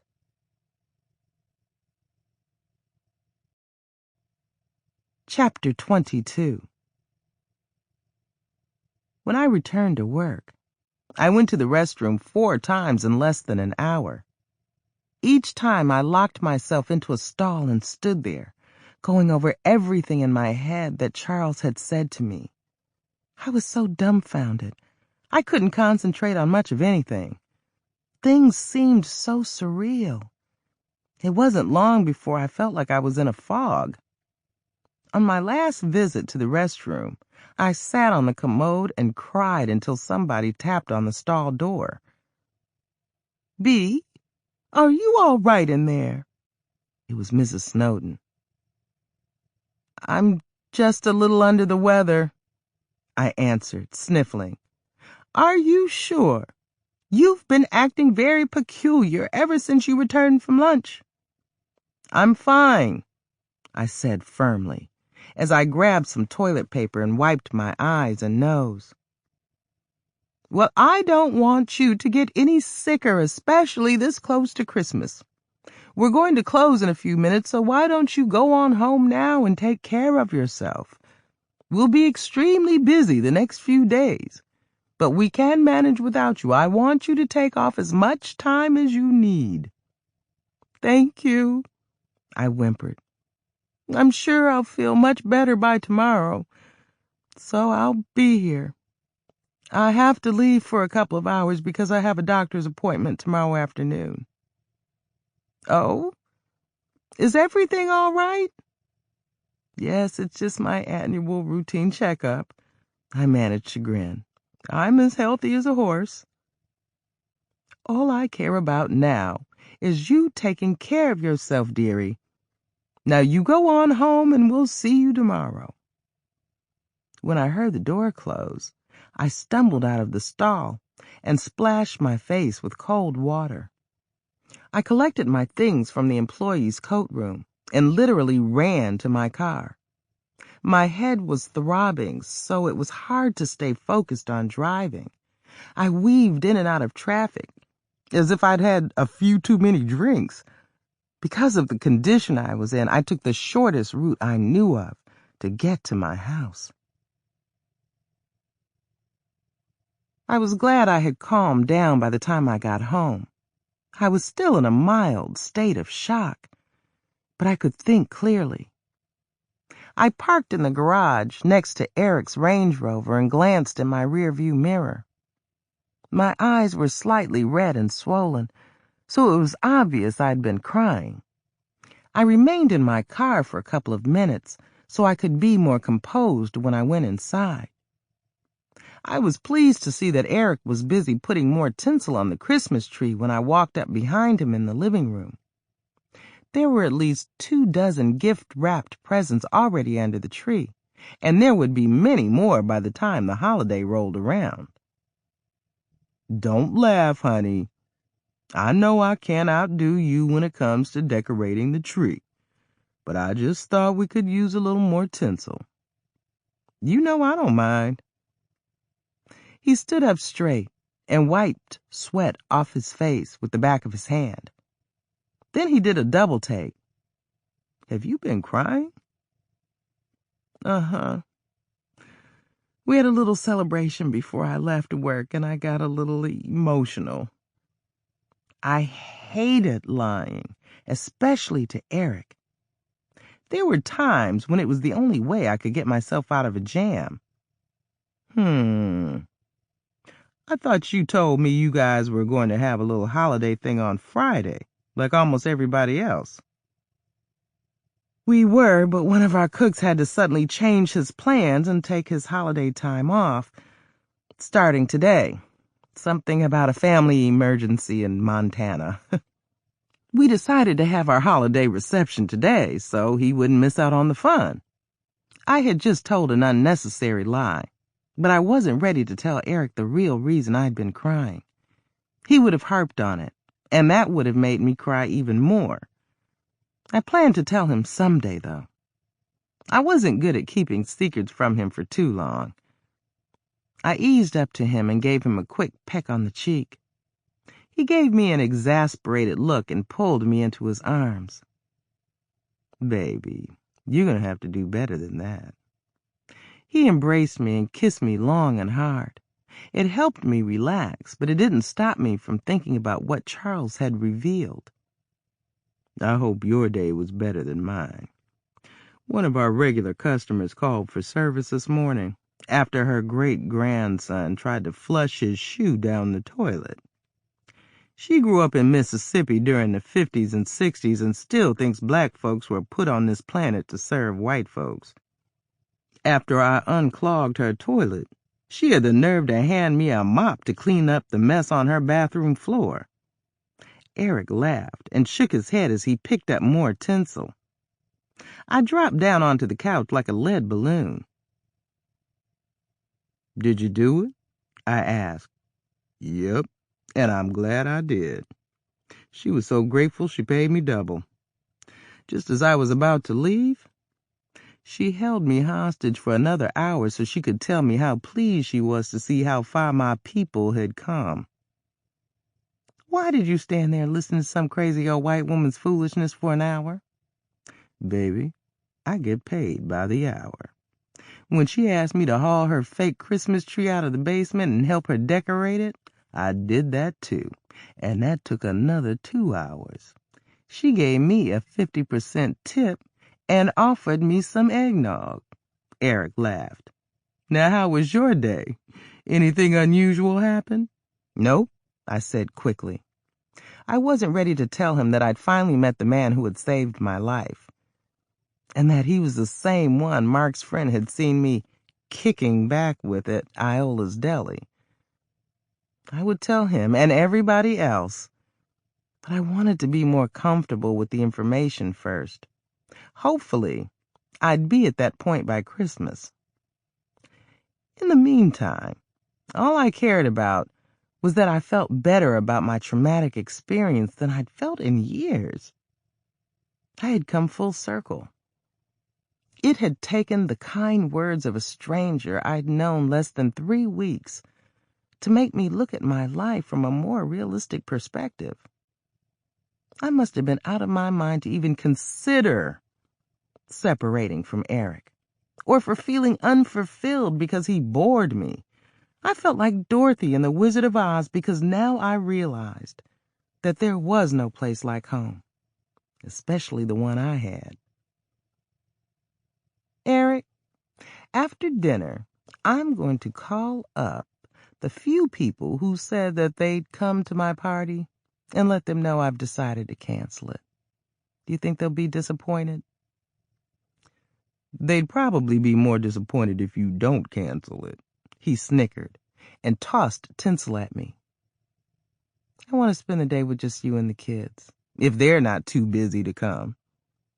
Baby, that's the best thing you've said in a long time.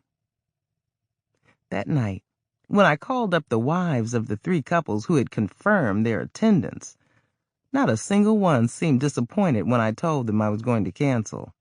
I apologized to each one for letting them know so late, but that didn't faze them either. I was going to give you a call tonight to let you know I couldn't make it after all, my hairdresser, Madeline Lawson, told me. My in-laws suddenly decided to spend the holiday with us. Maybe Paul and I will make it to your New Year's Eve party. There won't be one this year, I said quickly.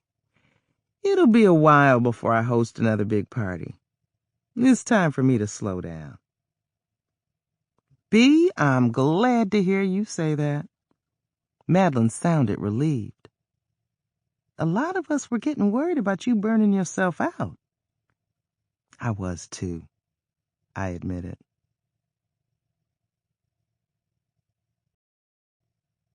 Chapter 23. Since Lisa was the hardest one to catch, I decided to give her a call first. I waited until Eric had gone upstairs to take a shower. I didn't want him to be in the living room in case I'd said something to her I didn't want him to hear. She didn't answer her cell phone or her landline. I tried her landline again Thursday morning around 7 a.m., hoping I'd catch her before she left to go to work. The phone rang 7 times before her answering machine took the call. Lisa, when you get this message, please call me right away. It's very important. I heard a click, and she picked up immediately. What's wrong, Mama? Nothing's wrong. First, I'd like to know how you're doing. It's been a few days since we talked. I'm doing fine. I'm just tired of dealing with the holiday crowds everywhere I go. I had to stand in line over an hour at Bloomingdale's yesterday just to pay for one gift. Lisa laughed, and then there was an awkward moment of silence. Did you want something? Are you going to join us for Christmas dinner? Her loud sigh saddened me. Oh, Mama, I don't think I could stand another year with all those old people drinking like fish and acting like fools. That won't be the case this year. It'll only be immediate family. I'm going to check with Mark and Denise as soon as I can. Is this the very important something you're calling about? Yes. Seeing you on the most special day in my life is very important to me. Yeah, but Anwar's favorite uncle from Cairo will be passing through San Francisco on Christmas Day on his way to attend a business meeting in Honolulu. He has a 5-hour layover. We promised him we'd pick him up at the airport and treat him to dinner. I don't want to go back on my word. I can come over after he leaves, but it'll be close to 8 or 9 p.m. Is that all right? Lisa, get here when you can. We'll save a plate for you. It'll be nice to celebrate with just the 5 of us for the first time. I think so, too. Organizing that Thanksgiving get-together last month wore me out. I don't think I have enough energy left to do another big function so soon.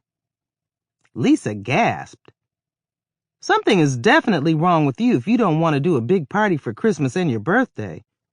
What's the matter, Mama? I'm just a little tired, that's all. Other than that, I feel fine. But when I go see Dr. Lopez this afternoon, I'll take whatever he prescribes if he thinks I need it. More silence followed, and my mind drifted. I couldn't stop thinking about my conversations with Charles, especially the last one, and how his words had impacted me. Not only did I feel elated, I felt redeemed. He had shown me what I had not been able to see on my own. I had everything I needed to be happy. The only thing I needed to change, or could change, was my attitude. Like Charles had suggested, I should be grateful for what I had and not complain about what I didn't have. I was appalled with myself for having some of the thoughts I'd had lately.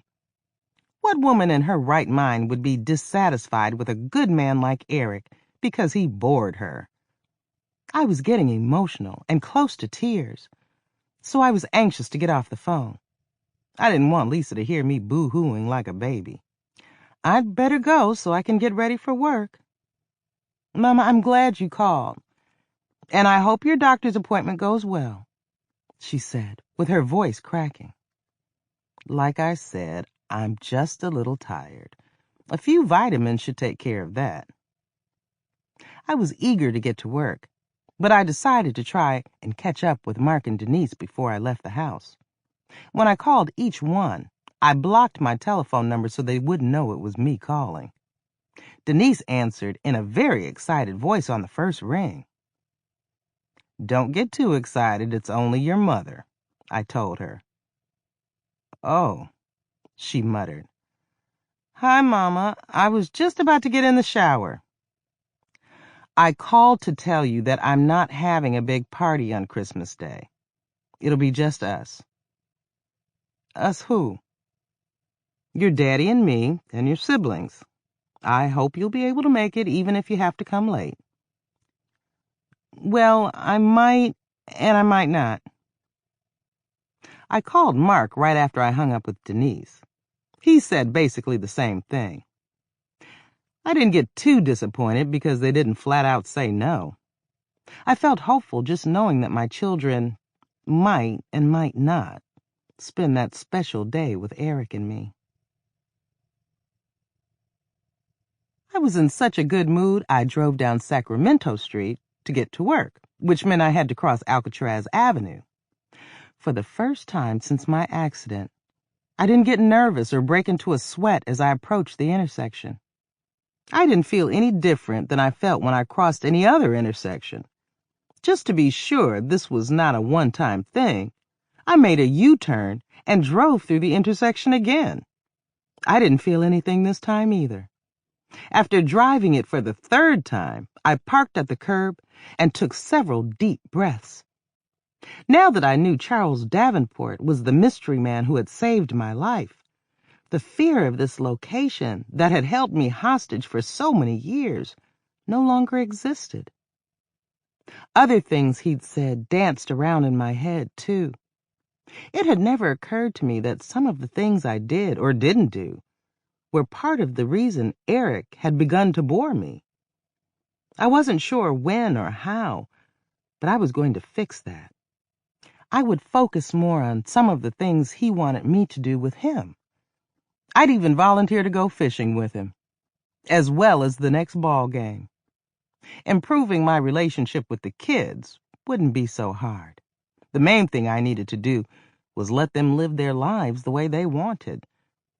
But they were pretty much doing that by avoiding me. If they came to the house on Christmas Day, I'd do and say whatever I had to in order to make them feel comfortable, so they wouldn't eat, grab their presents, and run. I prayed that Charles would be at Iola's today, so I could talk to him some more. I was anxious to have another conversation while everything he told me was still fresh on my mind. I was also anxious to hear any other philosophical advice and positive suggestions he had to offer, at least one more time. I knew that if he did leave the state, I'd probably never see him again. Thursday turned out to be a very busy day, so I didn't have time to take a morning break and go to Iola's. And Charles didn't come to eat breakfast with us. I was very disappointed. Since I had to take off a couple of hours for my doctor's appointment, I worked through my lunch hour. But Charles didn't come for lunch either. I prayed that he show up for dinner. I was exhausted by the time I went for my 2:00 appointment with Dr. Lopez. As soon as I sat down across from him at his desk in his office, I felt better. For one thing, I'd been to several different doctors over the years, and he was the one I felt most comfortable with. He always gave me the undivided attention I needed. "So, Mrs. Powell, before we get started, is there anything you'd like to discuss first?" "Yes, there is." I cleared my throat and sat up straighter. "I'm pretty sure I've started menopause." "Oh, what makes you think that?" "I haven't had a period since October, and I've been feeling tired and experiencing insomnia these past few days. When I got out of bed this morning, I felt so dizzy I almost fell. Is there something you can give me to speed up the process so I can go through it and get it over with? And please give me something that won't cause any weird side effects, like a beard. My mother got up one morning looking like Fidel Castro." Dr. Lopez chuckled and scratched his own bearded cheek. "We can discuss those issues after the exam." He paused and gave me a serious look. "Menopause is a spontaneous and gradual process. It happens gradually and in stages that vary from one woman to another. Why do you want to speed it up if it's already begun? I want to speed it up so it can end faster. Well, I hate to tell you, but it could go on indefinitely, and there is no guarantee that any medication can change that. I have patients in their 70s who are still experiencing mood swings and night sweats. Other than the symptoms you mentioned, do you have any others? What else do I have to look forward to? There are numerous symptoms. Most women generally have night sweats, insomnia, mood swings, lethargy, and sudden weight gain. The most common complaint, at least with my patients, is short-term memory loss. The patient who came in right before you stopped talking in the middle of a sentence because she forgot what we'd been discussing for 10 minutes. Dementia could be the next thing I have to deal with? I didn't want to get hysterical, but what I'd heard so far made me want to bolt and check myself into an old folks' home. Dr. Lopez chuckled again. There's a huge difference between dementia and short-term memory loss. I'll give you some reading material that should help alleviate some of your fears. The last thing I wanted to read was a bunch of articles about the things my body was already going through and all the other dreadful things that were going to happen. When I saw the thick stack of pamphlets and magazines Dr. Lopez handed to me, I cringed. Looks like I'll be reading for quite a while, I joked. Take your time. If you need me, just give my nurse a call and make another appointment. After Dr. Lopez had examined me and removed his surgical gloves, he folded his arms and stared at me with a puzzled look on his pudgy face. Have you been having any other symptoms? I shook my head. Why? Is there something I need to be concerned about? I practically leaped off the exam table and immediately started putting my clothes back on. Everything looks fine. It'll be a few days before I get the results of your pap smear, but I don't think you have anything to worry about. Thanks. Dr. Lopez tilted his head to the side and squinted. You haven't had a period since October, and you've gained a little weight. You assumed it was menopause, right? Yes, I did. What else? Is there something else wrong with me? My heart started thumping so fast and hard, I thought I was going to have a heart attack right in the doctor's office. You are in the premenopausal stage, but that doesn't mean your periods have ended completely yet. You could go even longer without one, and then they could start up again and be regular for several more years. Dr. Lopez removed his glasses and raked his fingers through his thick white hair. I'd like to wish you an early Merry Christmas birthday, and I'd like to congratulate you. I stared at him with my heart still thumping. Congratulate me for what? Well, in about 8 months from now, you're going to have a baby, my dear.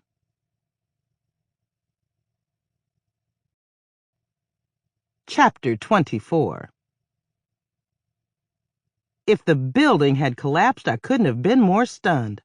I got so lightheaded, a mouse could have knocked me to the ground.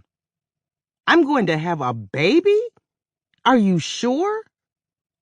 When those fertility pills you gave me 15 years ago didn't work, we gave up all hope of ever having another child. Something worked, because you are definitely pregnant. You're in great shape, so you can continue working as long as it's comfortable for you. In the meantime, I'd like to see you every month for the next 6 months, and then every other week. But if you have any complications or concerns, I'd like to see you more often. I left the medical building moving like a zombie. I was so disoriented that by the time I reached the parking garage, it took me 10 minutes to find my car. I felt like I was in a deeper fog than the one I'd been in yesterday because of what Charles had told me. By the time I got halfway back to work, I had almost convinced myself that I had imagined the bombshell news Dr. Lopez had dropped on me. I pulled over to the curb and called his office to make sure. "Mrs. Powell, you are pregnant," he assured me again. I didn't know how I was going to break the news to Eric and everybody else. I couldn't wait to see their reaction. One of the people I wanted to share my good news with was Charles Davenport, but I couldn't tell him before I told Eric. If he came for dinner today, I'd ask him specifically when he was leaving town. That way, I could set a time and choose a place for us to meet so I could share my good news with him. The dinner crowd came and went, and Charles had not been among them. When I left to go home, I drove past the tent camp, hoping I'd see him. I didn't have the nerve to get out of my car and go up to his tent to see if he was in it, and I was not going to park again to wait and see if he showed up. I had no choice but to go on home. If I never saw Charles again, I'd be okay. He'd made me feel more positive enough already. Eric was pleased when he stumbled into the house shortly after 7 p.m. and saw that I'd prepared his favorite dinner, grilled pork chops and mashed potatoes. "If you keep cooking like this, it won't be long before I have a few more pounds to get rid of," he complained as he heaped more potatoes onto his plate. "Aren't you going to ask about my visit to Dr. Lopez's office today?" Eric swallowed and wiped his lips with his napkin. "Oh, yeah, I forgot about that. How'd it go? Did you ask him to refer you to someone so you can get a prescription for something to help you not slide down into the dumps when you think about your accident or when you get bored?" No. After he explained a few things, I didn't think I needed to. Besides, I feel so much better now." "I can tell. You've been grinning like a Cheshire cat since I walked in the door. Would you mind passing me another biscuit?" As anxious as I was to tell Eric that we were finally going to have the fourth baby we'd always wanted, this didn't seem to be the right time. He was more interested in eating than talking. Besides, I wanted to reveal my good news in a very special way. I thought it would be nice to make the announcement at our Christmas/my birthday dinner with the kids present, in case he freaked out. It had been years since we'd discussed having another child, so I had no idea how he felt about it. Last year, when the wife of one of his closest friends gave birth at the age of 49 to another child, he'd made some disturbing comments. "I feel sorry for poor Scotty. It has to be hard for a middle-aged person to deal with a newborn all over again, and the teenage years are going to be a nightmare," he'd groaned. I prayed that he wouldn't still feel the same way when I told him he was going to have to deal with a newborn and a teenager all over again, too.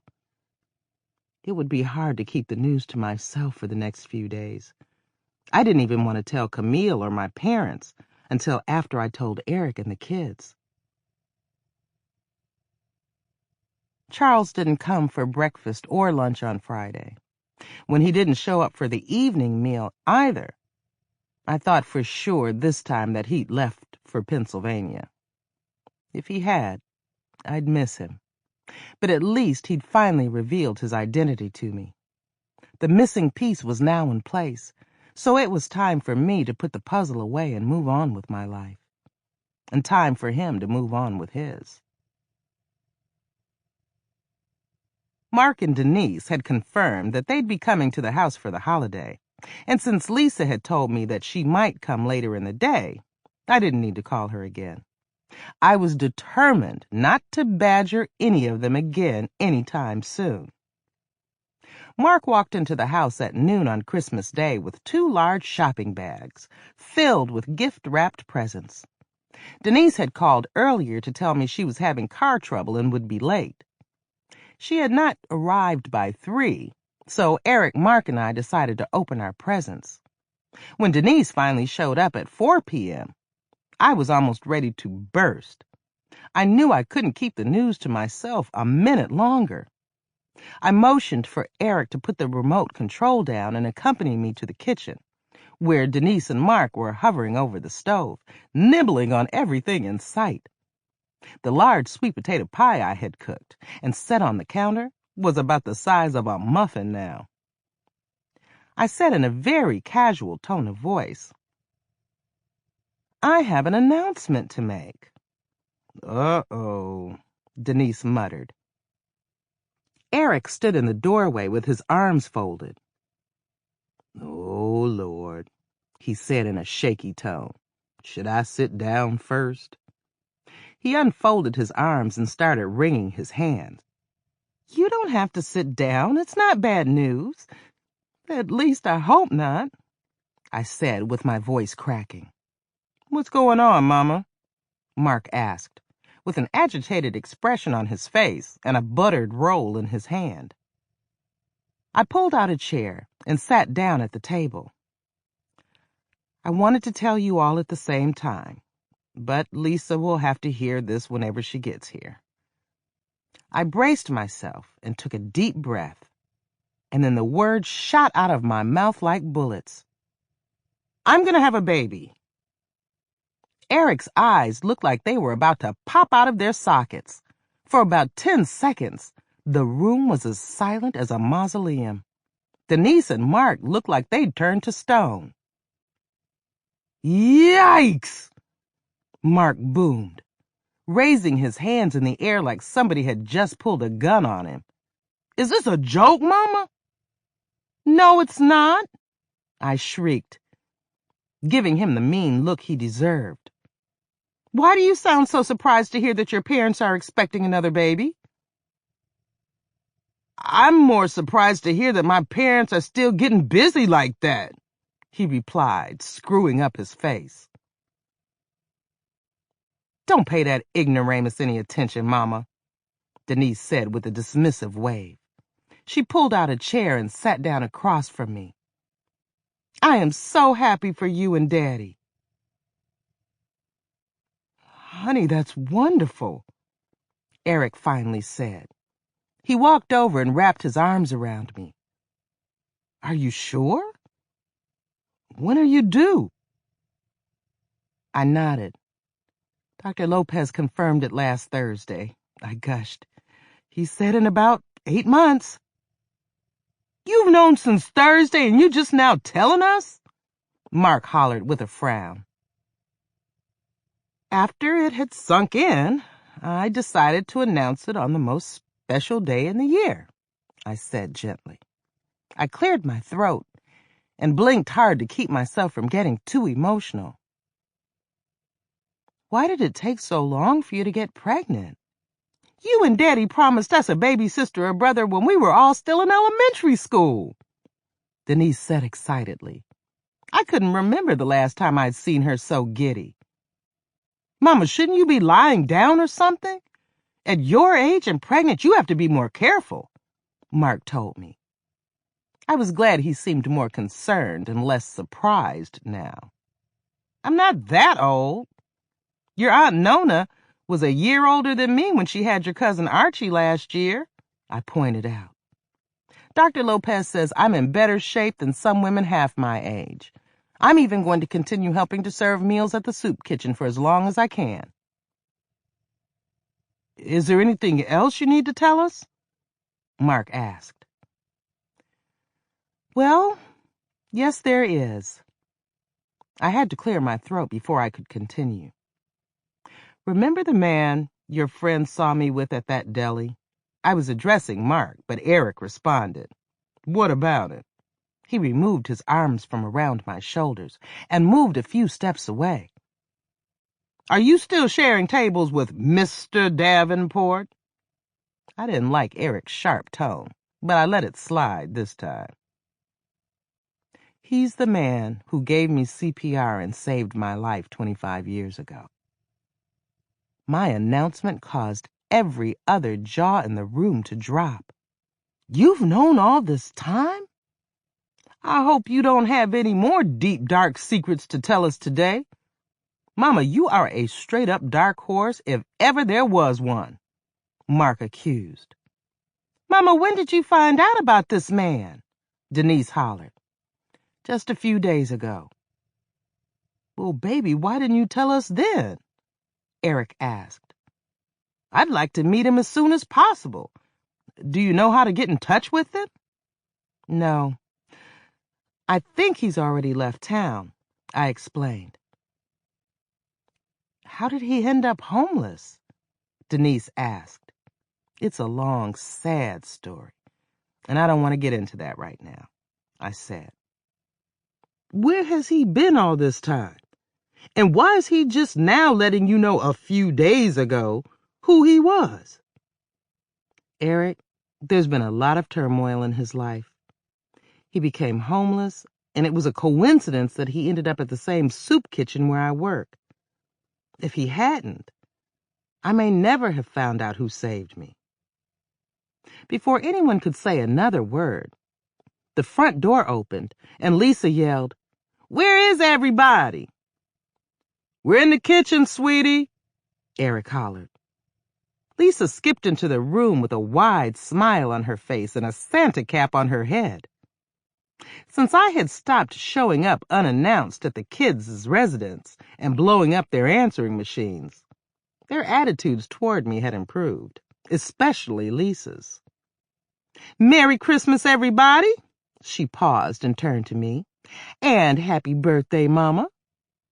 We didn't expect to see you until later tonight. Anwar's uncle's plane is stuck in New York because of the weather. He won't get out of there until tomorrow. Lisa removed her jacket and placed it and her purse on the back of the chair next to me.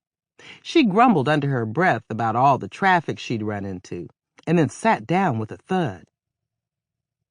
Mark, I have a pile of gifts in the trunk of my car. I need you to help me bring them in. She stopped talking and looked from one face to the other. What's up with all the cheesy grins? Did somebody win the lottery? Your mother's got a couple of things to tell you, Eric told her, grinning so hard his lips quivered.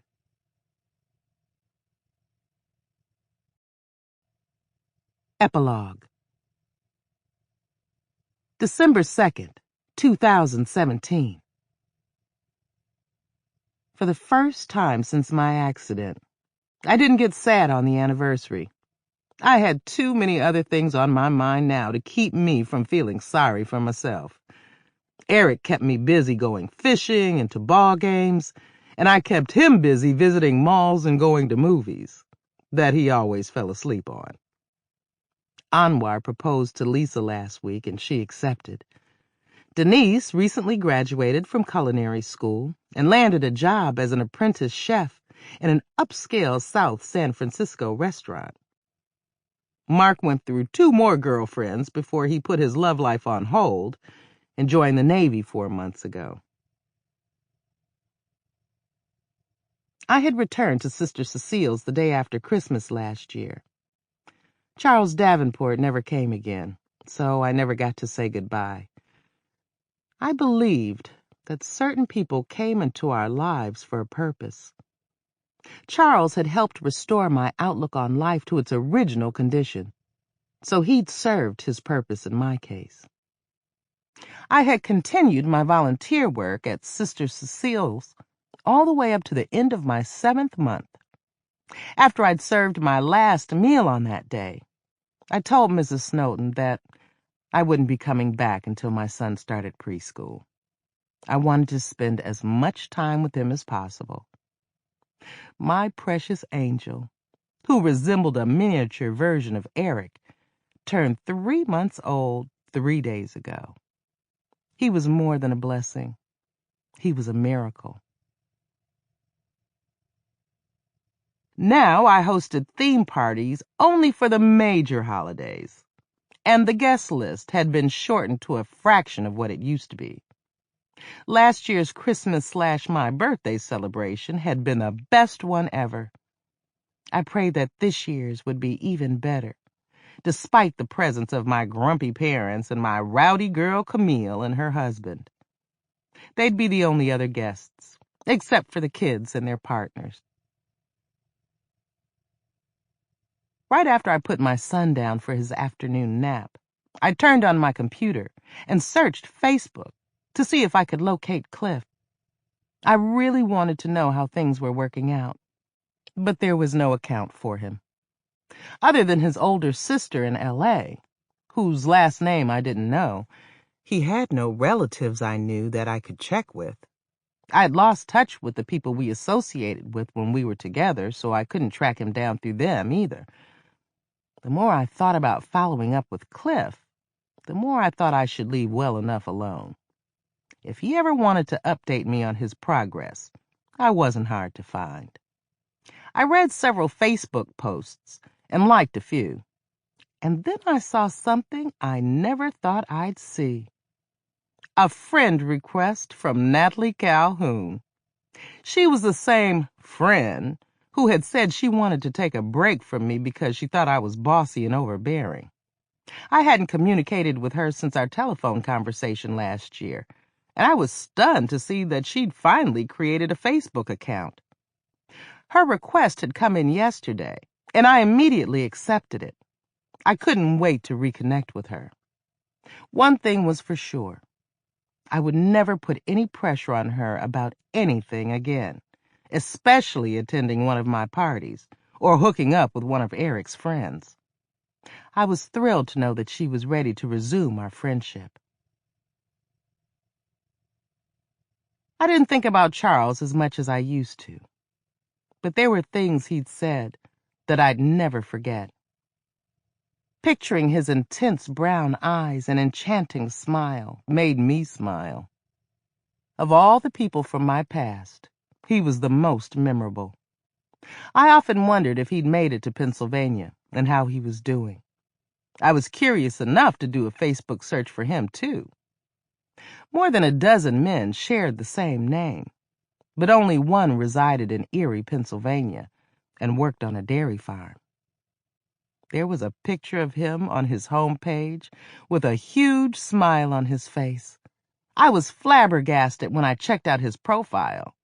Not only did he have a job as a supervisor, he had recently married the love of his life. I scrolled down until I found more pictures. My eyes almost popped out of my head when I saw him holding hands with an attractive woman who looked to be in her mid or late 30s, and she was obviously pregnant. Words could not describe how happy I felt for him. I wanted to send him a friend request, but a little voice in my head suggested that he might not want to hear from me. After all he'd been through, he probably wanted to forget he'd ever lived in California. Besides, it looked like he had everything he needed to be happy, just like me. Then I thought about the birthday card he'd given me last December. At the end of the message, he'd written in it, he said he would always remember me. With that in mind, I decided to reach out to him. But I thought it would be better to wait a few more weeks or months to give him enough time to adjust to his new life. I hoped that he'd be pleased to hear from me by then, and thrilled to hear how happy I was. I couldn't wait to let him know that I'd given birth to the baby I'd always wanted, and named him Charles.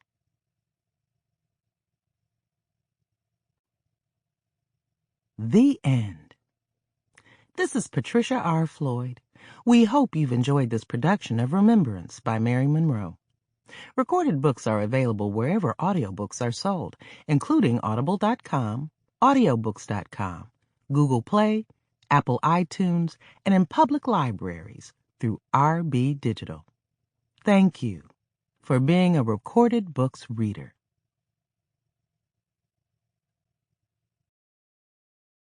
Audible